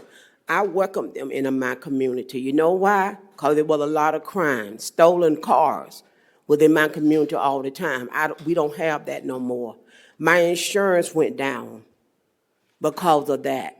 Every week I was getting called from the deputy of Palm Bay about 3-4 stolen cars every week being found in my community. And I feel this way. If you're not committing a crime, what are you worried about? Cameras everywhere. I call them Big Brother. Big Brother watching you everywhere. You go to Walmart, Big Brother there. Public, Big Brother there. Convenience store, Big Brother there. So what is the problem? If it gonna keep down the crime, I don't care. If people don't remember the Christmas Day murder, those 2 teens out there in the compound, how you think they caught them people?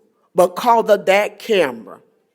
And that's a good thing. If it's gonna catch the crime, then hey, if you're not doing a crime, what are you worried about? That's the way I feel. Thank you. Next speaker. Robert Stice.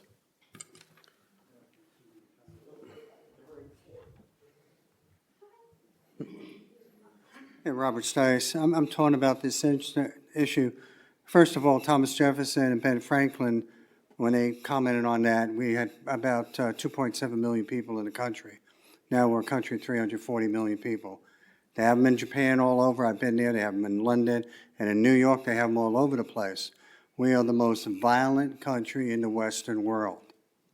Everybody can pack today. You have open carry as well. Everybody makes a great point with regard to, are they audited properly? Do we have checkers on here so that, you know, our rights aren't violated and abused?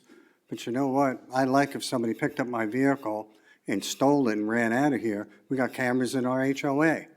All right, so I get it. You got to manage it, but it does solve crimes. I'm a big Second Amendment guy as well, but at the same token, police out there need all the help they can get. So I think it'll work if you monitor it properly. It seems to work in New York.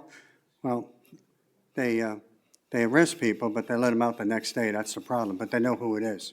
So anyway, thank you. Next speaker. That concludes the cards, Mayor. Okay, Chief, would you like to have the flock representative come up? Yes, sir. at I'm this going to point? ask Mr. Carey to come up. He is with Flock Safety. He's part of their external affairs team. Got a quick presentation. Perhaps answer a few of the questions they asked. Thank you so much. Good evening, Mayor, members of council, and the community. I appreciate you having me this evening. As Chief noted, my name is Kerry McCormick. I'm on Flock's external affairs team for the company. I was also a city council person for 10 years as well prior to joining the company. So thank you for your leadership and tonight reminded me of what local government public service looks like. So thank you so much for that. I've got a presentation. I promise you I will make it quick. I know it is 10 p.m. and I know folks are tired, but I believe it will answer most, if not all, of the questions that were presented tonight. And I did, per your request, Mayor, take notes on everything that was being said to make sure I covered it. Do I control it here? Is this? Oh, no. Big button. All right. So, Mayor and Council, just a quick overview. Flock is an American company. We were founded and are headquartered in Atlanta, Georgia, and we work with over 6,000 law enforcement agencies as well as private customers in 49 of the 50 states around the country. Keep neighborhoods safe and allow for an environment where families can thrive, businesses can open and thrive, and where people can have a peace of mind. Snapshot on those numbers, again, about 12,000 total customers overall. About half of those are law enforcement agencies across the country. We partner with from very small communities to big cities and everything in between, local communities, counties, states, and things of that nature. As you can see here, a significant amount of crimes on a daily basis across the country are solved utilizing our technology. So just to talk about the couple products here, and I know Sergeant did a great job, so I won't dive too far into them, but we really look at our tools as collaborative policing technology. We do not replace police officers. We don't try to. That is not the intent of what we do, but we are a tool to help law enforcement officers in a precise way, in an unbiased way, solve crime and find missing people, bringing efficiency to the work that they do on a daily basis. So the license plate readers are used in essentially two different ways, if we're going to boil it down. The first one is a proactive alert. So what that means, Mayor and Council, is let's say you had someone rob a convenience store and they caught the vehicle and the license plate of the vehicle that committed the crime. Your police department can put that plate into the system so that if that vehicle drives by one of the cameras, it's going to send an alert that looks like that to your police department to say, hey, chief, hey, patrol officers that are out there, that car associated with that robbery just passed 1st and Main Street. really allowing for your police department to efficiently and precisely deploy resources. So these are the proactive alerts that can come to your police department. Same thing, and a huge part of what our technology helps with are those missing people. Wasn't aware that Sergeant had a personal story, and that's really wonderful to hear.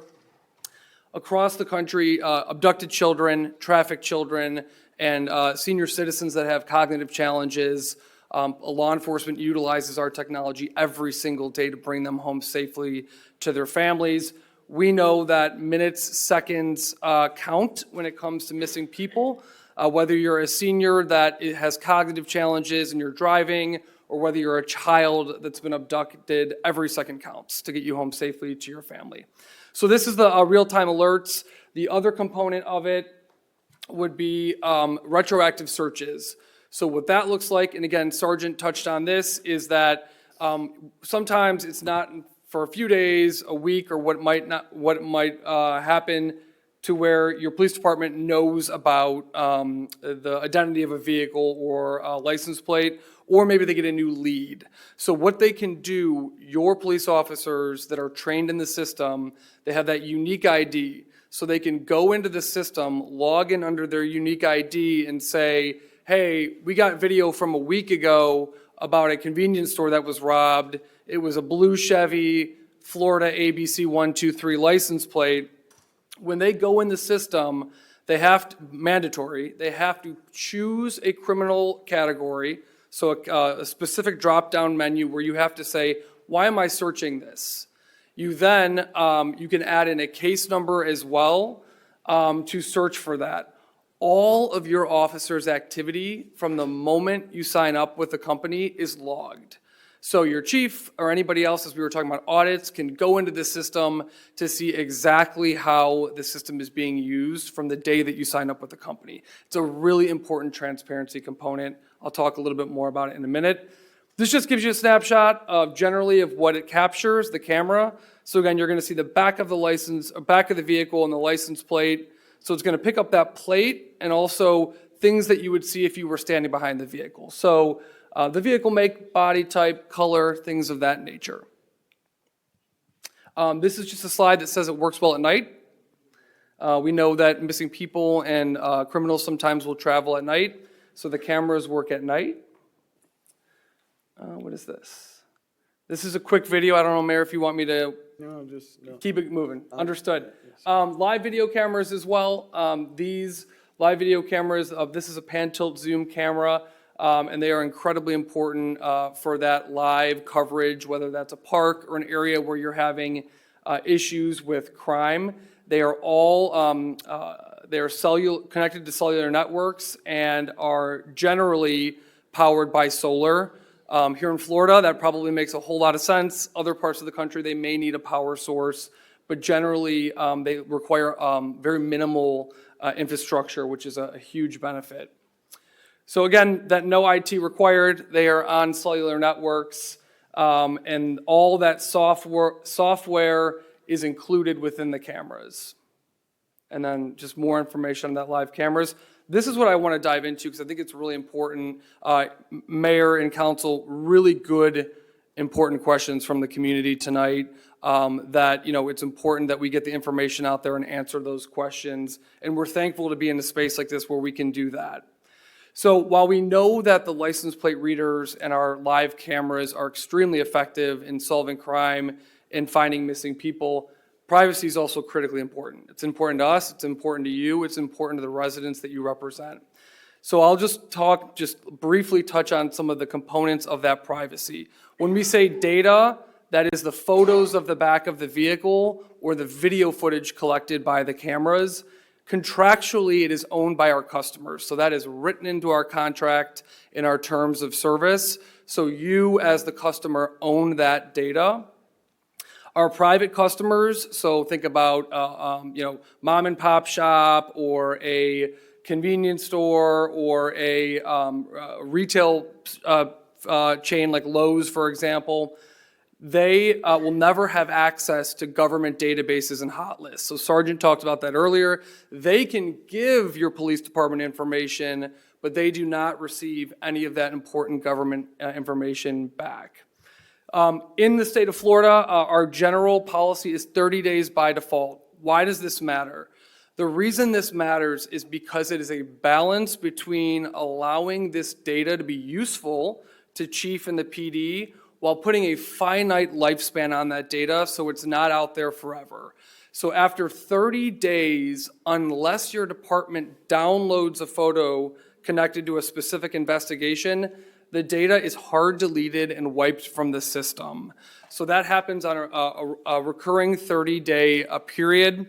Again, it kind of balances the data being useful to your PD while protecting privacy as well. As Sergeant noted, it only takes images of publicly available information. So those license plate readers are taking a shot of the back of the vehicle on a public road of a publicly issued license plate.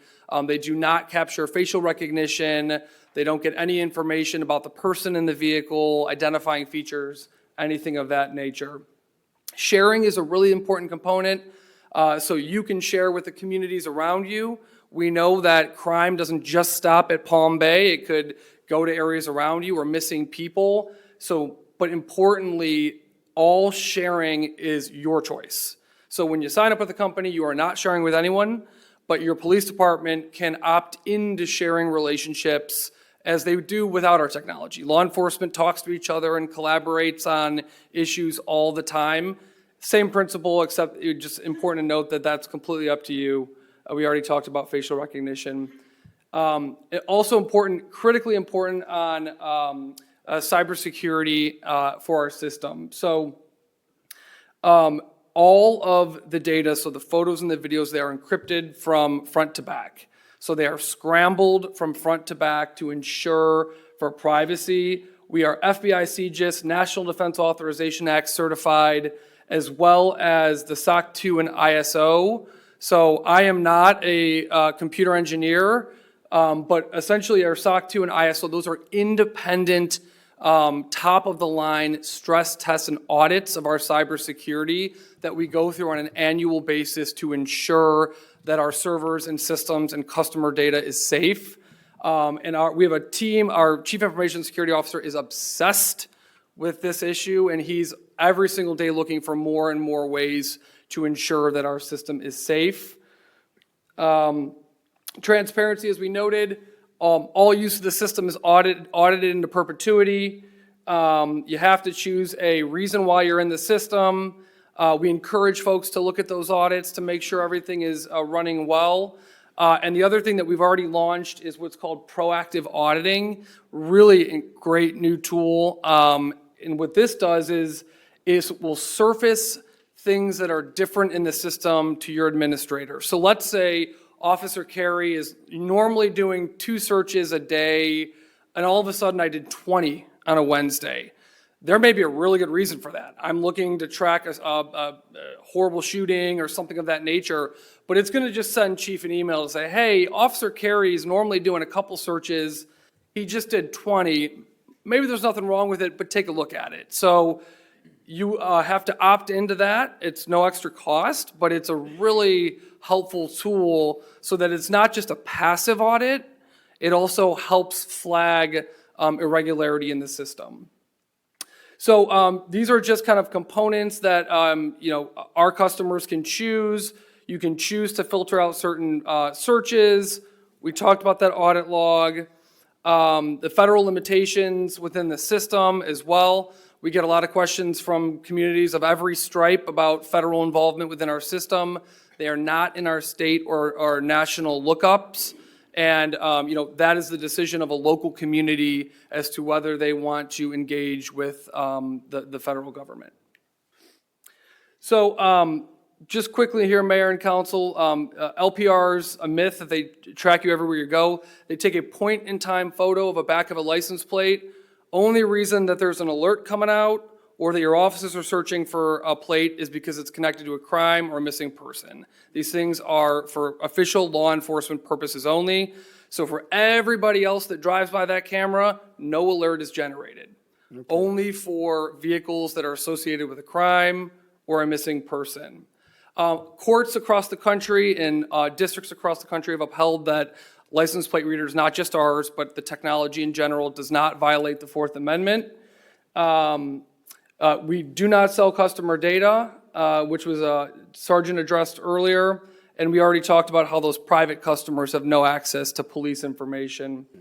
No facial recognition, and they do not collect private information too. So I've already kind of covered some of these before. We've been recognized by folks like the historic NAACP in Oakland, California as a unbiased tool to provide evidence for police departments. And as we know, across the country, our police and law enforcement partners tell us how important this is as a tool to solve crime. Just some real-life headlines of how our technology has impacted MAID. I'm not going to go through this, but it tells the story of a child, real-life story in 2020 out of Georgia, how a child was abducted, and between 12:33 p.m. and 6 p.m., using the technology, officers were able to get that beautiful child back to their mother safely. Here in Florida, over 160 law enforcement agencies partner with Flock. You can see a few of them right there. And I'm not going to go through these, Mayor, I promise, but these are all just examples, real-life examples that were put out in the news. Whoop, we know that place. Of how our technology has been used to help solve crime and find missing people. We're proud of our partners. So we are supported by folks like the Mothers Against Drunk Driving, the National Center for Missing and Exploited Children, and again, as I noted, the historic NAACP chapter of Oakland. And that is the end of my presentation, Mayor, but I'm going to look at these questions really quickly to make sure that I hit them all, but happy to take questions from you and the council. Yeah, look over those questions and see if you could respond to those. Absolutely. So if I may, Mayor, so a question about have cities left Flock? The short answer is yes. Last year, we had about 30 communities that did not renew their contracts with us for various reasons, some budget, some other. Same calendar year, about 925 communities either renewed their contracts or signed up with us for the first time. So the 925 don't make the news. Of course, the 30 do. The vast majority of our customers renew or sign up with us for the first time. Mayor, public records are state by state. I'd have to find in Florida, generally across the country, the license plate images themselves are not public record, and that is to protect the privacy of ensuring that it is only law enforcement purposes being used to search these databases. Concern about constant supervision, again, these are point-in-time photos that only live for 30 days, and the only reason your officers are getting an alert or searching the system is because a specific vehicle is tied to a crime or a missing person. So they are not going into the system to see if Mayor Medina passed a camera or anything of that nature. It is only for crime and missing people, and all of that activity is held in an audit log permanently. So, you can ensure that you are tracking that.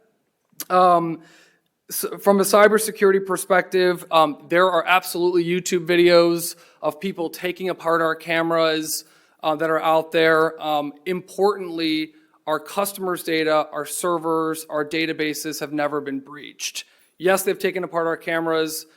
There was an incident that was mentioned today by a community member in Georgia, a limited amount of cameras. As they were being installed, the installer from the company put them onto a public cellular network instead of a private network, which is where the cameras live. And for a short period of time, they were accessible on the internet. We put a whole blog out there, owned it, not only put in an immediate fix-in for those specific cameras, but a system-wide fix-in as well. And what I'll say is if you, I'm sure you all have plenty of extra time on your hands, but if you go through our blog, when there are ever vulnerabilities identified in our system, we own them, we publish them ourselves, and we fix them. If you ever get a technology vendor that stands in front of you and says their system is perfect and they will never have an issue, do not use them. But importantly, our cybersecurity team obsesses over the security of our system, and when there are issues and vulnerabilities, they're identified and fixed. But importantly, our servers and our customers' data has never been breached. So, let's see. Again, expectation of privacy. These are public license plates on public roads and only searched connection to a crime or missing person. And we've talked about the audits at quite an extent here as well. And I think that covers most of the sentiment, but I'm happy to answer any questions. All right, well, thank you. I'm going to bring up the chief for his final comments, and then I'll discuss with council. Thank you, Mayor. Thank you, Mr. Carey. I believe the only thing left that I had was the renewal date. I can say that the renewal date for this contract and this agreement is February of 2029. And hopefully, we're able to come back to help expand that program and add more cameras to it. Copy that, and I'm sure you'll have additional stories. Any questions, gentlemen, at this time? Well, I have a question, Chief. Has nothing to do with this, but I'd like to entertain council, extend the meeting past 11 o'clock because we've got several other items to discuss. So I need a motion. So moved. I got a motion by Councilman Hammer. I'll second it, gentlemen. Seconded by Mayor Medina to extend the meeting. All in favor, signify. To 11:30? Is that? To 11:30. It's about 30-minute increments, sir. I have to do it by 30-minute increments. All in favor signify by saying aye. Aye. Aye. Any opposed? Thank you, gentlemen. So the next, thank you, Chief. Any questions, gentlemen? No, Mayor, I'll just make a statement, Yeah. Ms. Lanzana, has been coming here for quite a while and family and kids in tow, and I just, want to thank her for that effort. And, I can tell her frustration, and, council several years ago, had voted this in under consent, and, was asked by this council to revisit it just for public discussion, and there was a lot of things I learned about it tonight. And so, I'm just really grateful for our citizens wanting to come out and speak up on it. And I know we're not getting to a yes or an agreement with everyone tonight, but I was just glad that we were able to talk about it publicly for a while. So thank you. Thank you. I'd also like to bring some to council's attention and consideration. In our audience, we have Ms. Terry, who's 90 years old, and we're covering an item in new business number 4. I would like to, because we have also discussions regarding the Charter Review Commission, and it's going to be well beyond 11. Would you entertain a motion to discuss her item right now, next? I'd like to make a motion to move new business item number 4 to the next immediate business action. Thank you. Second. Okay, I got a motion by Deputy Mayor Jaffe, seconded by Councilman Hammer. All in favor signify by saying aye. Aye. Thank you. So we are now on item new business number 4. Mr. Morton.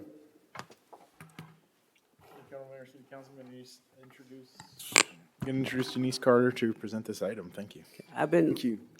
been trying to cut this short, so I think a lot of the explanation was given in the agenda item. During the installation of the electrical service power at 2254 Washington Street, Florida Power and Light discovered that they could not connect her to overhead power to the way that her house was originally connected. It crossed the power. Do you have that picture you want to put up? Is there another one? Okay. Yeah, we're going to skip that one. Yeah. And that's just to give you background information on the expenditures on her house. But the power crossed over to Macedonia's property, and it actually crossed their parking lot. So they said no. So we looked at What I'm saying is, do you have this picture to post up there? No. Oh, I'm the only one privy to this picture? I've seen it. Okay. I'm just saying, well, I'd like for the public to see it. Because this is what we're, right? Carry on, Ms. Okay. Carter, carry on. Okay, so the cheapest method to connect her house to power is underground, and that was provided to you in the agenda. This project must be completed by June 30th, 2026, in order to be in compliance with the SHIP guidelines, because this is a SHIP a SHIP project. Work on the project has been delayed for 3 weeks because of the power situation. And so we're asking for 3 change orders on this project. As you know, this project was approved by staff that are no longer with the city.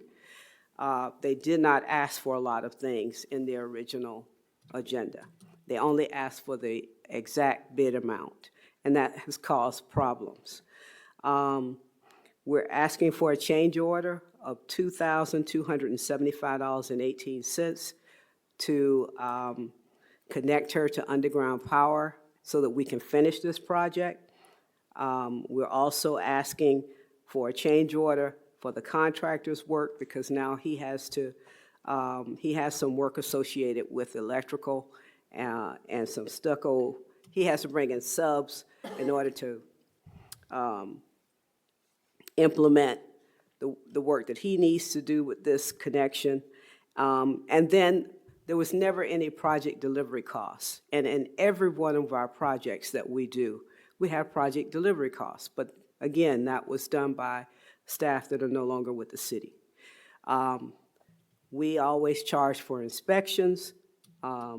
We always charge for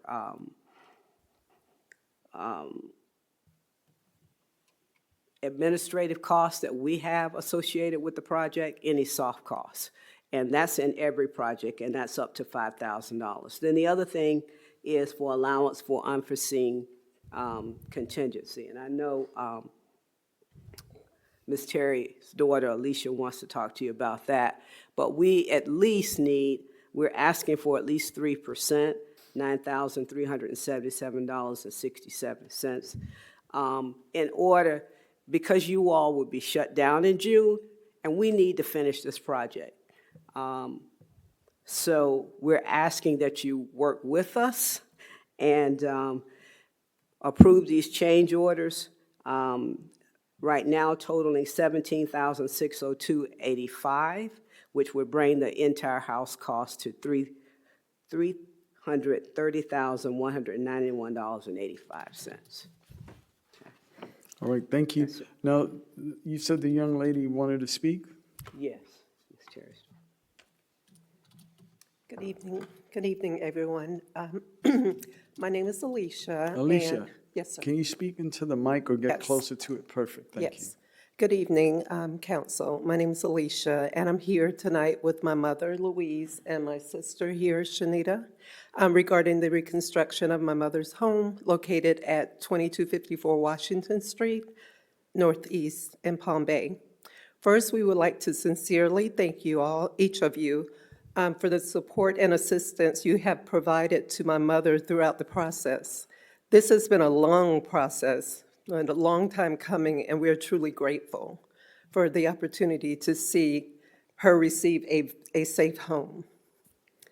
We are here tonight to respectfully request approval for a fence to be installed along the back of my mother's property for safety purposes. This is currently an old damaged wire fence behind her home that individuals frequently cross over during the night. As my mother, you can see, is elderly. She's 90 years old, and we are genuinely concerned about her safety and the security once she moves back into her home. We have spoken to the builder regarding the installation of the fence, and the estimated cost is approximately $7,500. We respectfully ask for your approval for this request to help ensure my mother feels safe and protected in her home. We truly believe this would provide an important layer of security and peace of mind for her.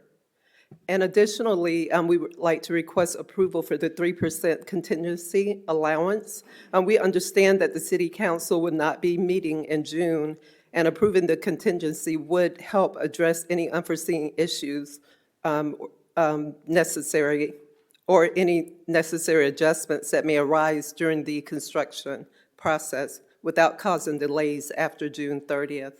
Again, thank you all for your time and consideration, and continued support for this project. And just want to let you guys know that my mother was actually born in this home. And I know you had the picture and you wanted to show it, but the home, she was born in this home is very sentimental for her, and she's very independent. She wants to live in her home and feel safe. And so that's why we're asking for the, for the fence, as well as any additional funds that you guys can provide for her. Thank you. Thank you. Ms. Carter? Does that conclude your brief? Yes, Okay, yes. okay. So, Deputy Mayor, any speaker cards or any questions? No cards, Mayor. I have a question. Yeah. So I understand the scope of the work clearly as far as the FPL change order, the associated electrical work, and the exterior repairs, because the home was built to receive overhead power. And due to FPL changing that, it's going to be underground. Understand the need and the request for the administrative expenses, but is the contingency that's being asked specifically for the fence scope of work, or is it for other unforeseen conditions? No, that is something that the homeowner's daughter added, which would be addition to the request tonight, the fence. The fence would be in addition to these 4 items. Okay, that answers my question. Thank you. Okay, any speaker cards, Deputy Mayor? No, Mayor. All right, so I need a motion, gentlemen. I'll make a motion to approve number 4 as presented by Ms. Carter. Second. I got a motion by Deputy Mayor Jaffe, seconded by Councilman Hammer. Any further discussion, gentlemen? All in favor signify by saying aye. Aye. Aye. All opposed signify by saying nay. Passes 5-0. Thank you. All right. Thank you. And Ms. Terry, thank you for hanging in there. God bless you, ma'am. So I just want to be clear on what you approved. So What you you approved, recommended. okay, Yeah. That's exactly what he said. okay. Yeah, what Okay. you recommended is what was approved. And then, the further discussion is, like Ms. Connie said, there are other neighborhoods that are affected by that, FPL pole. I'm sure, I don't know how we discussed that with FPL, but perhaps removing that one home would lead to others, right? Okay, thank you. So we're now on item number 2. Mrs. Jones. Yes, thank you. Mayor and Council, tonight we have Pastor Ken Delgado. He is the Chair of the Charter Review Commission, and he's going to present 8 proposed amendments to the city charter as recommended by the commission.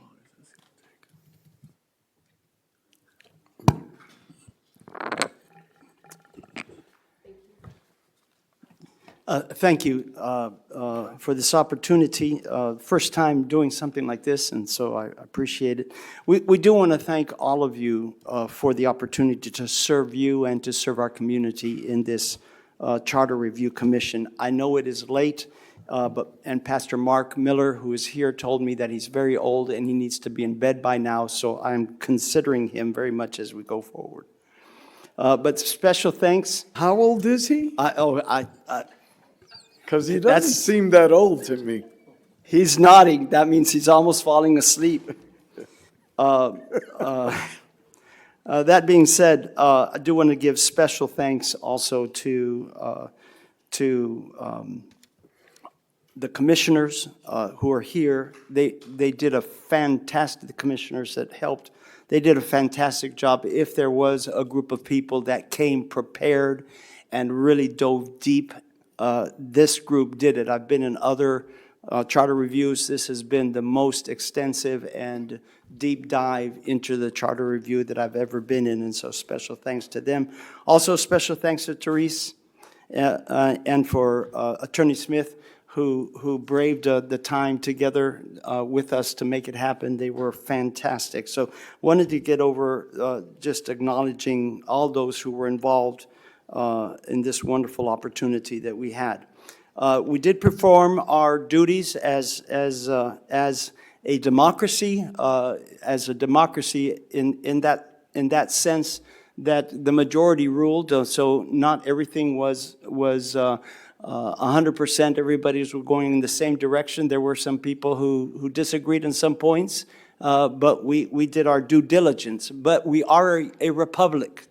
And so since we are a republic democracy, we are just simply offering this to you as our suggestions, and we trust you as our representatives to make due diligence to decide whether we were good at what we were doing, or if you needed to change something, please change it, or if you need to decline it, you certainly have the right to decline it. So I've never done this before, and I'm trying to shorten it, so I'm just going to kind of give you an overview of what drove us.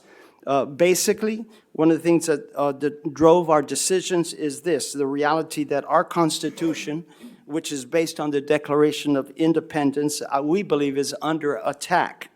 And our way of living is being challenged. And we see this happening all over the United States, even in Virginia, in the redistricting, how they tried to violate the Constitution to be able to do something they wanted to do. So some of these things have to do with just us wanting to make sure that things are clear for the city. We noticed how some things go all the way up to the Supreme Court, because there's no laws that are down in our area to challenge it until it goes all the way up the land. And so as in section number 1, Article 3, legislative, we, thanks to Ruth, we added that we would define the word Constitution appears in this charter is to refer to the laws of the United States, specifically the United States Declaration of Independence, the Constitution of the United States, the Bill of Rights of the United States of America, and the state of Florida, specifically the Constitution of the state of Florida. In other words, though it may be understood that that's the way it is, we want to establish that that's the way it is right here, right now, so that if it is violated, we don't have to wait till it goes up the channels of the judges, first local, and then you have to appeal it, and then appeal it again. No, we can deal with it right here, right now. So we just wanted to establish that when we saw Constitution, this is the Constitution that we are believing in and we are subscribing to, and none other. Now, again, I've never done this before. Do I just continue forward? Yeah, just keep going, sir. Okay, number two. Number 2 is in reference to vacancy. Again, we're going back to the original intent. The original intent is that the people vote for who they want them to represent, period. We know that it is a cost to the city, but freedom is not free. Freedom costs something. So we went back to the original intent that if there is a vacancy on the council, that it would be in the following format: 2A, 12 months or less remaining in the expired term. You all would fill that missing seat, but if it's more than 12 months, then the people get to vote and select who they want to represent. This was a very hot topic and one that we sincerely believe in. Number 3, city clerk, just a slight adjustment, just making sure that they are a qualified citizen of the United States. Of course, we know it's supposed to be a qualified citizen of the United States, but all over the United States, there are unqualified citizens or unqualified people who are not citizens who are taking place both in voting, both in positions of authority. And so we just wanted to make it crystal clear that it was indeed someone who is a qualified citizen. So nothing major, but something that just wanted to make sure that it was clear. Number 4, procedures. Procedures in that public comments shall be heard prior to public hearings, as we do now, but to make sure that it is also there after administrative and legal reports, because so many things are made decisions, and we don't have the opportunity to share.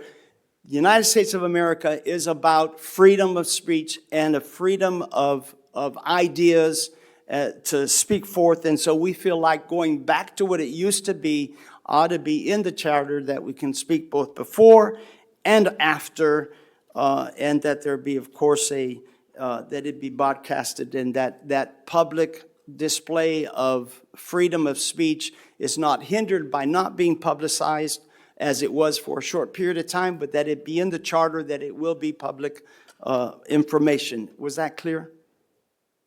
Carry Okay. on. Or are We're we reading it. We could be falling asleep. No, I we're would reading understand that. Number 5, that with the number of signatures to petition, we've reduced it down to 4.5% because we feel like the 10% is going to make it impossible to challenge anything. And then if something is wrong, we're trying to make it accessible for the people to be able to say, this is wrong, and get it on the ballot. 4.5%. Again, not everybody agreed on that, but the majority did, and so we are proposing that as a change. Number 6, legislative, the city attorney, again, very simply, that they would be someone who's lived here, so that they understand the Florida laws. And section B, that they be qualified, that as a naturalized or someone who was born in the United States of America. Number 7, administrative, the city manager must be a qualified citizen of the United States. The same verbiage, that they just be part of the United States of America, and that no other person other than a bona fide American citizen could be in that position. Last and not least, 8, Article 5, qualifications for elections. It was suggested that we, for reasons of term limits, and to make sure that we don't have someone that is just in it again and again and again, to where you can't dislodge them from the position because of name recognition, that no person shall be elected or appointed to serve more than 3 4-year terms for a total of 12 years on the council, whether such service is consecutive or non-consecutive. So basically a term limit for your all's position. Last and not least, our suggestion, or my suggestion, I would say, is that when it is, whatever changes you do make and it's on the ballot, that the verbiage be cemented, not just a quote-unquote, that it's just legally correct, but that we could actually, the heart behind it is actually in there, so when someone reads it, they actually do know what they're voting for. And so if you all would, we would appreciate if you did your due diligence to make sure that when it is placed in there, you've reviewed it before they actually say this is how it's going to be. Do you have any questions? Are there any questions, council? I don't, Councilman Hamm? I have one. For that last one, isn't that something for the, for Tim Bobanek? Because I believe they only let you put in 17 words. Well, we'll discuss that with the city attorney. Just to give him an answer, because he said it was something he was passionate about. Yeah. The city attorney will respond to that. And I've discussed it. The ballot language, there are statutory rules as far as the number of words. There's case law, which is why I don't, because it came up, I don't do the ballots. You know, we have the same firm that has done all of the ballots to make sure that they comply with state statute and case law. Yeah, and in that, there is a limit of wording. I'm just saying that when they list it, I mean, you can say something different in the same amount of words, just make sure that when it's stated behind, with the hard intent of what we're trying to say here. We'll get to see that after she wordsmiths it, sir. Thank you. Is that it? Yeah, yes, sir. Thank you. And again, thank you for the honor of serving the city. Well, that needs to be said. No, we want to thank the Charter Review Commission for their time and effort, because I know this was a long process. So thank you for your leadership in that regard. Thank you to each and every member on that Charter Review Commission, because I know it was an undaunting task, and I saw several hours of discussion. So your time and effort and contributions to this city is well noted and commended. So thank you.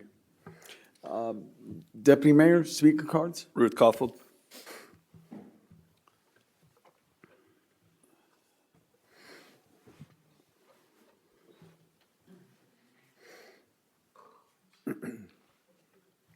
Who else is speaking? Would you step next to her, sir? Thank you. Tall people.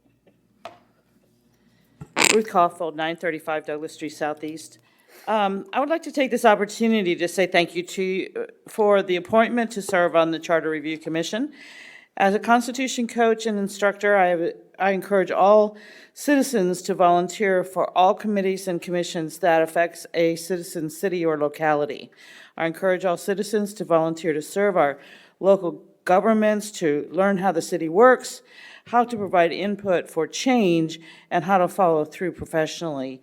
Just to answer your question, 75 words is what I've understood from Tim when I asked him that question. But there's also a summary, and then there's the real stuff. So I did ask that question.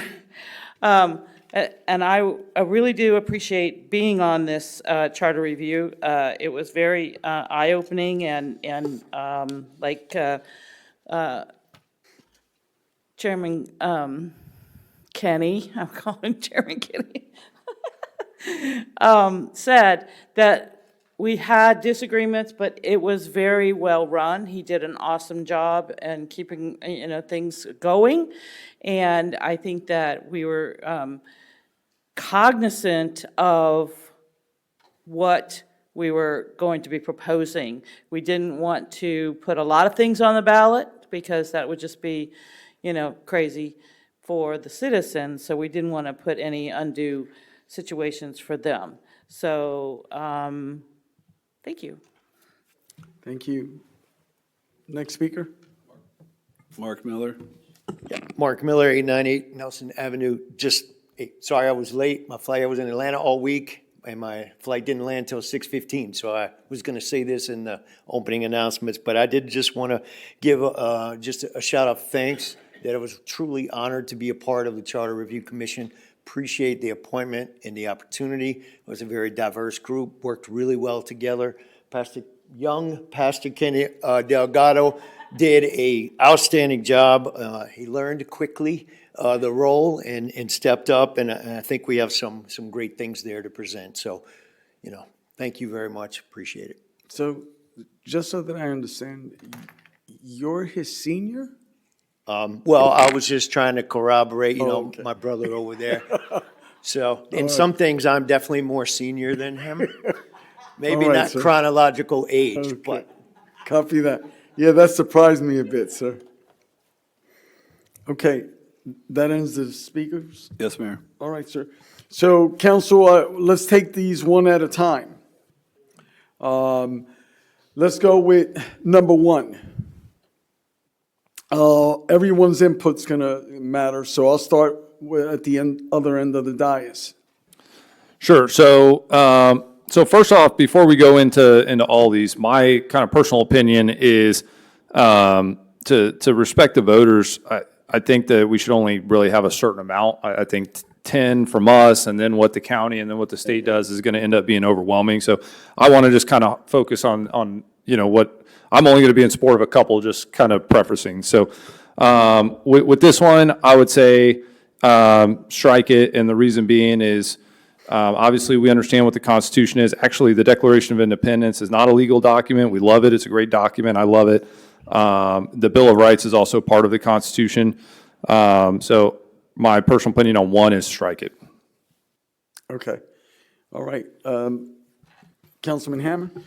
I also feel the same, and if I remember correctly, there was a cost inflicted with every single item we put on the ballot, so. So I as number well one, you want to yes. strike number one altogether? I as well want to echo what he said, but I want to realize we have to be very spruce with what we're using. Okay, copy.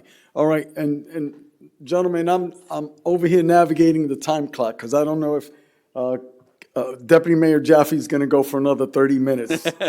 I'm in it, dude. Okay. Yeah. All right, so we're good with number one or just strike it? I concur with my colleagues. Okay.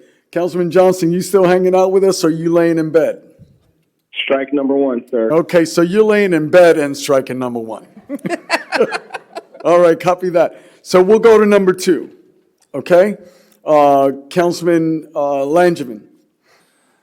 Yes, Mayor. Number two, are we doing special elections right now? Is that what we're on? So yes. Yeah, number two okay. is- but- So with the special elections one, I am in favor of special elections 100%. I would amend it though, and I would say that if somebody leaves with 12 months left, you just leave the seat open and let the election coming up take care of it. Because if you don't agree with appointing somebody from however long out, then it really shouldn't matter if it's 12 months or 36 months. The people need to decide. So I would just amend it to say that if it's 12 months out, you just leave the seat open and let the regular election take care of it. Instead of appointing someone? Yeah, correct. If you don't agree with appointing somebody 24 months out, why do you agree with appointing somebody 12 months out? You're still giving them kind of a leg up, a power of incumbency. You're still appointing somebody that the people didn't vote for. It's like, the principle's either there or it's not there. So if it's less than 12 months, you still have 4 councilmen. You still need 3 votes to get something across the finish line. So, to me, it's just you wait for the election and you fill the seat during the general election. Yeah, see, I worked through, and I'm not going to debate this with you, but the issue may be, I sat on this council where there was only 3 of us, right? So you don't know that dynamic. We had one resignation, then we had a medical issue, and we don't know the future, right? So I'm a little concerned with that. I think reverting back to what it was, this is exactly the way it was, but I'm willing to debate that. But right now, we're talking about, we're good to keep that one, right? To forward this to the voters. Sure. Okay. Are we good to send this to the voters, with your opinion? Yes, sir. All right, so am I, you as well? Yeah, I mean, I was in alignment with, Okay. Councilman Langevin's recommendation. I mean, it's just currently, like, right now, the county commission doesn't appear that Ron DeSantis will be appointing someone to fill that role, and it'll just roll into a special election during the general election in November. Would you guys be palatable to the language and, the city attorney's recommendation that gives council the option to appoint or not appoint? Yeah, I kind of like that idea. So, let me get Councilman Johnson. Councilman Johnson, are we good with this? Well, Mayor, I'm more aligned with Deputy Mayor Jaffe. I would like to have at least tools and options. Okay. When it came to Councilman Philip Weinberg, that was an example of how it worked out perfectly in regards to appointing. So I would like to have tools. So I'm open to what Deputy Mayor Jaffe said, and also to what Councilman Langevin said. If we are going to move forward with this, let's at least have a tool where. And I understand your concerns, Mayor, because there was times where it was a 2-2 vote, and there was times where it was only 3 of us voting, and things got a little stringent. So I understand the concerns, but if we were going to move this route, I would say more towards what Deputy Mayor Jaffe was saying. Okay, I'm tracking.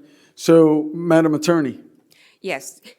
I do want to point out in the subsection 2B, because in A, as far, in 1, it talks about the unexpired and coordinating with the supervisor of elections.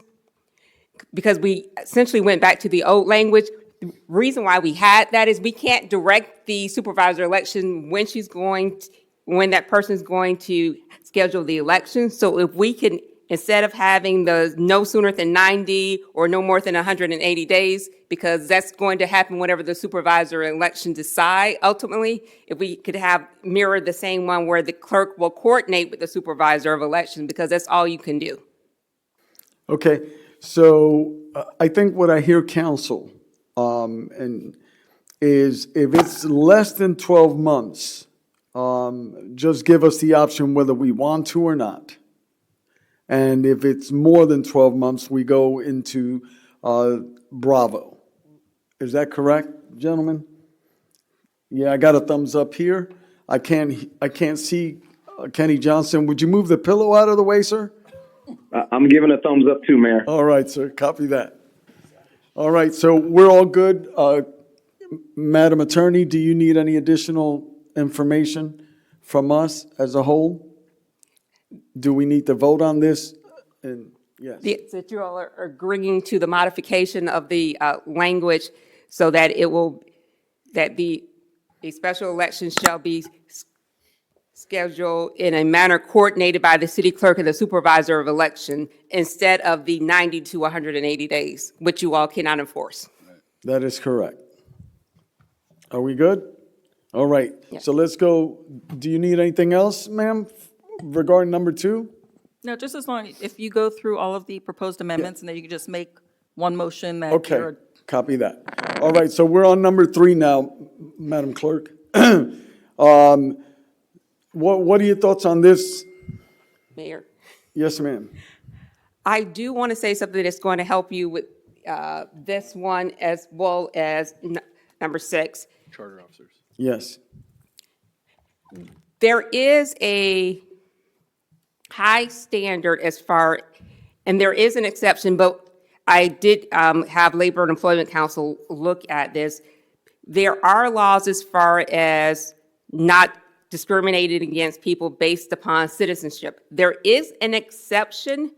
It's the political function exception, and essentially it's specific classification, elective or non-elective positions where there's important executive, legislative, and judicial positions that are responsible for formulating, executing, or reviewing broad public policy functions that go to the heart of representative government. Typically, this exception has succeeded with police or probation officers, a lot of other things such as engineers, laws as far as bar admission for attorneys, notaries have failed.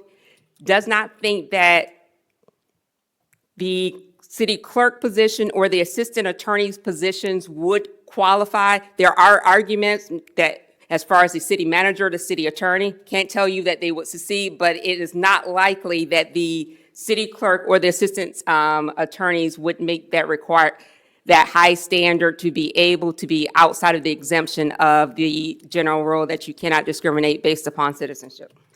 Okay, so what I'm hearing is like a legal resident alien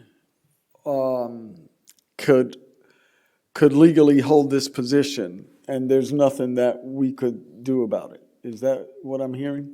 It is likely that attempting to have a citizenship requirement for either the city clerk or the assistant attorneys would not qualify for that political function exception. If it doesn't qualify for the political function exception, which is a high standard, you're under the law that does not allow you to discriminate based upon immigration status. Okay, so we should strike number 3.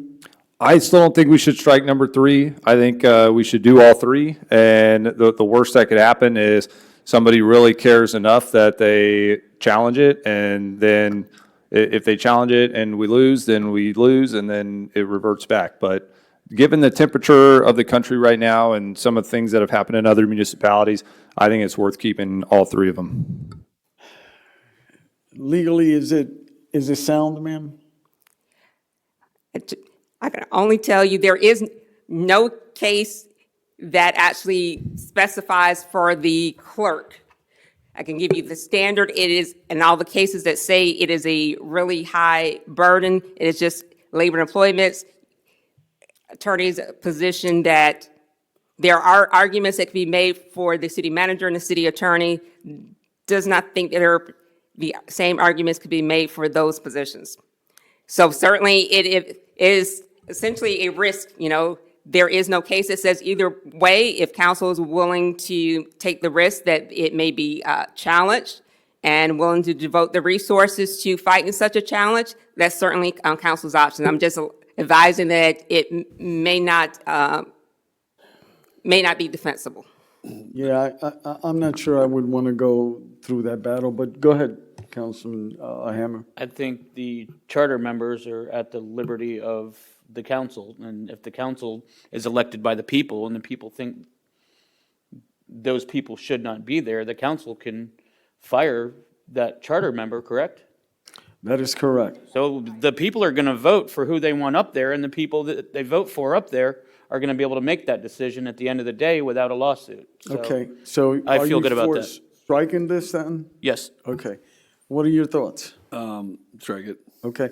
Councilman Johnson? Well, I'm with striking it too. Councilman Johnson? Are you still with us? Strike them. Copy. All right, here we go to number 4.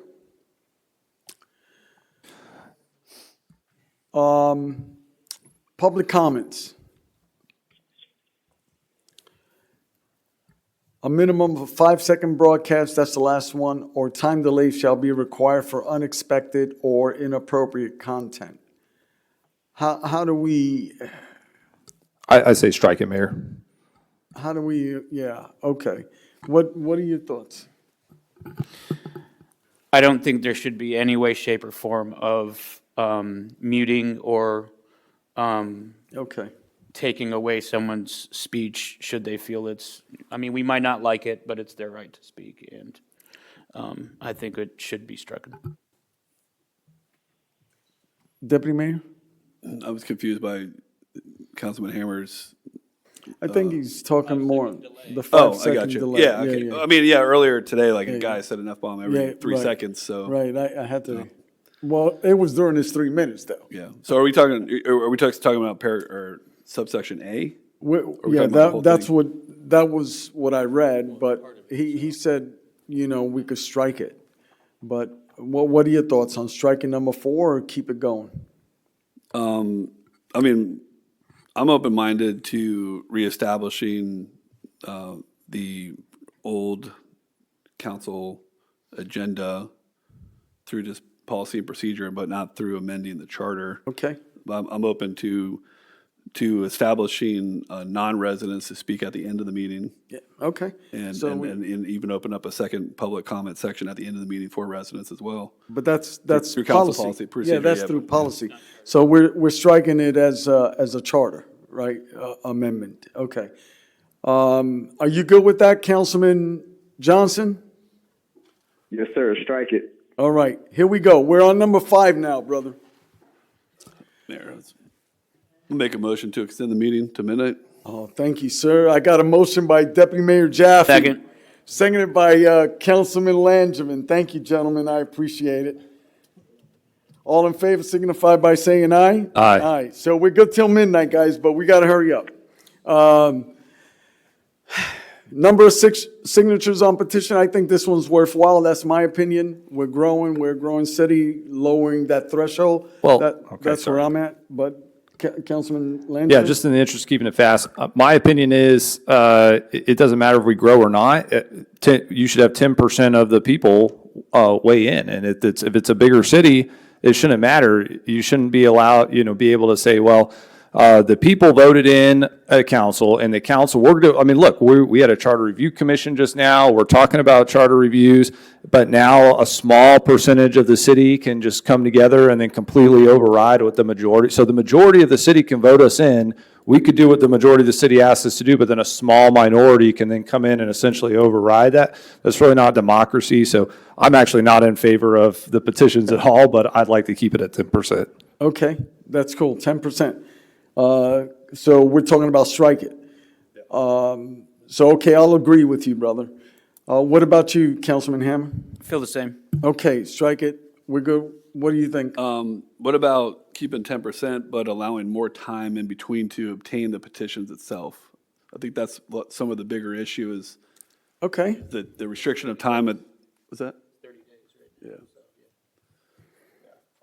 so it's 30 days, so you would want to bring this back to add how many days? Madam Attorney, do you remember the days between petition 1 and 2?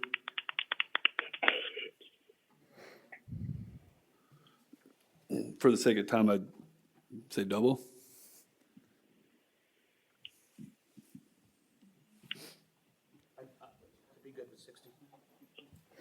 If it is 30, right?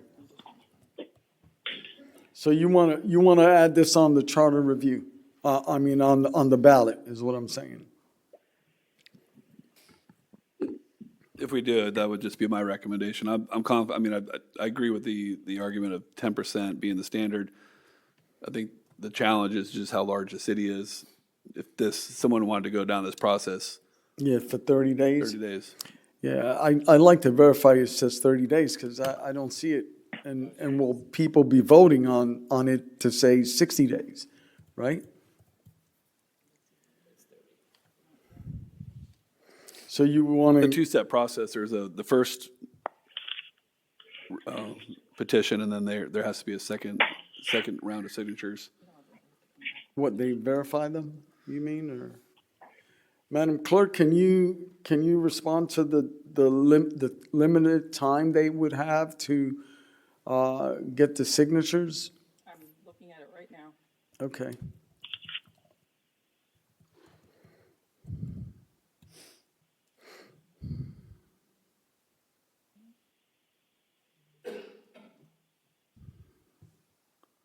I actually don't see it. Yeah, the first round of signatures is 30 days, and then the official recall for phase 2 is, I believe, is 60 days. So, I think 60 and 60 would be fair. Okay, but you feel you want to put this on the ballot? It'd almost be a whole different amendment at that point. Because right now we're talking about percentage and in the current recommendation. And Right. what now we want to do is time. So that would almost be just a whole new item. Yeah, exactly. Yeah. So what am I hearing, gentlemen? Strike it, and we'll discuss that. And discuss that later? Our charter. Okay, have the chart, okay. All right, so we're striking 5. If you're keeping score, Councilman Johnson, we're striking 5. We're Yes, now sir. on number 6. I guess 6 was done. The 6 is done. Number 7, city manager. Was that one done too? Was that striked? So, Mayor, the city attorney can correct me if I'm wrong, but it sounded like she said that just the clerk and the attorney. I would say that there's a higher threshold for a city manager in that they are the chief executive of a governmental body. And so I would be willing to keep this one, but whatever you guys want to do. Yeah, if they're all chartered, I kind of agree with what Mike Hammer said, right? We're elected, we're the ones that can fire him, right? If we find out, hey, or not hire him, right? So, yeah, that's where I would be. Are we all in agreement with that one? Okay, so now we're on number 8. You guys do what you want, but listen, if I were to serve on this council, if the citizens of this great city would allow me to serve, in reality, it'd be another additional term, another 12 years. At my age, that's probably all you're going to get, right? That's probably all I would be able to muster, perhaps, I don't know. However, a young man, the youngest man on this dais is you, Councilman Langevin, and Councilman Johnson. According to how I read this, and you could do 3 4-year terms, and then you could go do something else, like Councilman Johnson may get a 3rd term. If he gets a 3rd term, he rides into the sunset. By the time he's my age, or close to my age, or perhaps close to Pastor Mark Miller's age, and he would want to come back and serve our community, that means it's like we're banning him from wanting to serve. And I'm not comfortable with that. I believe and I get the intent. It's kind of like the president could only do 2 4-year terms, right? I understand that. But the president is a power position. It's not a policy position like what we have. So that would be my only thing. My only restriction is you do 3 4-year terms. You could go maybe 4 years, maybe 8 years later. You guys are still young. Or anybody else coming, you should have the option by passion, by serving the people. Besides, you've gained so much experience anyway. So I wouldn't be good with this one. That's just my take. But you guys, I don't see myself doing more than 3 4-year terms.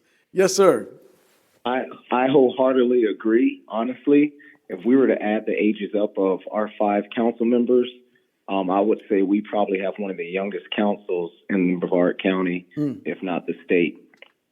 So I agree, and I feel this should be not stroking, but strike. Help It's getting me, late. Father. My apologies. Help me, Lord. All right. Okay, Councilman Johnson, no, yeah, we may be the youngest around, but I think you're anchoring that, buddy. I really do. Because I think me and Councilman Jaffe are, we're up there now. All right, so are we striking number 8, gentlemen? I have something to add to that. Okay, go ahead, sir. Can we just say that person can't be appointed? What now? That they can't be appointed. Cannot? They have to be elected back in. They can't be appointed. So say somebody walks off and somebody was here and they're over their limit, we can't appoint that person. Because I remember when we were making our appointments, there were some people on there on that list that did not need to be on here. So I understand if the people want to vote you back in, that's the will of the people. I get that. I understand that. That's cool. But sometimes some of those people that have spent time here because they're popular, not because of their knowledge, but because of their popularity, sometimes they don't need to be appointed on here just because they're popular. Well, but if I'm tracking you, brother, and I'm validating what you're saying, but if I'm tracking you, that's a whole nother charter review. It is. But I just want to bring this Based up. on- yeah. I am going to go for slashing it, but this is my thought in the background. This is something that needs to be addressed. Okay. So to recap. Mayor. Yeah. So, a lot of other municipalities actually separate the term limits from mayor and council as well. Say what now? The mayor and council typically are separate timeframes, like they're not counted together, right? So if you served as mayor for 12 years and maybe one day Hammer wanted to run for mayor, he might not be able to because you fulfilled the entire time that, or Councilman Johnson, you fulfilled the entire time he was on council with you. So Okay, but once he gets off, he could come back. Right, that's correct, that's true. Okay, so I just want to throw that out there. Yeah, once he could, and that's what I'm saying. If we were to have, after 12 months, that non-consecutive, then it's preventing him, I'm in agreement with you. Okay. In that. That's why I said, I think that I would strike it. I don't agree with limiting someone to come back and serve. Right, so it's about serving. But anyway, so are we good with striking this, Councilman Johnson, too? Yes, strike. Okay, so we're all in Strike. agreement? So where are we now? Madam, we had number 1. Where are we now? Madam I Clerk. just have proposed amendment number 2. Okay, number 2? Okay, so I need a motion. Mayor, I'll make a motion to pass only proposed amendment number 2 to go forward on the charter.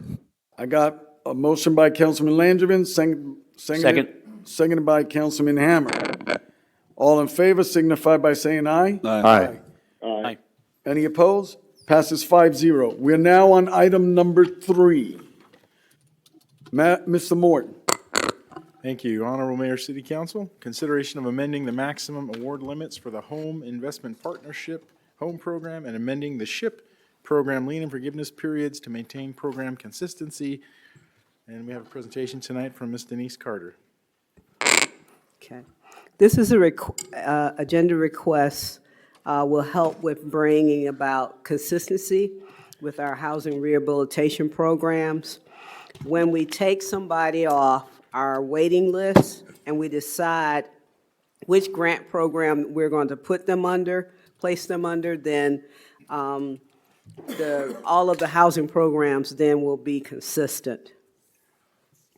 The values that these programs bring to the city includes they preserve affordable housing, addresses unsafe living conditions and substandard properties, incorporates energy efficiency into the improvements and lowers utility costs. It helps residents on fixed incomes and people with, and gives them, because they don't have access to mainstream lending institutions, it gives them an opportunity to get a deferred loan, to obtain a deferred loan. It helps persons with disabilities make ADA upgrades to their homes, including veterans, allows seniors to age in place, and contributes to neighborhood stability. So staff recommends approval of the proposed adjustments to the home program maximum award to $100,000 and align the SHIP lien and forgiveness periods with the home program standards established by HUD. Any questions, council? Do we have any speaker cards, Deputy Mayor? No, Mayor. Okay, gentlemen, no questions. I need a motion. So moved. So moved. I got a motion by Councilman Johnson, seconded by Deputy Mayor Jaffe. All in favor signify by saying aye. Aye. Any opposed signify by saying nay.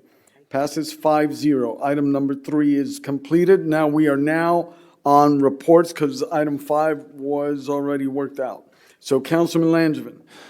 Yes, so I actually, just to piggyback off of something that Pastor Delgado mentioned earlier that is, I think, is interesting. It is something I'd actually been researching already. He mentioned the possibility of doing some sort of resolution to make Palm Bay a sanctuary city for the unborn. That is a official organization called Sanctuary City for the Unborn.org.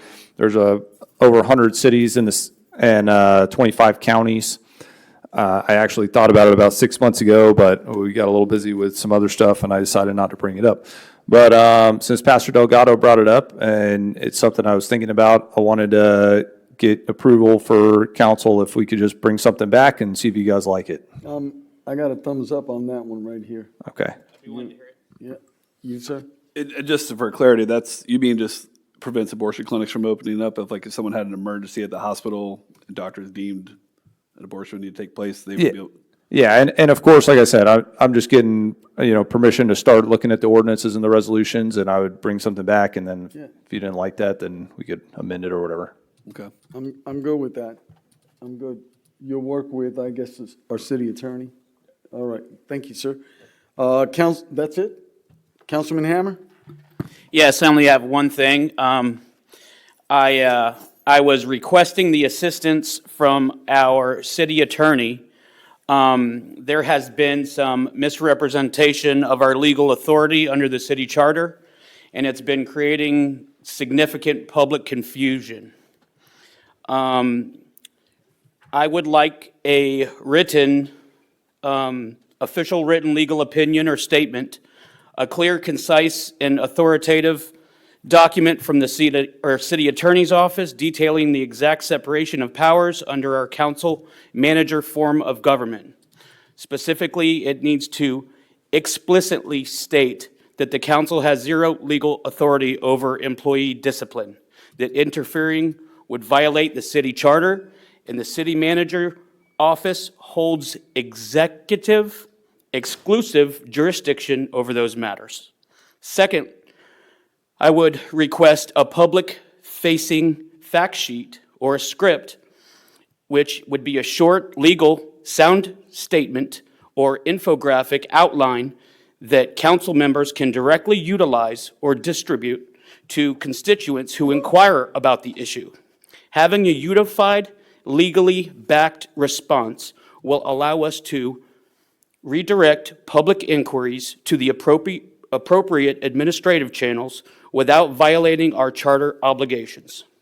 Additionally, I would appreciate a brief consultation, which I have scheduled, but I think this is going to help us with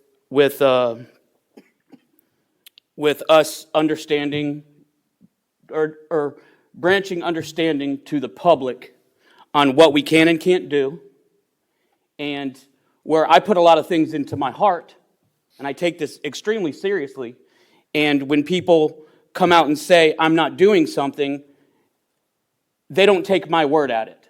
A legal opinion to share with people on why we do the things we do is something I would like as a united front for us to share, so we can move forward on the things that we're allowed to do and the things we aren't allowed to do.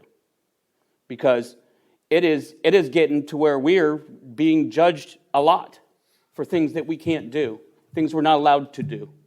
So I would just like to have something in writing to share with people when they say that we should be doing something. So are you asking for a letter from our city attorney regarding that? Yes, sir. Madam Attorney?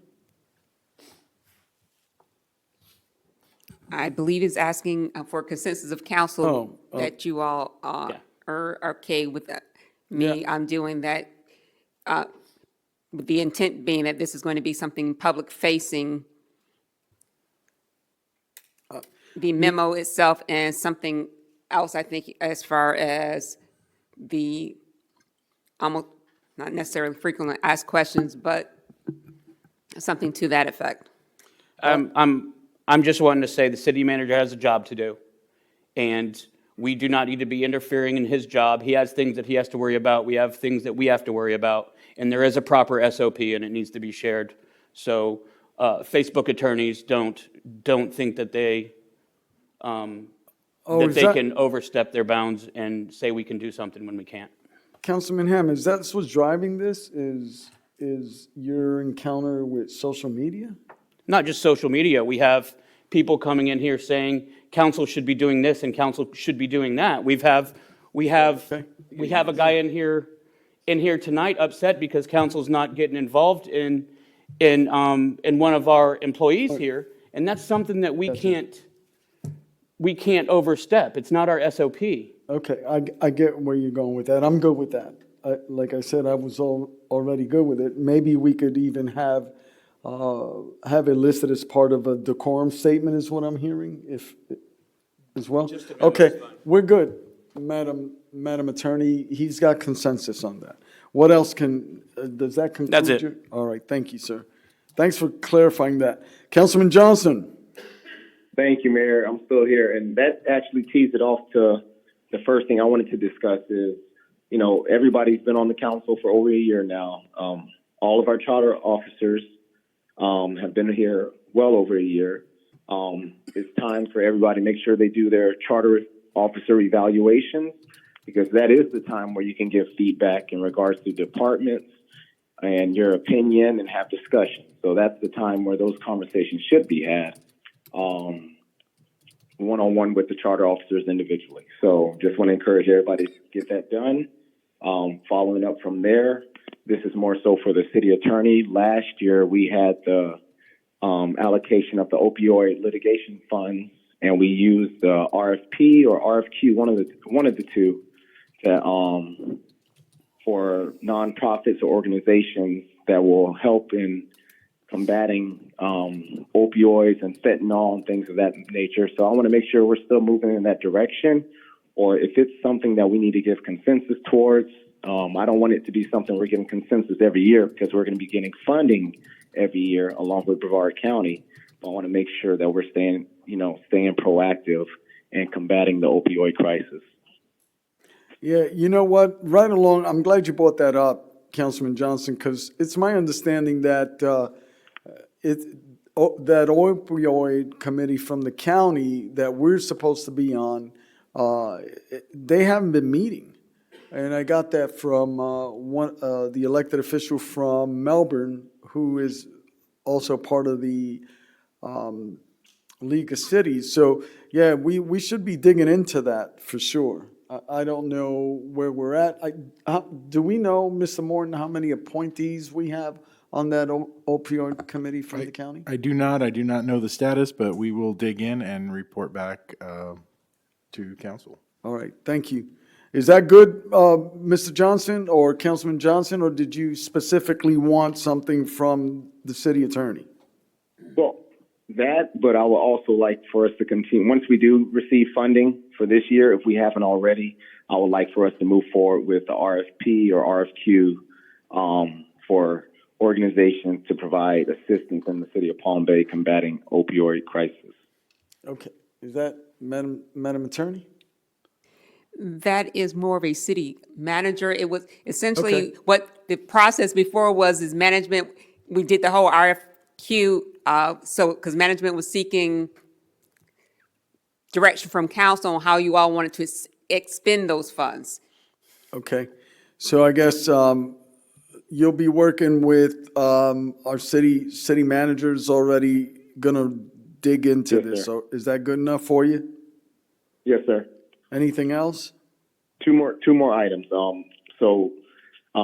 Just in follow up, I don't know if staff is, Deputy Mayor Jaffe mentioned 2 weeks ago for staff to work with Mr. Timmons in regards to the former BCRA area to try to get some movement, see, where we are with that. Just wanted to follow up on that if there was any. If not, then I would love a follow up of what discussions or what has transpired between staff and Mr. Timmons, because we got to get something moving to the point of Deputy Mayor Jaffe, and just want to see some movement on that. So, Okay, point taken. What's the other item? last item, I just want to thank council for bearing with me for being absent. Right now, my wife and I and our son are out of state at the Children's Hospital in Cincinnati. It's the #1 hospital in the country for endocrinology. So keep our son in your prayers. God is always good, and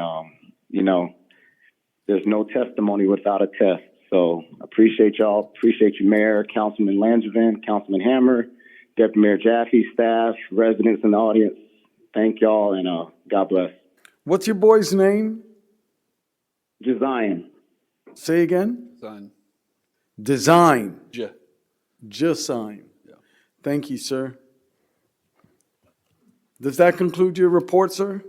Yes, Mayor. Thank you. All right, Deputy Mayor. Thank you, Mayor. Yeah, just and to touch on the Councilman Hammer, I think it's important for the public to know, and maybe for this letter to state too, that as the council manager form of government, it's our responsibility as council members and for the public to know that we should be running all communication through the charter officers, and that we don't have the ability to schedule appointments directly with any directors or provide any direction to any directors without the consent of the city manager. Of the city manager. Yeah, no, that's a point taken. Yeah, can we add that as well? So, yeah, I agree. Yeah, and then just another comment is, talked about baseball last council meeting, and I'll talk about it again tonight as my last report. But last Friday, we had our county baseball tournament, and I thought it was really cool that Mayor Medina actually came out, supported our game. I am the deputy mayor for Palm Bay, but the kids see me as a Little League coach, and so when the mayor came out to support the game and then joined us in the huddle afterwards to speak life and to support the kids, it was really cool. So I just want to thank you, Mayor, for coming out and supporting Palm Bay East Little League. Right, and there's a lot of support that they need, right? So it's my honor. Does that conclude your reports? Well, good, I've got 12 minutes. The very first thing, thank you, sir. The very first thing I want to say is to my colleagues up here that were here, thank you for getting here. You've endured a long evening, but thank you for joining me for the State of the City. As I mentioned before, we have a lot to be proud of, but for it to be cut on a video, it does take time and a lot of effort. I want to thank Christina Bourne in particular from our staff that really pushes me to a state of excellence in these videos. And so I really appreciate you, Christina. Thank you for everything you do behind the scenes to make sure we have a good representation of our mayor and representing the city. And then I also want to share something. I like to get consensus with you individually or collectively, I should say. Bill Posey was more than just a congressman to me. And I say that because of the passion and the love that he served the community locally and congressionally, where he valued life. And my research, and I'm going to ask our city clerk to pass on the resolution that was done, I think in 2003, where he was made an honorary Palm Bayer, because of all the efforts in the Senate that he did, in the House and in the Senate, that he was able to accomplish on behalf of the citizens of Palm Bay. So I'd like to discuss, and we'll bring this back, a few things that we could do in honor of Congressman Posey, but I'd like to get consensus. You guys will decide if whatever we come up with is a thumbs up or thumbs down, but I like the authority to have these discussions with our city manager and see where we could go with that. That's what I'm asking for. I do know we're going to be working on a remembrance garden soon, and I mean, I would be 100% for working on getting him featured in the remembrance garden, just like we have one for Susan. I would love to see something for Congressman Posey. He's been a huge part of my life for a long time too. It's, you know, being a farmer in the area, he was with us the whole time. So I am 100% behind even doing more than that, recognizing him, have him as a piece of Palm Bay forever, because he's I don't know of anybody around here that his life hasn't affected. Well, we'll bring that back to you, sir. But thank you for the vote of confidence. You have a thumbs up from me, Mayor. Thank you. Thank you. Yeah, Mayor, I mean, Congressman Posey was objectively just probably one of the greatest congressmen in my lifetime that I know. I didn't even have a close relationship like you did, but he was just a phenomenal congressman, so. Statesman, and I'd like to take this opportunity to ask, I don't know if this is a possibility, because the only one that could fly a flag or give the order to fly the flag at half-staff would be the President of the United States or the Governor of Florida. But I'd like for us to ask the governor if he would consider that. So if it's with a letter, or if it's with getting our city manager to, you know, maybe even our lobbyists, pass on a letter to the governor, I would love to get consensus for that type of letter and that type of authority. Would it be on his birthday or on? So his actual funeral or his celebration is June 13th. And I would request that it would be flown at half-staff at June 13th. Yeah. Okay. Are we good with that, gentlemen? 100%. That concludes my reports. So thank you. So to management, if we could work on that as soon as possible, I would, yeah. Sorry for the ignorant question, but I just need to be very clear, because I'll send an email and give a phone call to our lobbyist, Andrew at Sunrise Consulting tomorrow. That's specifically for Palm Bay, not the state of Florida, correct? I just want to be clear what I'm asking for. I would say the state of Florida, Okay. but I don't think my authority goes beyond. No, I know that. we have to request, Yeah, that's why I'm we asking, would- what's my request? Yeah, our request would be at least within the city of Palm Bay. That's the only thing we could request. The other would be a congressional request, right? But yes, in a letter, sir, as soon as you get that letter written out, I'll be on point. So now we're on administrative reports. Mr. Morton? Just, I'll be very brief, I know it's getting late, just very grateful, thank you to all the departments that continue to do a tremendous amount of work, and are the ones that really get things done here, especially as we head into budget season. There's just that additional layer of work. We're still trying to wrap up ERP, of course, and so, you know, whether you're finance, whether you're procurement, utilities, code, facilities, and parks, recreation, building, HR, growth, I'm sure I missed some, but just phenomenal work, and continue to be grateful for all of that. And then just particularly really quick, as someone mentioned, it is Public Works Appreciation Week, and Public Works put on a top-notch, master class in how to do an open house.